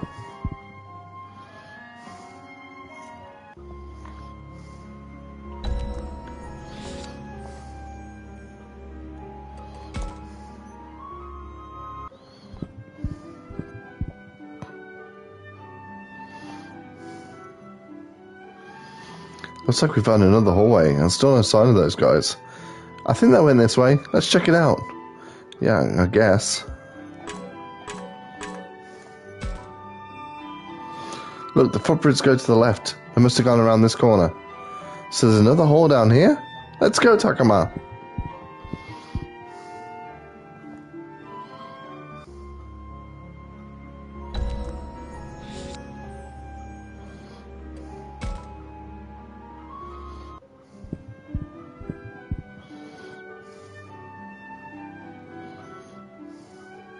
Looks like another new corridor. All these hallways look so similar. I think I'm starting to get lost. Let's hope this is the last one. Now come on, we gotta find those little guys.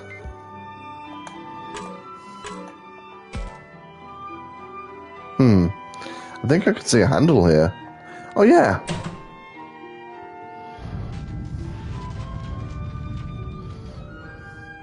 Wait, this is a door? I almost missed it in the shadow of that pillar. You think this is it? Yeah, I bet it is.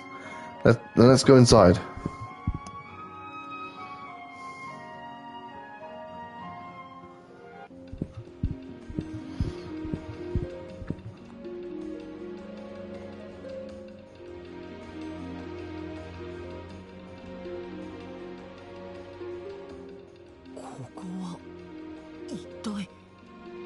あれだな。RPG の王様でもいそうな部屋だな。玉座ってやつ？王様が座る場所ってことね。また君たちはそんなのんきなことを。ここに恐ろしい女王がいるかもしれないんだぞ。いや、それよりミュウだ。ミュウ、どこだ？いるんだろ？おいカイト、あんまり大声出して女王に見つかったら。なに？なんかうるさい。今の声、あの玉座にいるのってもしかして。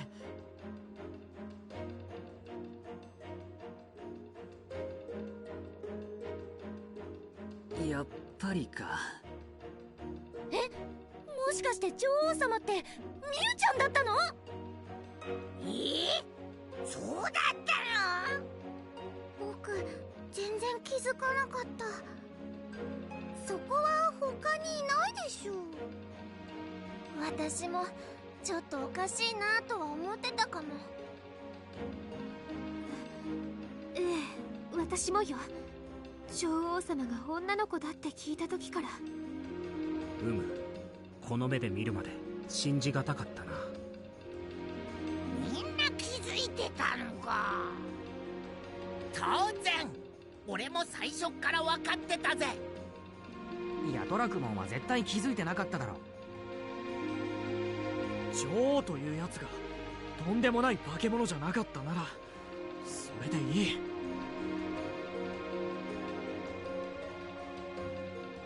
ちょっと何を勝手に入ってきて。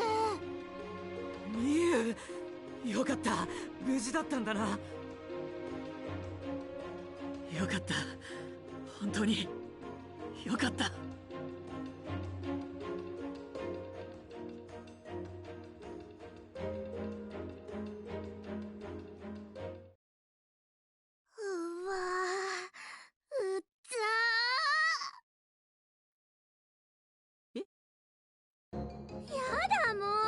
お兄ちゃん、ここまで追っかけてきたの？当然だ。さあ一緒に行こう。こんなところに一人でいても危険だ。一人じゃないし、みんないるし。みんなって。もしかしてあの小さいやつらのこと？そういえばあの子たちは女王様の配下だって言ってたけど。ここの連中みんなうちの家来なんだよ。あ、シャコモンは別ね。うちのマブダチだし。家来。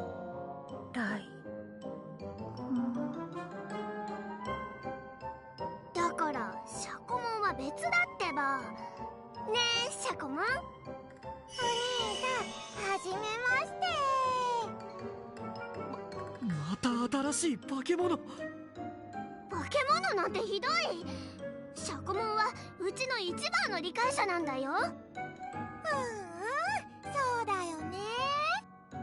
お前がミュウをそそのかしたのか。シャコモンはそんなんじゃないって。信じらんない。すぐこれだよ。喧嘩っ早いし乱暴だし、柄悪いしうざいし迷惑だし。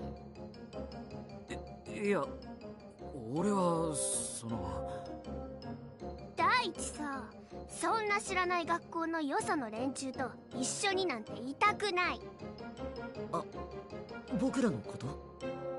そりゃそうだ。いきなり他校のやつと仲良くしろとかんなこと言われても普通はできねえよ。とか言っちゃってさ、今はそんなこと思ってねえんだろ。うるせえよ。タクマたちは信用できる。悪い奴らじゃない。さあ、散々心配させやがっておとなしく一緒に来るんだ。あまりわがまま言ってみんなを困らせるんじゃない。うわ、何よほらもう偉そうに。お兄ちゃんなんて大嫌い。みゆ。何があったんだろうな、この兄弟に。やれやれだぜ。カイトったらいつもカッコつけてるのに、妹の前じゃ型なしじゃん。兄弟仲がどんな状態かなんて他人に分かることでもないよ。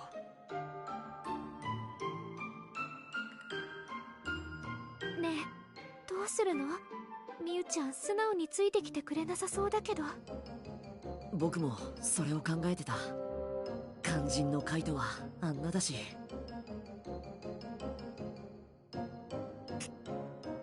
嫌い。お兄ちゃんなんて嫌いって。カイトのやつマジか。すげえ打撃受けてんのな。ミユ最強かも。だからってどうするのよ。あの子はまだ子供だ。やはりここは僕らが年上として叱るべきだろう。頭ごなしに言うのよくないんじゃない？ますます嫌がられると思うけど。それより何より気になるのはミユの危機感のなさだ。シャコモンたちがいるとはいえ、一人で怖くなかったなんてちょっとすごいわよね。ここは危ない世界なのよって教えてあげるべきじゃないかしら。それよりさ、物で釣った方が早くね？相手は子供なんだし。春やみゆきだってお菓子とおもちゃがあるって言われたら喜ぶだろ。別に。それよりお姉ちゃんと遊ぶ方がいい。そうだった。この二人はこういうやつだった。もうひそひそうるさいよ。早く出てってってば。さもないと。おい、なんかわかんねえけど、あいつなんか企んでそうだぞ。たくまくん、どうしよう。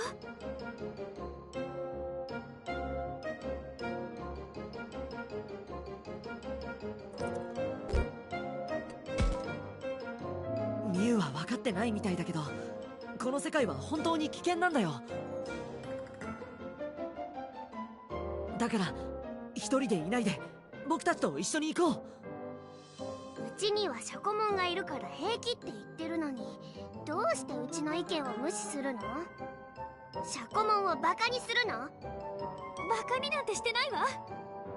私たちにだってラブラモンたちがついてるから、この子たちが頼りになることはよく知ってるもの。だったらお兄ちゃんたちと一緒に行く必要なんてないってわかるでしょ。それでも一緒にいるべきよ。シャコモンがついていたとしても危険には変わりないのよ。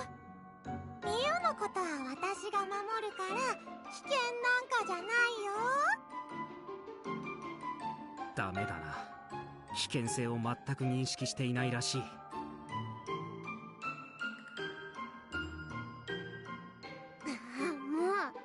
やっぱりお兄ちゃんとお兄ちゃんの友達なんてうざい。すっかり嫌われたみたいだぞ。これはまずいかも。ねえねえミユ、それじゃあどうするの？どうするも何も、いつもお兄ちゃんはうちに構ってばっかりで、もううんざり。うちは自由でいたいの。スイッチオン。ちょっとやめなよミユ、お兄さんでしょ。そこまでしなくてもいいんじゃない？大丈夫、死ぬわけじゃないしさ。ミユ、お前何をする気だ？ここからいなくなってもらううだけです。はーい、ポチッとな。はあ、本当に押しちゃった。押したって何を？おい、なんだ？お姉ちゃん、僕に捕まって。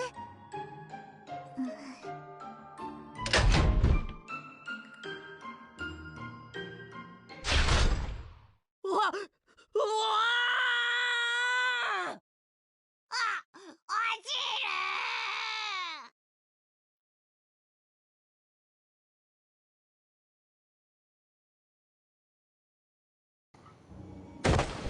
るThe old trapdoor. 落とされたぞ。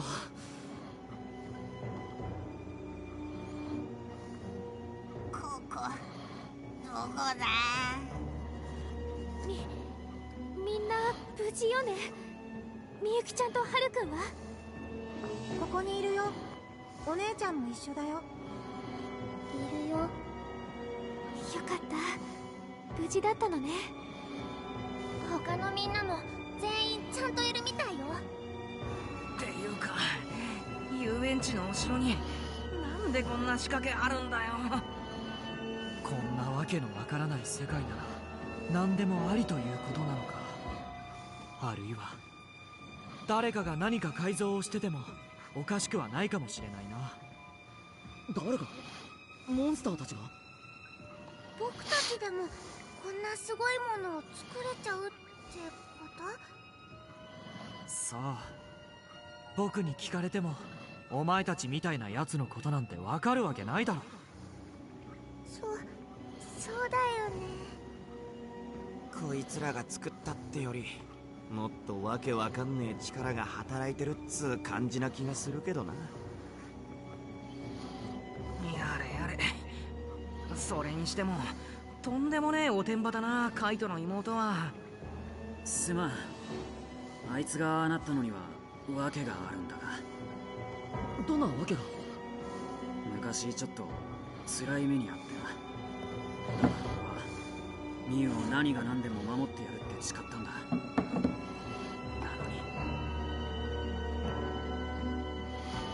に Kaito always just seemed to get upset when he talks about Miu. I wonder what happened. But it's probably better if I don't pry. なんか抱えてるのは分かったけど、だからって過保護すぎるのも逆効果だったんじゃないかしら。そうか？俺はただ心配なだけなんだけど。そういうのされる方は息苦しかったりするのにね。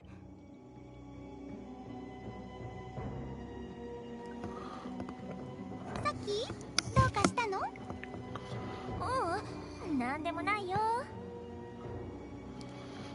Have we just imagined とに it? かくさ、まずはこっからどうやって出るかを考えようぜ。黙ってここに留まっているわけにはいかないからな。それじゃあどこかに出口がないかみんなで探そうか。わかった。またみんなで探索だな。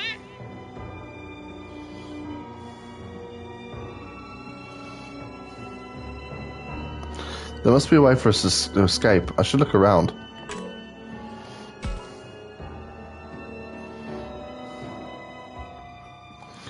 Bah, looks like this isn't it. Yeah, apparently this is just an ordinary bed. A real beat up one at that.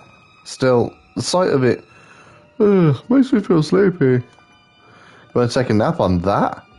I don't think that's the best idea. Hey, I just said it makes me feel sleepy, okay? Come on, we should search somewhere else.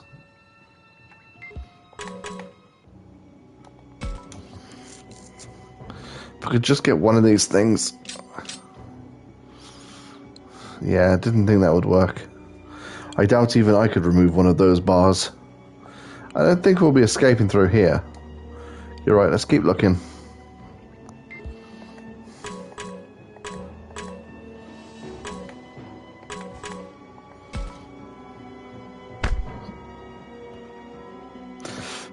I thought this might be it, but it didn't move or anything when I punched it. Doesn't it hurt your hand to punch a rock like that? Oh, don't you worry about that. My hands are tough. But you're bleeding. It looks like it would really hurt. You're right. You should treat that hand right away. Only, I don't know how. Should I call for Aoi? I'm telling you, it's fine. If you tell Aoi, she'll make a whole big deal out of it. Just keep quiet, okay? Yeah, I bet she'd really let you have it. Probably yell at you for being so reckless.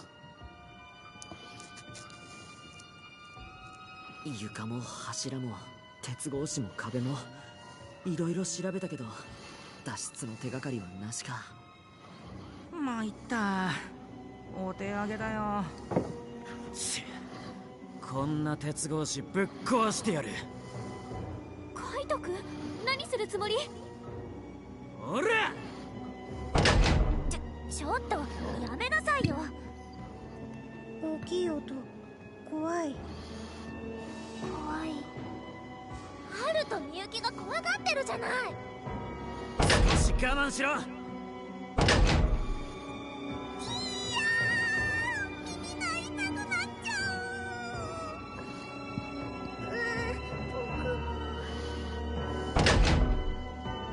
う。カイト、やめなって。カイトの足がどうかなっちゃうよ。そもそも蹴りつけたくらいで頑丈な鉄格子が壊れるわけがないだろう。じゃあどうしろって言うんだ。ほう、これはまたおてんば姫にこっぴどくやられたようじゃのう。なんだ、また変なのが出やがったのか。Don't mind me, just going to take a little selfie for Instagram.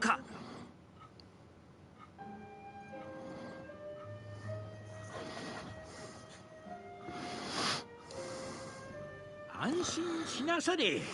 わしは敵というわけではないのでの。あれ、すごいもじゃもじゃなのが出てきた。誰だお前は。まあまあ焦りなさんな。話は後じゃ。まずはどれ、お前さんたちを牢から出してやるでの。え？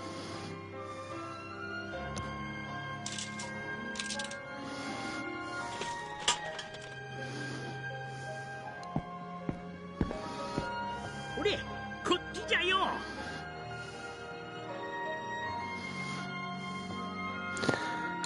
He really just let us out. Who is this old man?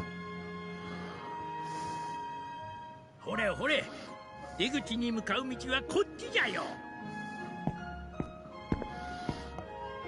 We all left the cell, and the old man, as the old man suggested, but 大丈夫なのかよ。実はこれも罠なんてことも。ん？わしが信用できんのかの？聞かれてた。お前たちみたいな化け物、そう簡単に信用できないのは当然だろ。修二さん、何もそんな言い方。そうだよ。少なくとも牢屋から出してくれたのは本当じゃない。連れて行かれる先にもっと凶悪な敵がいないとどうして言い切れる。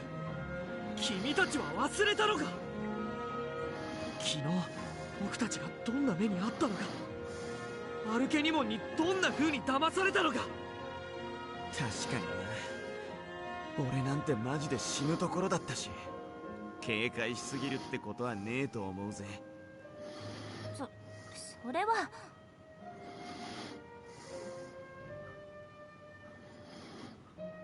we did get tricked by our Candyman yesterday, and the results were terrible. But should we let that make us paranoid? についてこいとは言わんが、どうするんじゃ。We don't have many options if we want to leave. I feel like we'll really have to trust him. But Shuji could be right about this being a trap. In which case, we should find our own way out. Wait until Mew's in a better mood.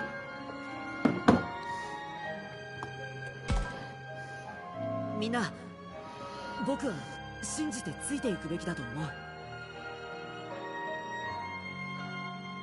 たくま、そんな簡単に。簡単じゃないです。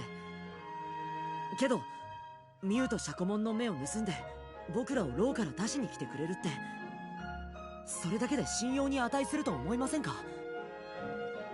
これが罠じゃないという証拠はないんだぞ。それは。でも僕、この人は信用していい気がしません。僕もそう思うよ。思うよ。あの二人が自ら意見するとは珍しいな。子供ってそういうとこ意外と鋭かったりするし、俺も大丈夫って気がしてきたかも。何かあったらすぐに離れるからな。さて、それじゃあ改めて外まで案内しようかな。お願いします。でもそれだけじゃなくて、あなたのことを聞かせてもらえますか？そうね、人となりを知った方が安心できるし。そうじゃの。少し歩きながらわしの話をするかの。じゃあまずは名前を教えてよ。わしはディジモンじゃ。改めて聞くけど、ジジモンはどうして僕たちを牢から出してくれたんだ？お前もミュウの配下ってやつなんじゃねえのか？ほっほ、わしはもともとこの辺りを取りまとめる長のような役割をしとっての。偉い人ってこと？いやいや、小さく弱き者たちが幸せに暮らせるように見守っておっただけじゃよ。でもそれならどうしてミユちゃんが女王様なんかに？遊園地にいた子たちみんなミユのことを怖い女王だって言ってたけど、わしのもとにおった者たちは皆純粋で素直すぎるからの。コロッと手玉に取られてしもうた。あー、なんとなくわかるわ。あのおてんば姫の相棒はなかなかに頭が切れるようでな。岩石の塊にされたふりをして、そこから蘇ったふりなどをうまく演じて、皆はすっかり魔法使いだと信じ込んでおる。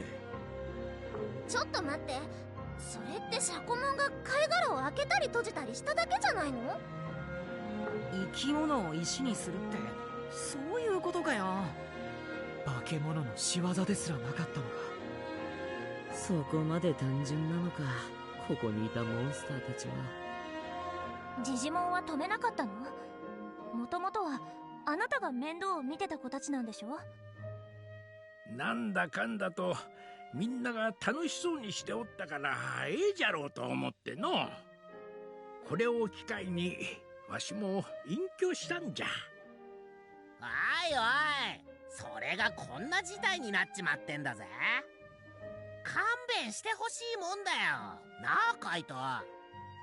いや、そこはむしろこっちが謝らなきゃなんねえ。妹がとんだ迷惑をかけちまったみたいですまなかった。そう言われてしまうとわしも何とも言えん気分になるの。気にする必要はねえよ。いやいや、実を言うとわしも少し楽しかったものでの。楽しいって？何しろおてんば姫は掃除も整理整頓もなんもできやせん。その分わしが身の回りの世話を焼いておったんじゃよ。じゃからの。ってそれ完全に世話焼きおじいちゃんじゃん。悪いがあいつは俺の妹だ。だから俺が何としてでもここから連れ戻す。そうじゃの、分かっておる。そこはお前さんらに任せるからなんとかするんじゃの。ここはわしも一肌脱ごうとかいうところじゃないの？だからこうして外まで案内してやっておるじゃろう。まあそこはありがたいけどな。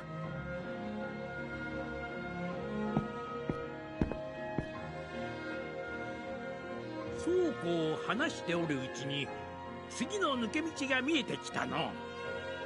地上まではまだまだ遠いのか？それほどでもないが、はぐれんようについてくるんじゃぞ。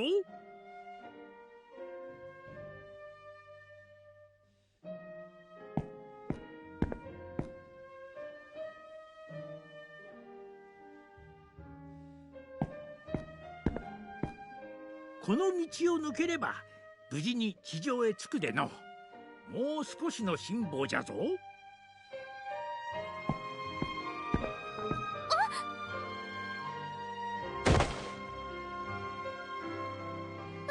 大丈夫？葵くん、どうしたんだ？なんでもないです。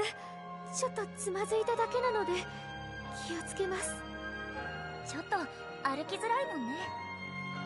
お姉ちゃんも足元気をつけてね。この辺りはどうにも崩れやすくなっておるからの。老朽化は止められんじゃろうての。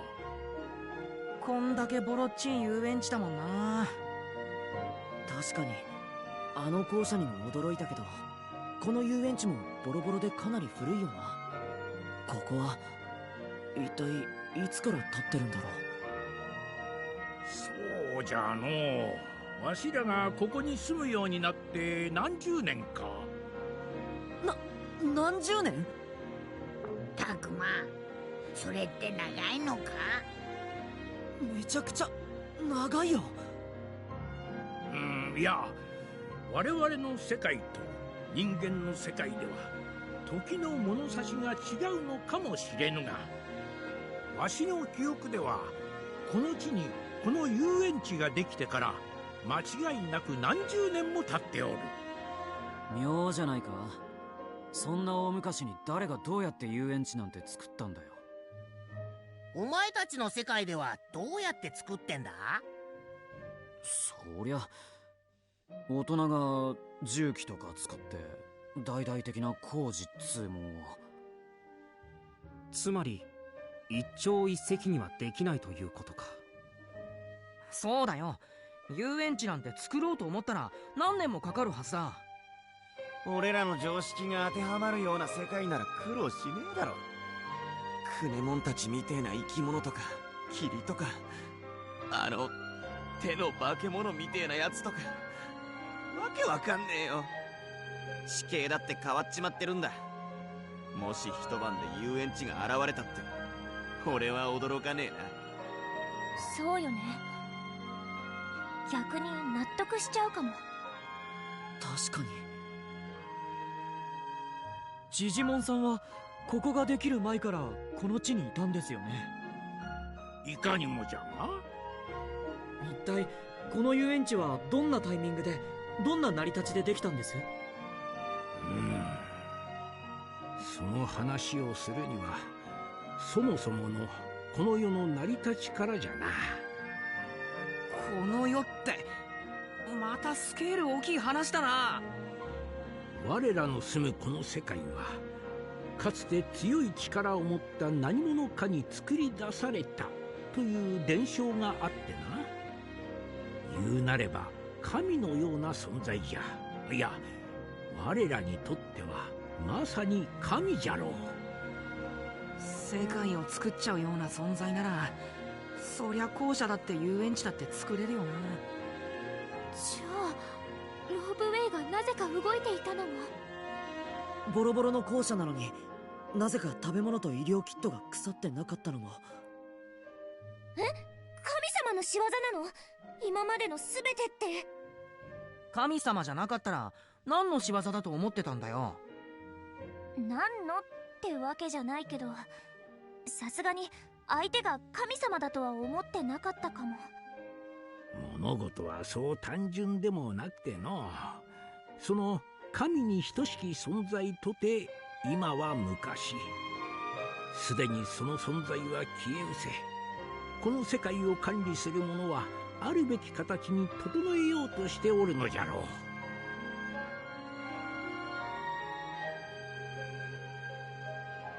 ごめん、意味わかんない。そうなの？てっきりサキは分かってるのかと。だって結局何がどうなってるのか全然わかんないもん。ごめんなさい、僕もわかんなかった。いや、全員理解不能だって。こればかりはわしも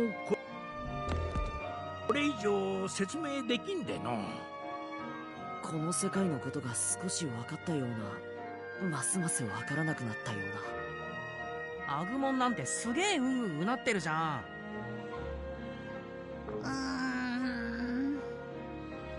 本当だ、うなってる。よっぽど話が難しかったんだろうな。おかしいな。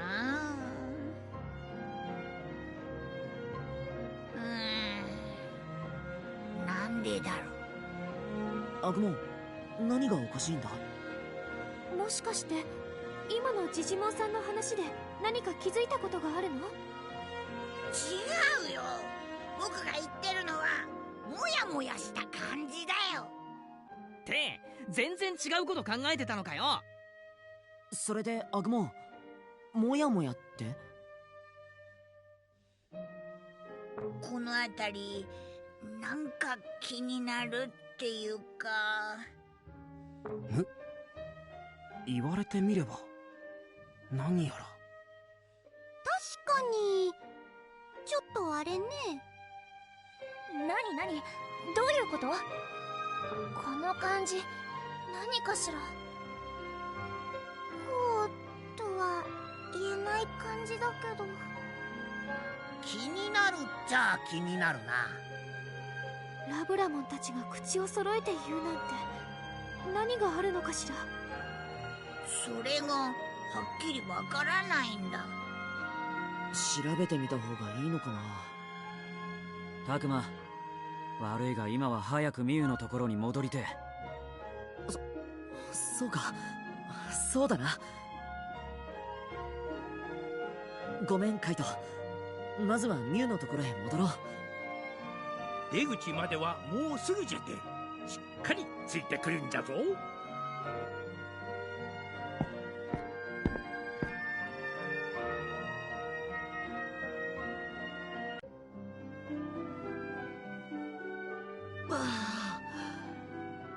こんなところに繋がってたのか。やったー、明るい。なんだか久しぶりに太陽を見た気分だわ。地下に落ちてから思ったよりも長い時間が経ってたせいかもしれないわね。お姉ちゃん、眩しくない？眩しい。ほほう、わしもちーとばかし眩しいわい。で、これからどうすんの？ミユのところに戻って必ず連れ戻す。それしかないだろうな。あの様子じゃ無理じゃないかな。私たちの話なんて聞きたくないって顔だったものね。確かにミユのやつは一度こうと決めたら頑固だし、聞く耳を持たないからな。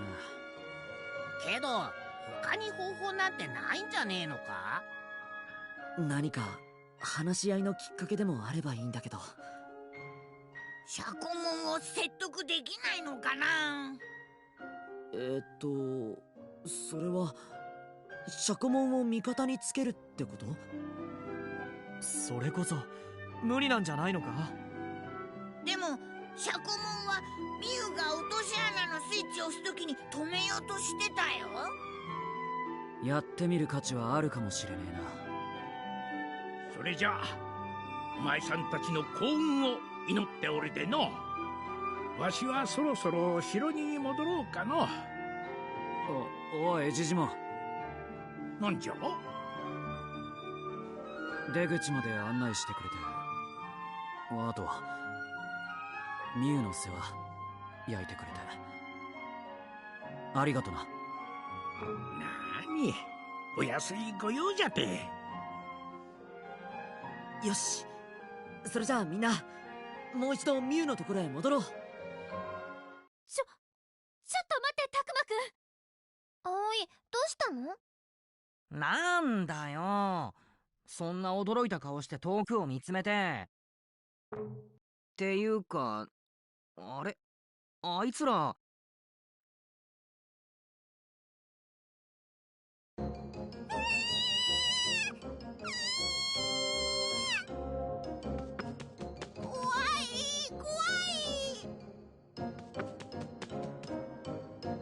ウの家来って言ってた子たち。ん？これは確かパルモンとパタモンじゃのう。俺たちを追ってきたのか。いや、それにしては様子がおかしくないか。なんかすっごい慌ててるみたいだけど。悪い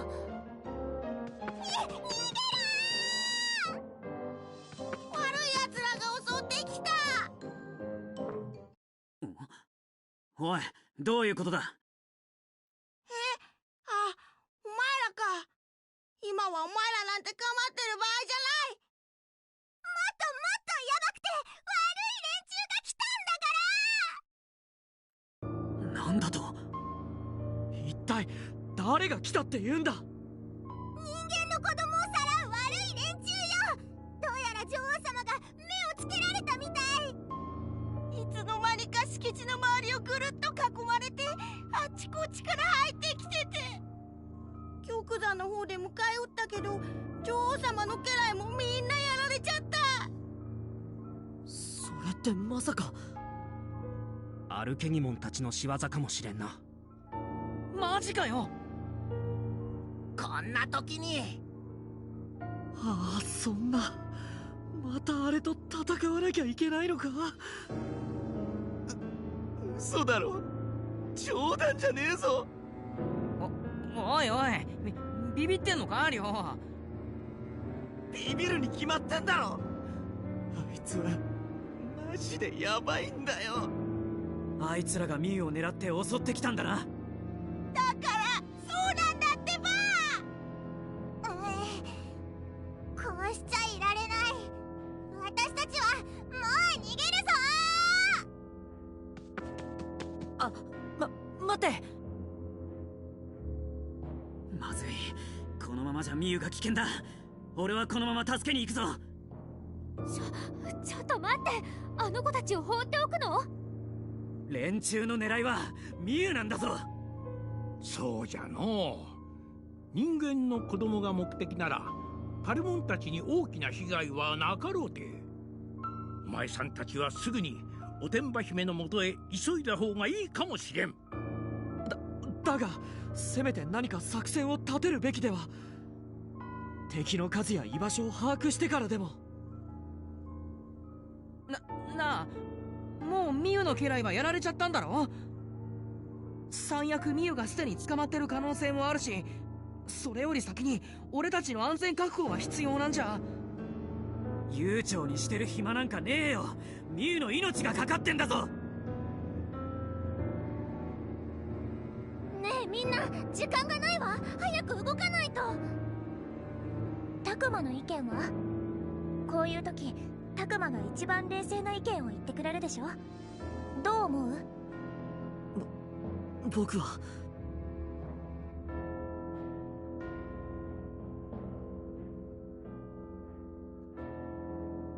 タクマ、黙ってないで何とか言ってくれ。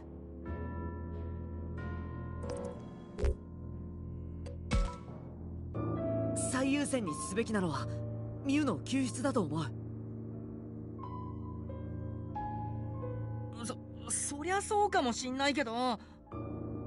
襲ってきたのが本当に昨日のアルケニモンたちならミュウは生贄にされてしまう。そうなってからじゃ遅いんだ。僕もタクマに賛成だよ。でもよ。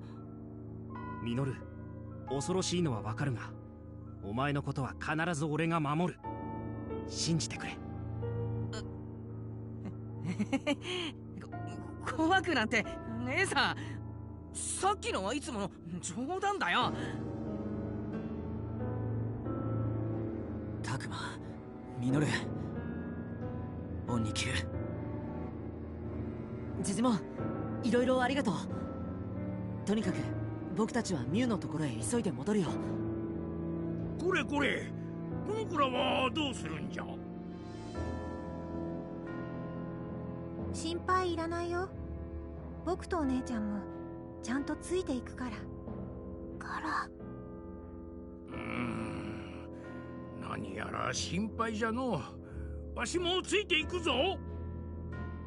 それじゃあ大急ぎで玉座まで戻ろう。みんなすまねえな。もう少し力を貸してくれ。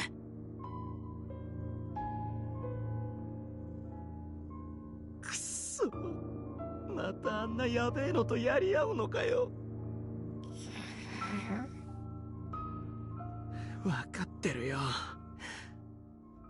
俺だってよ、ミュウを昨日の俺みたいな目に合わせたくねえんだよ。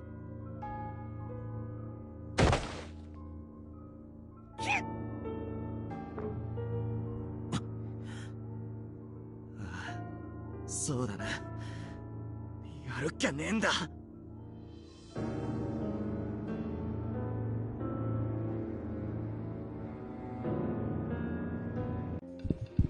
おいミュウ、大丈夫か？いるなら返事をしろ。ミュウちゃんどこにもいないわね。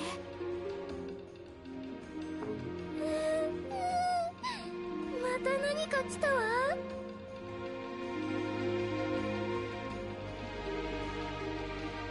おい、そこのお前。怖がらんでも大丈夫じゃ、ピヨモン。わしもいるんじゃからの。びっくりしたよ。ミュウは、お前たちの女王様はどこに行った？女王様は城内のどこかにお隠れです。それって逃げたってこと？はい、そうなんです。なるほど。あいつらしい。逃げ足だけはさすがだな。よかった。無事ならいいけど。とっさの判断にしちゃ上出来じゃねえか。とはいえ安心なぞできんぞ。そうよね。いつまでも無事とは限らないしな。早いとこ保護しないと。まあ小学生の女の子の足だし、まだこの近くにはいると思うよ。じゃあまた遊園地の中探すのか？あ、敵がいて大変かもしれないけど、なんとか手分けしてミュウを見つけ出さないと。この状況ではやむを得ないか。もしあいつらに捕まったら簡単には逃げ出せねえだろうからな。任せて。もうすっかり敷地の中は覚えたわ。敵よりも先にミュウを見つけましょう。僕も必ず役に立ってみせるよ。ハル、ミユキ、二人にもまた手伝ってもらうことになるけど、いいかな？うん、いいよ。いいよ。危ない時は僕とタクマが守るからね。ハグモン、ありがとう。それじゃあみんな行こう。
開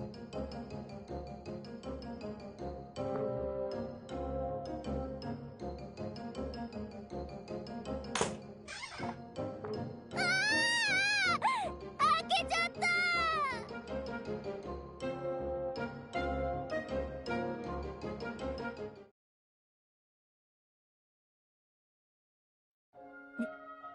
みゆよかった、無事だったんだな。お兄ちゃんまた来た当たり前だろう。こんな時にお前を放ってなんか置けるか。の？またほら、すぐそうやって乱暴な態度とって。だから俺はお前を心配して。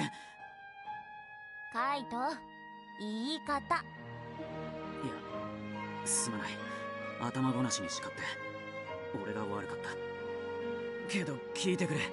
今は言い争ってる場合じゃなくて。今度は塩らしい態度で懐柔しようとしてる。見え見えだよね。頼むから聞いてくれって。いや、どうせお兄ちゃんは危ないからそばにいろだの、早く帰ってこいだの言うんでしょ。うちここにいたい。ここでシャコモンとずーっと一緒に暮らすの。みゆちゃん、あなたはまだ分かってないのよ。ここがどんなに恐ろしいところなのか。そうよ、子供を狙う敵もいるし、正体不明の霧だってあるし。他はどうか知らないけど、ここはすっごく楽しいところだよ。今までいたつまんない田舎とは大違い。嫌な大人もいないしさ。周りは可愛いぬいぐるみみたいなのばっかで、うちをチヤホヤしてくれるし。それってジジモンやパルモンたちのこと？そうだよ。ジジモンはお兄ちゃんと違って言うこと聞くし、パルモンたちは可愛いし、うちはこの世界が大好きなんだ。おいおい、ここまで状況を理解してねえのかよ。これは説得に時間がかかるぞ。人を好きにさせすぎたかの。ミュウ、お前は分かってないんだよ。またそうやって決めつける。分かってないのはお兄ちゃんの方じゃん。うちが今までどんな気持ちだったか何も知らないくせに。ミュウ、お前いい加減にしろ。どうして心配してるのが分からないんだ。ほらまた、なんですぐ怒鳴るの。悪い。だからお兄ちゃんなんて嫌いなんだよ。みゆ、よしよし、怖かったね。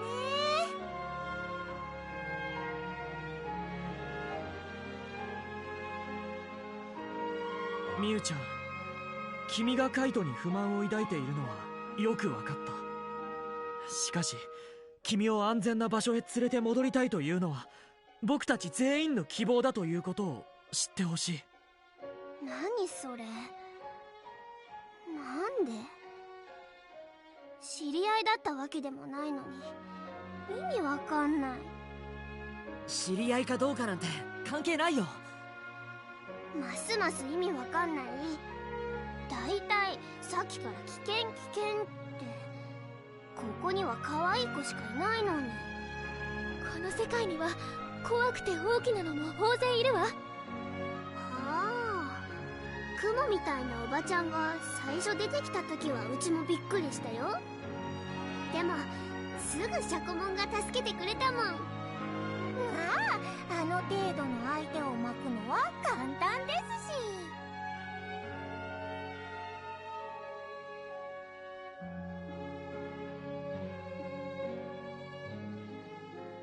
とにかくうちはここから離れないからね。シャコモンとみんながいればそれでいいもん。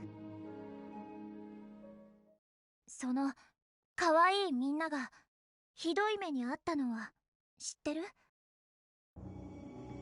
え？遊園地に侵入してきた敵を食い止めるために、みゆちゃんを守るために大勢傷ついてる。このままじゃみゆちゃんの言う可愛い子たちもみんなどうなるかわからないんだよ。さっき言ってばそこまで言っちゃうの？このままここにいたらどうなるかはっきり言ってあげないとダメだと思う。死んじゃったらそこで終わりなんだから。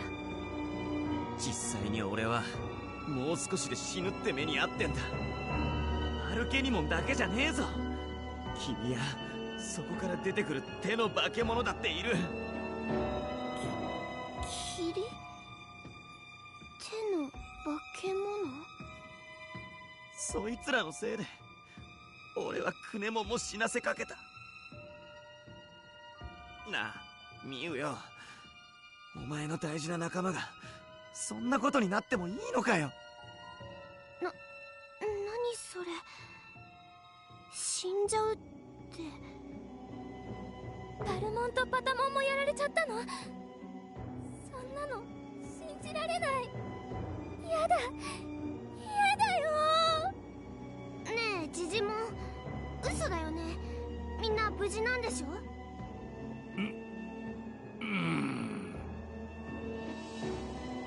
みゆちゃん、本当なんだ。それくらい危険な敵が来てるんだ。嘘。そんなの、だってここは安全で楽しい場所なのに。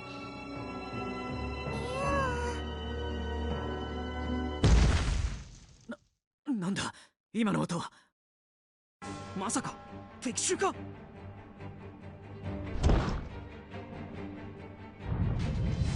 あ、なんだこれ。お城が揺れてる。そんな、まさか天井が崩れてきてるのか？こいつはやべえ。みんなとっとと外へ出るぞ。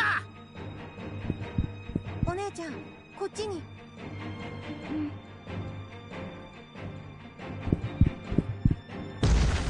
私たちも急ぎましょう。みんな待って。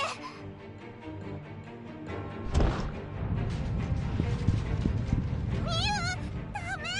そっちに走ったら危ない。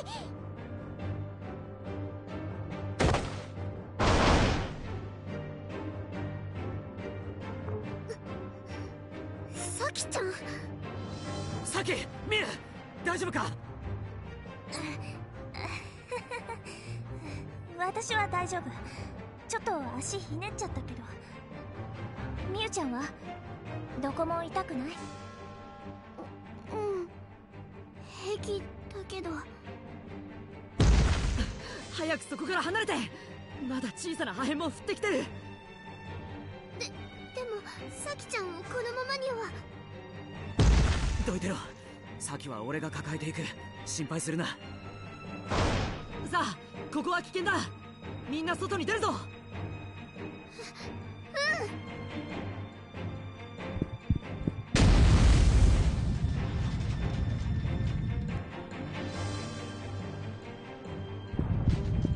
みんなちゃんとついてきてるな。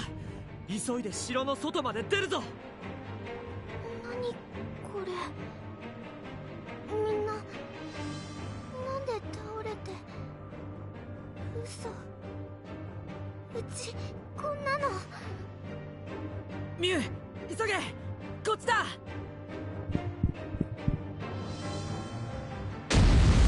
みんな瓦礫に気をつけて。待って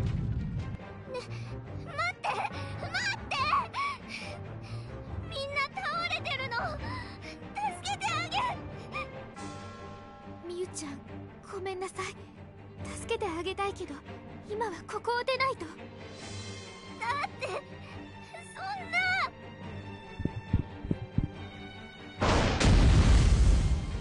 外まであともう少しだな。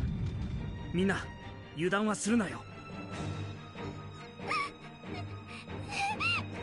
ここもいっぱい怪我した子。これ全部うちのせい。ミユ、目つぶってろ。カイトの代わりに俺が手引っ張ってくから。で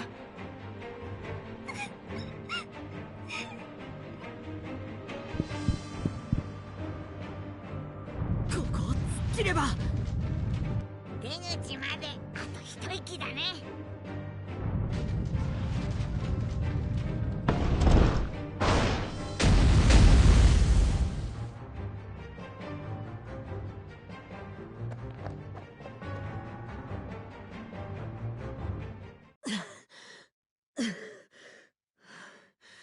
なんとか間に合った。全員無事に脱出できたようだな。サキさん、足は大丈夫？うん、もう平気。ありがとね、カイト。いや、こっちこそミユをかばってくれて感謝してる。そのミユだけど大丈夫かしら。かなり参ってるみたいよ。そりゃそうだろ。まさかこんなことになるなんて思ってもなかっただろうしよ。俺もそうだった。けどよ、俺がちゃんとミユのそばにいればこんなことには。そうしてたらこいつはここが残酷な世界だって自分で気づくこともねえわけだ。結局本気で痛い目に遭わないとわかんねえこともあるんだよ。今はそっとしとくしかねえんじゃね。とにかくいつまでもここでのんびりしているわけにもいかない。敵のモンスターに見つからないうちにここを離れ。悲鳴？春、今なんて？あっち、悲鳴が聞こえる。聞こえる。や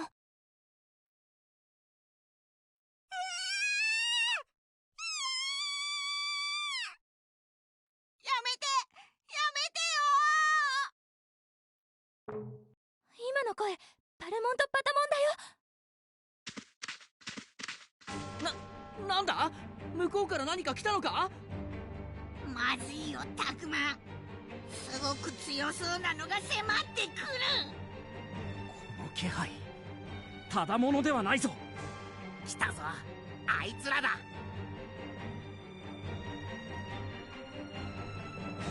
ふん、人間の子供と一緒にいる連中がここにいるそうだ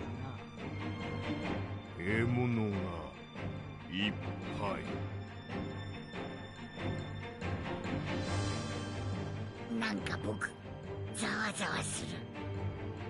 なんだよあいつら。あの目つき絶対やべえよ。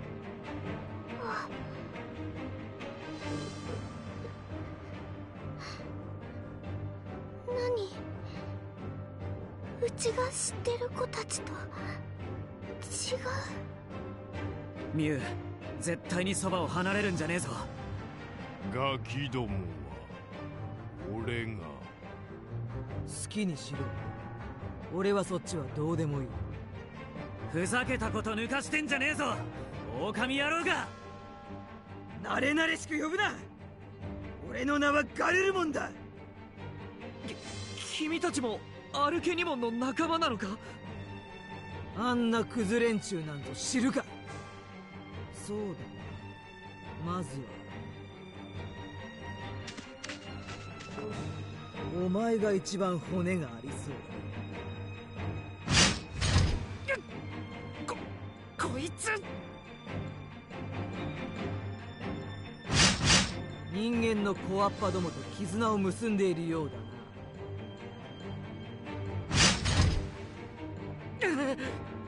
かなり強いぞ。みんなも気をつけろ。ファルコモンお前たちの力、この俺に見せてみろ。ファルコモンは離せ。強い。この野郎。押し負ける。お前は助けに行かないのか？僕くそ、どううしてこうも役立たずなんだ。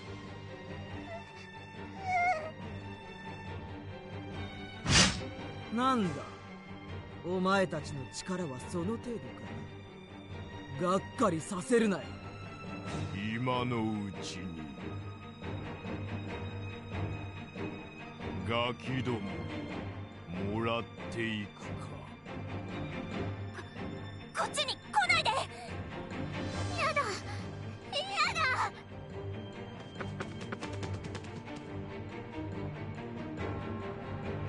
ミュウから離れて。女王様に近寄るな。女王様は連れて行かせない。女王様を守れ。いかん、みんなやめるんじゃ。邪魔をするな。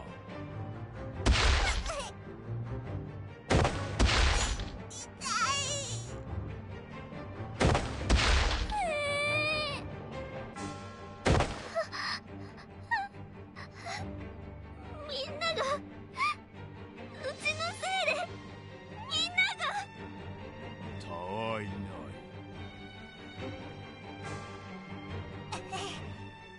まだ女王様を絶対に守るんだ。やだ、もうやめて。うちのために戦ったりしないで。ミュウ、何してる。こっちに戻れ。これがアルケニモンが取り逃がしたガキ。俺が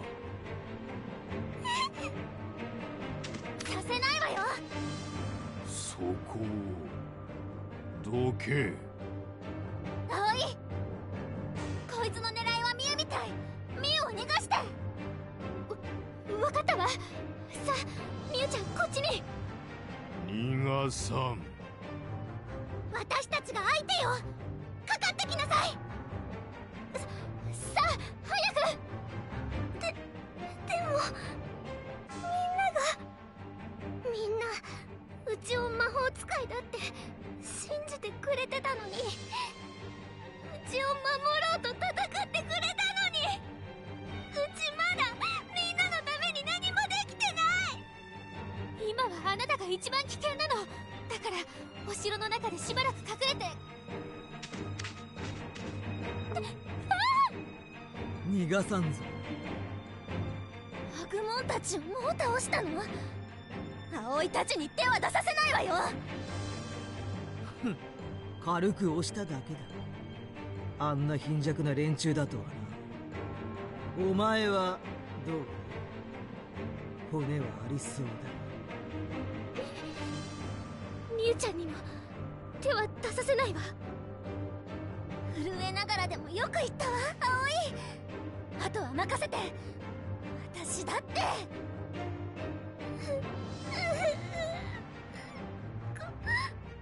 怖いよ。そうよ、可愛いだけじゃないの。ふん、くだらん。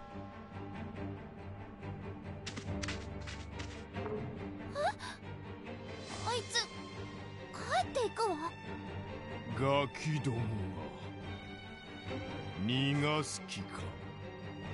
俺の目的は人間の子供と契約したやつをぶっ倒すことだ。お前らみたいに悪趣味にガキを狩ることじゃない。ガルルも裏切り者。裏切るも何もお前らの仲間になったつもりはない。なんだかわからないけど揉めてるみたいね。今のうちに逃げた方がいいんじゃん。生贄のガキは連れて行く。おい、ミウはお前たちには渡せないぞ。人間のガキに何ができる。俺たちの大切な仲間に手出しはさせんぞ。ってしつこく立ち上がってきやがったか。さっきのは不意をつかれて転んだだけだ。まだ負けちゃいないぞ。そらそら。ほほう、威勢だけはいい。だったら次は力の押し比べじゃなく戦いの腕で実力を示してもらうぞ。望むところだぜ。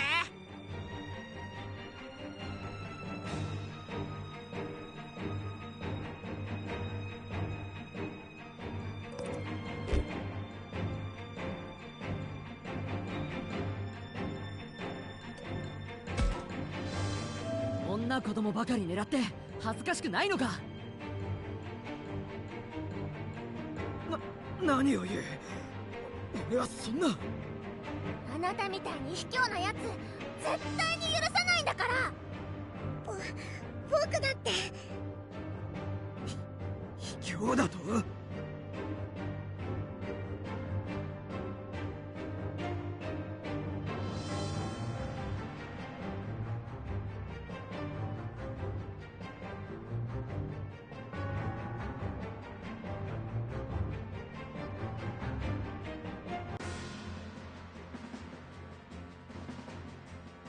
これでも食らえ。お前たちの攻撃なんざ痛くも痒くもねえ。ほらくっそ、あいつなんて強さなんだ。 I'm fairly sure this is the point where Siakamon becomes a champion, if I remember right.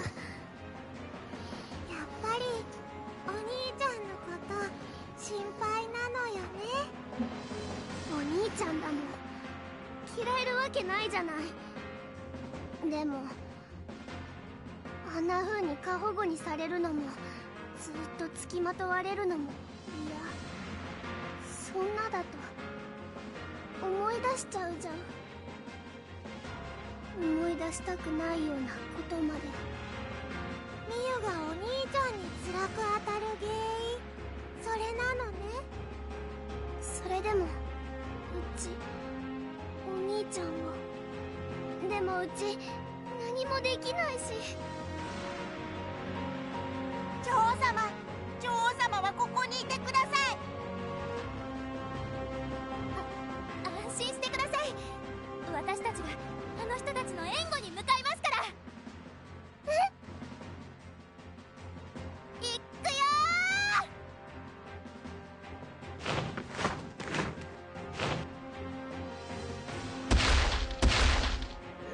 ようっとうしい。またみんなが。シャコモン、うちどうしたらいい？みんなうちのことを本当に女王様と信じて守ってくれてるのに、うちは何もしてあげられてない。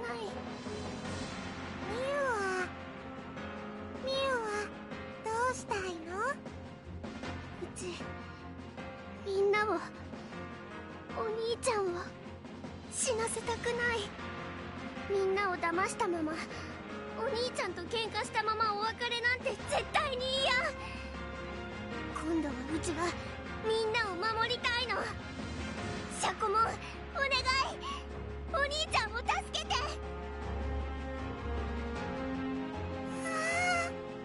嬉しい。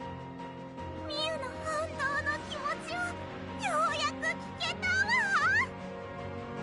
シャコモン、ずっとミユの本音が聞けるのを待っていたの。ミユが願うなら、心から信じてくれるなら、私はいくらだって強く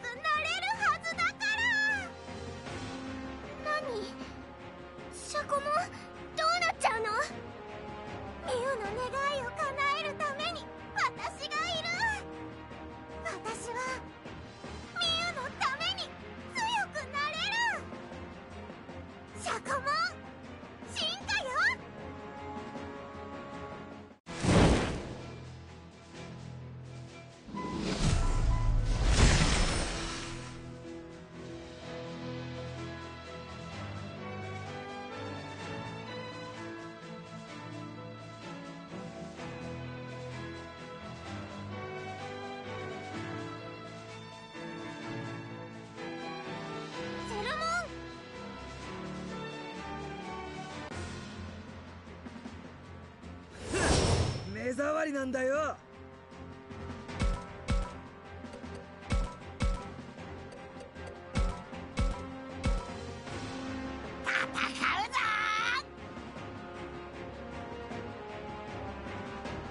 僕の番だね。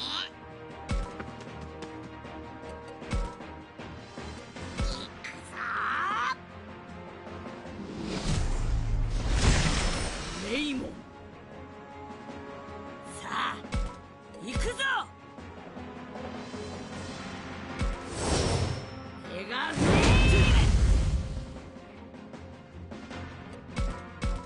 よし、俺が行こう。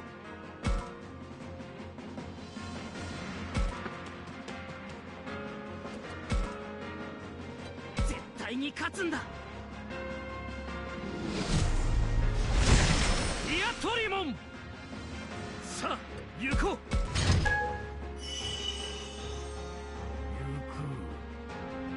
評価するぞ。私が相手だよ。よろしくね。俺の邪魔をするな。ボックファイヤおっと、俺の番だな。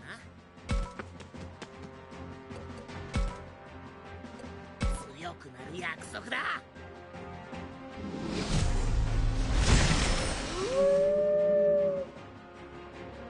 やるぜ。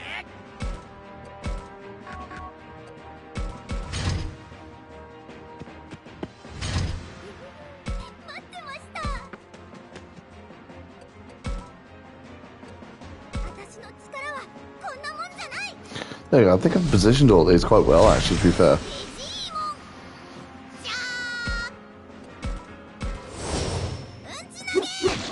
That is not what I wanted to do.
Thought for sure I was going to lose Sangbluemon then.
やった。あんな強そうなやつをやっつけたぞ。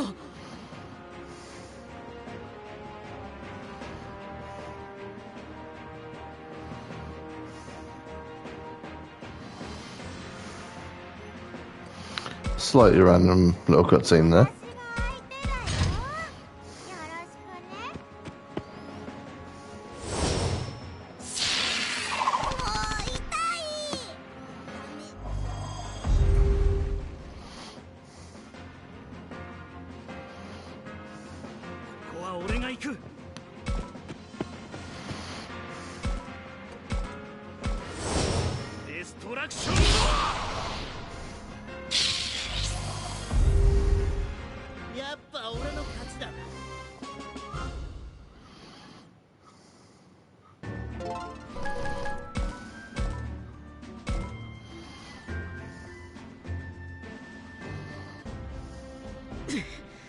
数が違いすぎる。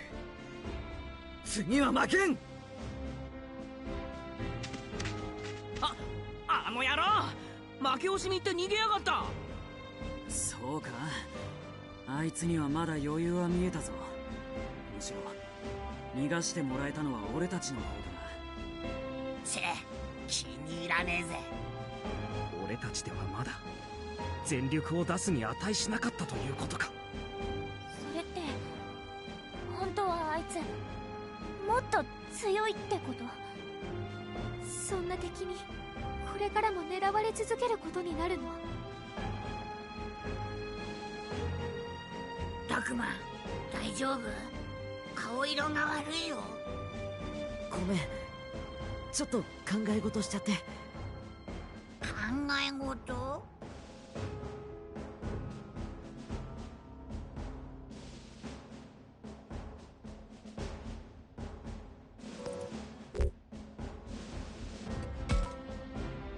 ガルルモンたちに次は必ず勝てるはずだって思ってさ。それはあまりにも楽天的な考えではないかい？そんなことないよ。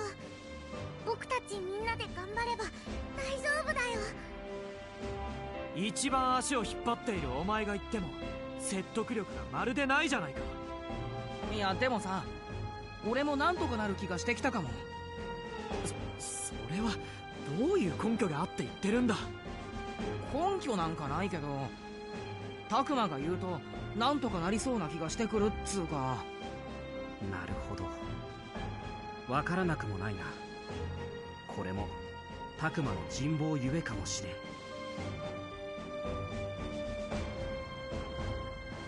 できないと思ってるよりできると思ってる方がきっといいはずだよ。まあそういうことだろ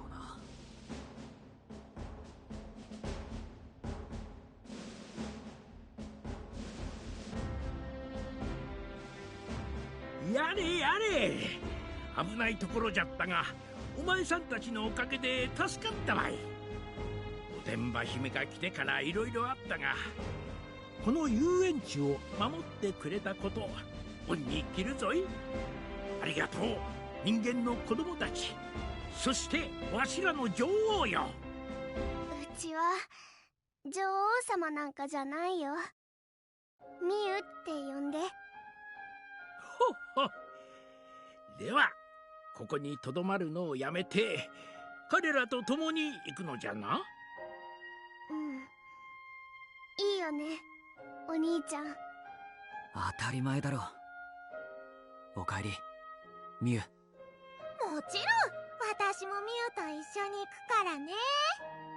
そんなの当たり前だよ。女王様をやめてもシャコモンとはずっと一緒だもん。よかったねカイト。ずーっとミユが心配だミユが心配だって言ってたもんな。妹心配するのは兄貴として当然だからな。無事にミユちゃんを救出できて本当によかった。これで一件落着ってところかな。さあみんな帰ろうか。帰るってどこへ？そりゃ校舎なんだよな。今の俺たちが帰る場所は。そうね。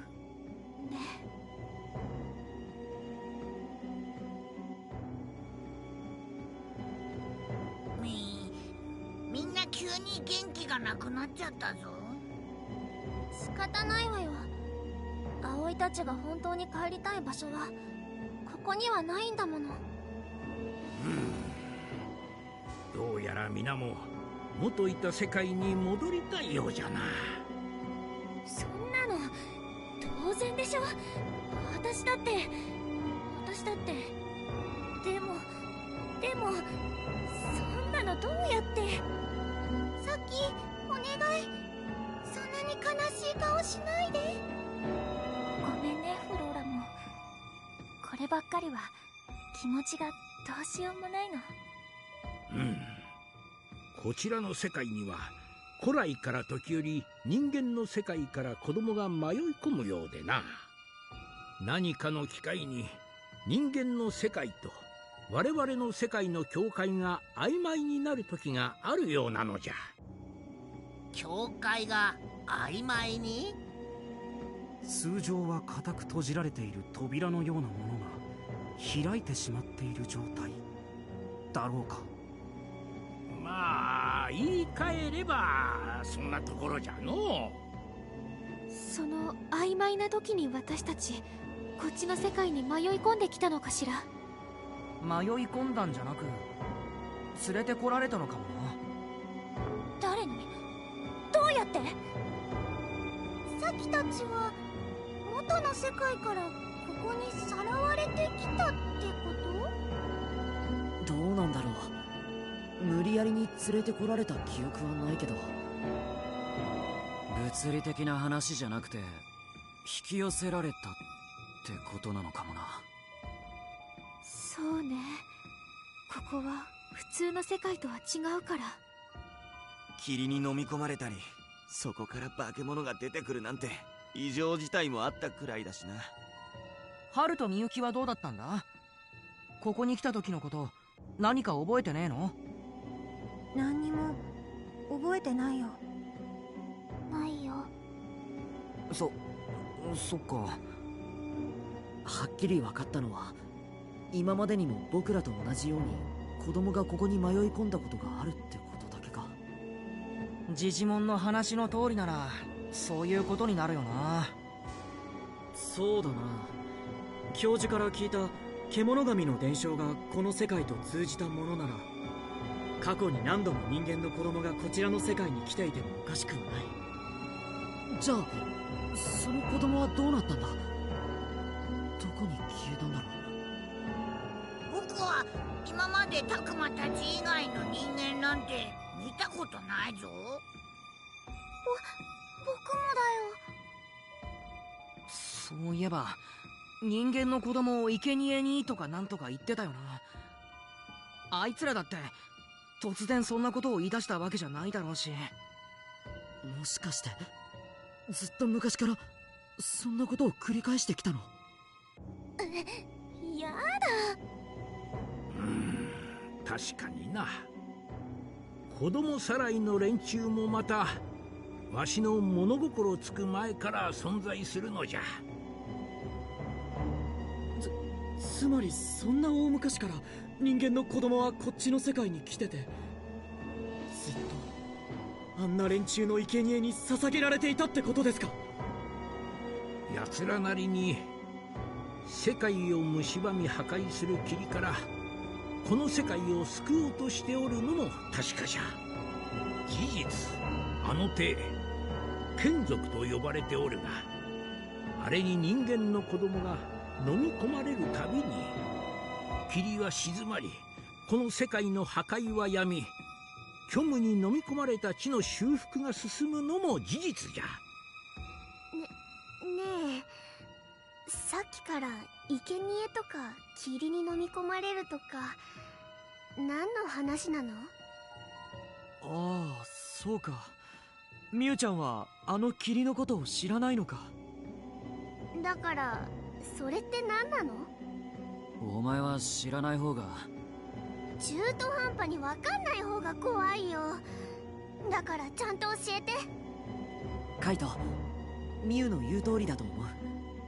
話せることは話した方がいい。分かった。けど俺たちだってよくわかんねえんだよ。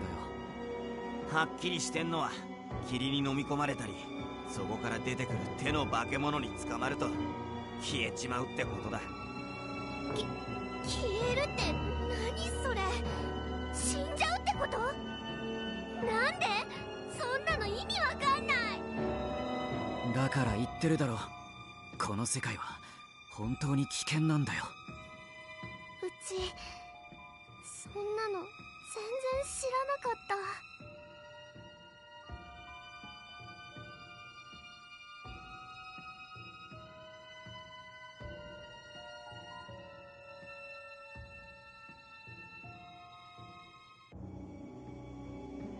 一体なぜそんな。何がどうなってるんです？意味がわからない。子供を捧げることでそんな。わしに尋ねられてもそこは説明もできぬ。神の御業とでも言うべきかの。だがもちろんそのようなやり方には賛同などできぬものも多い。例えばわしやこの園内におる者、お主らと共におる者たちもそうじゃろう。そうだな。あんな奴らにタクマを渡したりしないよ。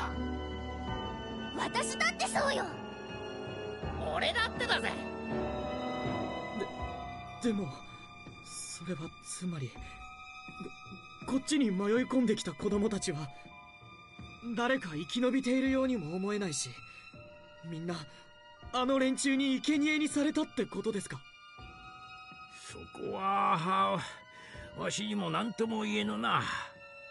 そうそうめったに来るものでもなし、また気がつけば生贄にされ、あるものは消える。過去には幾度か次元の彼方へ行き来した者もおったとは聞く。それは本当ですか？じゃから詳しくはわしも知らぬ。わしが世界の外に出られたわけでもないしの。いやでもそうだよ、そうだ。伝承が俺たちの世界に残っているからには戻ってこれた子供がいるってことじゃないか。そうか。そうだ。過去には僕らの世界に戻れた子も僕らの世界に行けたモンスターもいたかもしれない。獣神の伝承が残ってるからには、そう考えてもおかしくはないよな。うん。それはつまり、ことによれば俺もミノルの世界に行けるということか。楽しそう。私、さきのいた世界を覗いてみたい。じゃあつまり帰る手段だってあるかもしれない。そこで一つわしも思い当たることがある。これはとあるものから実際にわしが聞いた話じゃが、世界の境界を曖昧にする術があり、それを使える人間がおるそうじゃ。その術によってかつてこの世界から人間の世界に戻った子供がおる。わしが話を聞いたそやつは目の前でその教会の扉が開くところを見たそうじゃ。それはあの変な手のお化けに飲み込まれて消えたわけじゃないんです。それとはまた違う話だと言っておったのう。どうしてそんなことが分かったんだ？人間と絆を深めた者はある種の感覚を共有しておっての、その相手の居場所、動向、生き死ににも敏感に感じ取れるそうじゃ。なので扉の向こうで元気に生きておることは分かったようじゃの。まあその感覚はいつまでも続くものでもないそうじゃが。それじゃあ一緒にいた子供と別れちゃったの？今の話の流れで言うとそうだろうな。僕はタクマとそんな風に別れるのは嫌だな。アグモン、タクマに元の世界に戻っちゃ嫌だなんて言ってるわけじゃないからね。もし戻れるなら僕もタクマの世界に連れてってほしいんだ。そうだね。もし一緒に戻れたなら。ともかくわしの知ってる話はそんなもんじゃ。じゃあひょっとすると帰れる可能性だってゼロじゃないのね。よかった。おいおいおい、こりゃとんでもねえ朗報だぜ。ミュウ、聞いたか？戻れるかもしれないんだぞ。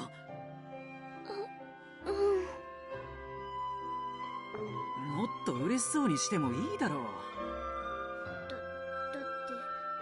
ここの遊園地の方がずっと楽しいし。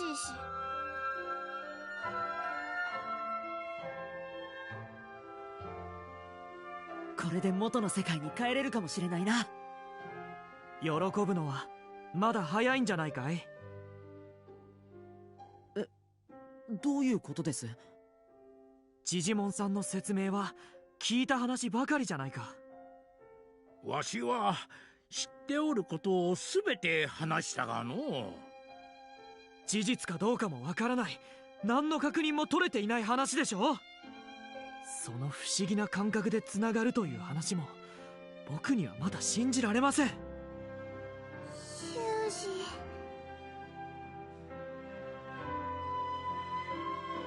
二、確かに。しかし何の証拠もない話ではない。今の話に挙げたもののことじゃが、奴が人間の子供と仲睦まじくしておった姿はわしもこの目で何度も見たのじゃ。大昔のことで記憶も曖昧じゃがな。そしてもしその子供が生贄にされたのなら、その者もまた無事では済むまい。絆を深めた者は運命ももろともとするのじゃ。そやつはまだ生きておる。ここではない世界でその子供が生きておる証じゃ。あの時はクネモンも危なかったんだよな。いや、気にするっつうの。悪かったな。もうあんなことにはならねえよ。でもそんな術なんて本当にあるんですか？信じられない。まあ確かに信じられないよな。元の世界とこの世界の境界を曖昧にする術を人間の子供が使うなんてさ。どうじゃろう。それは結局生贄の儀式や世界の境界について詳しい者に聞くしかあるまい。詳しい者っているんですか？そんなの。この世界を滑る者との関係が深いであろう子供さらいの連中くらいかの。あんな奴らに？冗談じゃない。待ってください。この世界を滑る者？何ですそれは。神とか創造主とかとはまた少々意味合いが異なるが、これは一つの言い伝えじゃな。我々の世界を滑る存在がおるそうじゃ。要は神羅万象を管理する者、見守り正すという存在じゃの。もしやするとその存在に問うことができれば、あるいは願いが叶うかもしれぬが。ぬか喜びさせるようなことはやめてください。結局そんなのますます根拠も確証もない話です。そんな神様みたいなものを出されても雲をつかむような話じゃないですか。そうじゃのう。しかし滑る者はともかく子供さらいの連中ならどうじゃ。アルケニモンやガルルモンたちに話を聞くんですか？少なくとも奴らは祭壇に子供を捧げ眷属を呼び出す術は心得ておる。だとしてもですよ、あんな連中に話を聞きに行くなんて、それこそ自殺行為では。そうよね。ヒョウだって本当に危なかったんだもの。でもさ、ワンチャンあのガルルモンとかいうやつなら話せそうじゃね？ミノル、本気で言っているのか？あいつがどれほど恐ろしいやつだったか、まさか忘れたわけではあるまい。でもガルルモンってやつは私たちを見逃そうとしてくれたわよね。それに途中で仲間割れもしていたわ。もしかしたら僕らの話を聞いてくれる奴らもいるかもしれないってこと？ありえん話ではないと思うかの。しかしい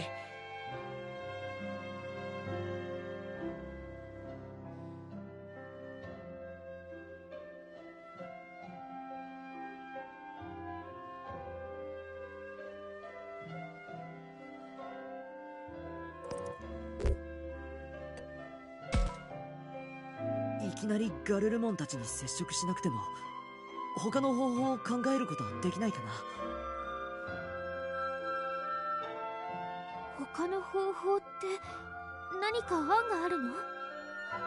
例えばだけど、ジジモンの知り合いって人に当時の話を直接聞きに行くとか。残念じゃがあやつの今の居所を知らんのじゃよ。じゃあダメじゃん。それじゃあこの世界の他の人たちに知ってることはないか聞いて回るとか。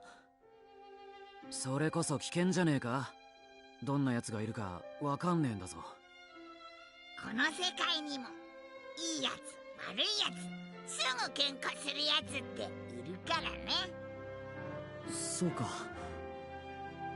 それに知ってる人がいるかどうかもわからないとなると現実的ではないのかも。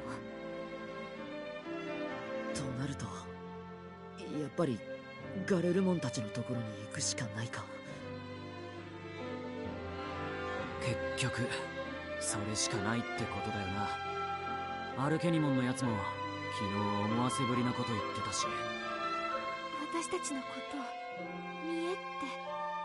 呼んでいたのよね。見え生贄ってことだよな。世界の破壊をそれで正すということは、それはその管理者とも通ずるということじゃ。奴らならば何かわし以上に詳しいことを知っておるのかもしれぬ。何にせよ奴らにしか手がかりがないなら、力ずくでも問いただしてみる価値はある。やめようよ、すぐそうやって喧嘩っ早いこと言うのは。ねえ、本当お兄ちゃんは野蛮なんだから。他にどんな方法があるんだよ。おっかないし、ろくでもない奴らだけど、会話もできなくもない相手だし、うまく説得とか交渉もできるかな。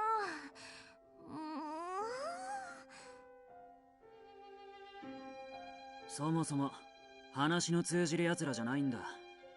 痛めつけて聞き出すしかないな。だからってそんな。悪いけどそこは俺もカイトと同意見かな。でもあいつらとどこでどうやって。待っていればまたさらいに来るだろう。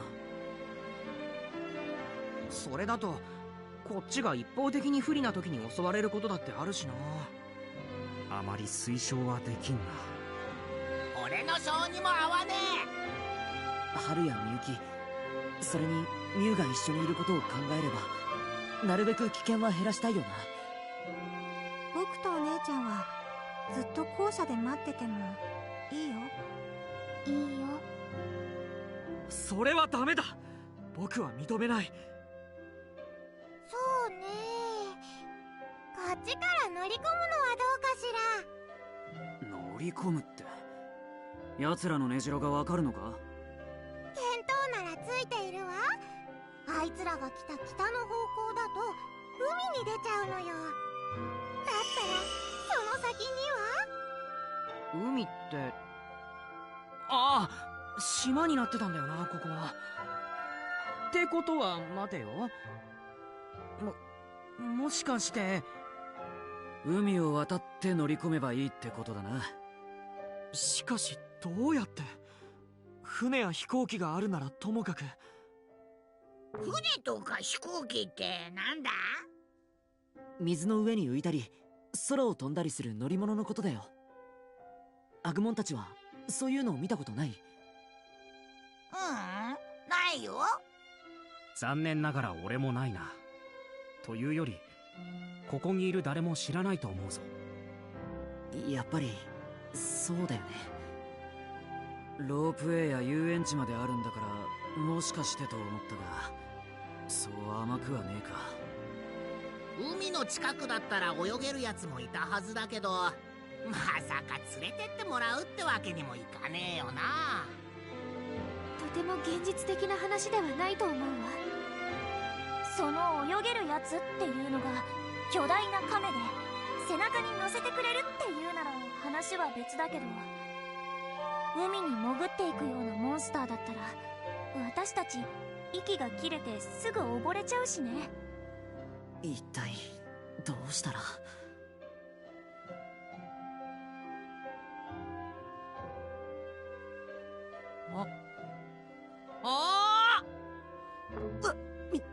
ミノル、なんだよ急に。俺すっげえいいこと思い出したかも。すっげえいいこと？前にダムに行った時に地下へ続く入り口みたいなのを見たの覚えてるか？やたら目立つ模様の入った扉があったとこ。もしかしてだけどあそこを通って海の向こうに行けるんじゃねえの？あの地下水道か。そうそう、あれって地下水道っていうか海底トンネルになってるんじゃね？確かに方角的には合っているかもしれん。しかしあの扉は鍵がかかっていて開かないようだと言っていなかったか。ひょっとするとこれがお主たちのお役に立てればよいのじゃが。ジジモン、これ何かの鍵みたいだけど。というか、この目立つ模様って確かあの扉に書かれてたのと同じやつじゃ。ここを襲ってきた連中が懐に忍ばせていたものじゃ。何に使うものなのかはわしには皆目見当がつかなんだが。これビンゴじゃね？どうだろうな。まずは行って確かめないと。ひとまずこれで僕たちにも新しい目標ができたね。そうだね。まずはこの鍵が使えるかどうか、それを確かめるんだ。それから地下水道を通って海の向こうへ行こう。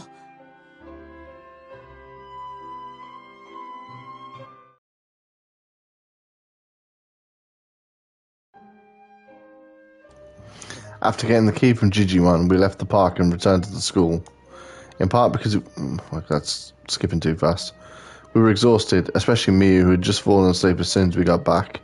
Her relief at having Kaito by her side again probably had something to do with it. As for me, 元の世界に戻る方法か。たくま、まだ寝ないのか？ハグモン、ごめん、起こしちゃった。大丈夫だよ。たくまは考え事してたの？考え事っていうか、ようやく自分たちのいた世界に戻れるかもしれないって聞いたから、ちょっと興奮してるのかも。そっか。みんなもご飯の時はいつもより元気だったもんな。確かにそうだったかも。ミノルなんてようやく漫画が読めるってワクワクしっぱなしだったしな。まああの後みんなすぐ寝ちゃったけど。今日はみんないっぱい頑張ったからな。そうだね。でも僕はたくまが一番頑張ったと思うぞ。本当？本当だよ。だってたくまはすごいんだ。僕の自慢のパートナーだよ。I don't know what it is, but hearing Agumon say that really warms my heart. 僕の自慢のパートナーだよ。僕、今すっごく嬉しいぞ。ありがとう、たくま。どういたしまして。あれ？二人ともまだ起きてた。さっきとフローラモンじゃないか。二人してどうしたんだ？どうしたってわけじゃないけど、明日のこととか話してたんだ。なんだ、僕とたくまと一緒だね。考えることは一緒か。もしかしてサキ、不安なのか？どうしてそう思うの？サキがやたら元気そうにしてる時って実は不安な時が多いんじゃないかと思って。すごーい！たくまどうして分かっちゃったの？そんなこと言えちゃうくらい私のこと見てるとか？いや、深い意味はないんだけど。冗談だって。たくまってこういう時すぐテンパるよね。でもちょっと嬉しいかな。どうせそれも冗談だって言って笑うんだろ。今度は真面目に言ってるの。だってさ、自分のことをちゃんと理解しようとしてくれる人がいるってやっぱり嬉しいじゃない。僕もたくまが僕のことを見てて分かってくれると嬉しいってなる。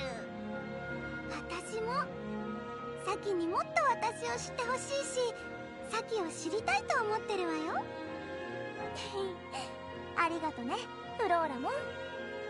さーて、いい加減寝るか。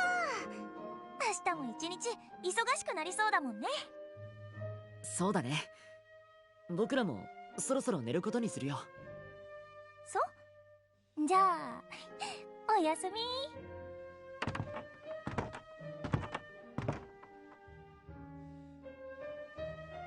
たくま戻らないの？もう寝るんでしょ？ああ、今行くよ。明日に備えてしっかり寝ないとな。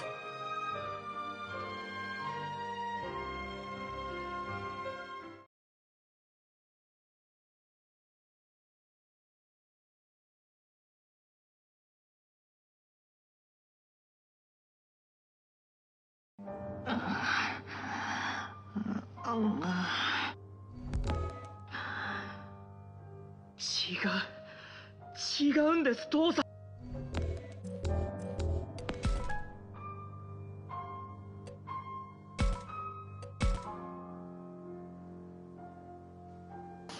And with that, I'm going to end the stream. This took a lot longer than I thought it was going to. I think from now on I might just do one part rather than two. I don't know how 2 parts took as long as 3 parts did yesterday, but it is what it is. So I'm going to end the stream here. I'll see how things go like next time I stream to decide whether or not I'm doing 1 or 2 parts of the game. But to everyone who's watched either live or on the VOD, I really do appreciate the view. As a small-time Twitch streamer, any and all support is greatly appreciated. If you just hit the follow button as well, that'd be even more appreciated. You'll be notified whenever I go live in the future. As well as follow me here on Twitch, head on over to youtube.com/James of Thunder and go subscribe to me on there. All of my streams get permanently archived. You can even see streams that I did all the way back in 2014. I also make highlights videos from my different streams, and I also make pre-recorded original content whenever the inspiration strikes. If you are watching this on YouTube, that means it's been several weeks since the stream took place. It was originally streamed over on twitch.tv/James of Thunder, so as well as subscribing to me here on YouTube, go and follow me on Twitch to be notified whenever I go live in the future. I've been James of Thunder, thank you for watching, and I'll see you next time.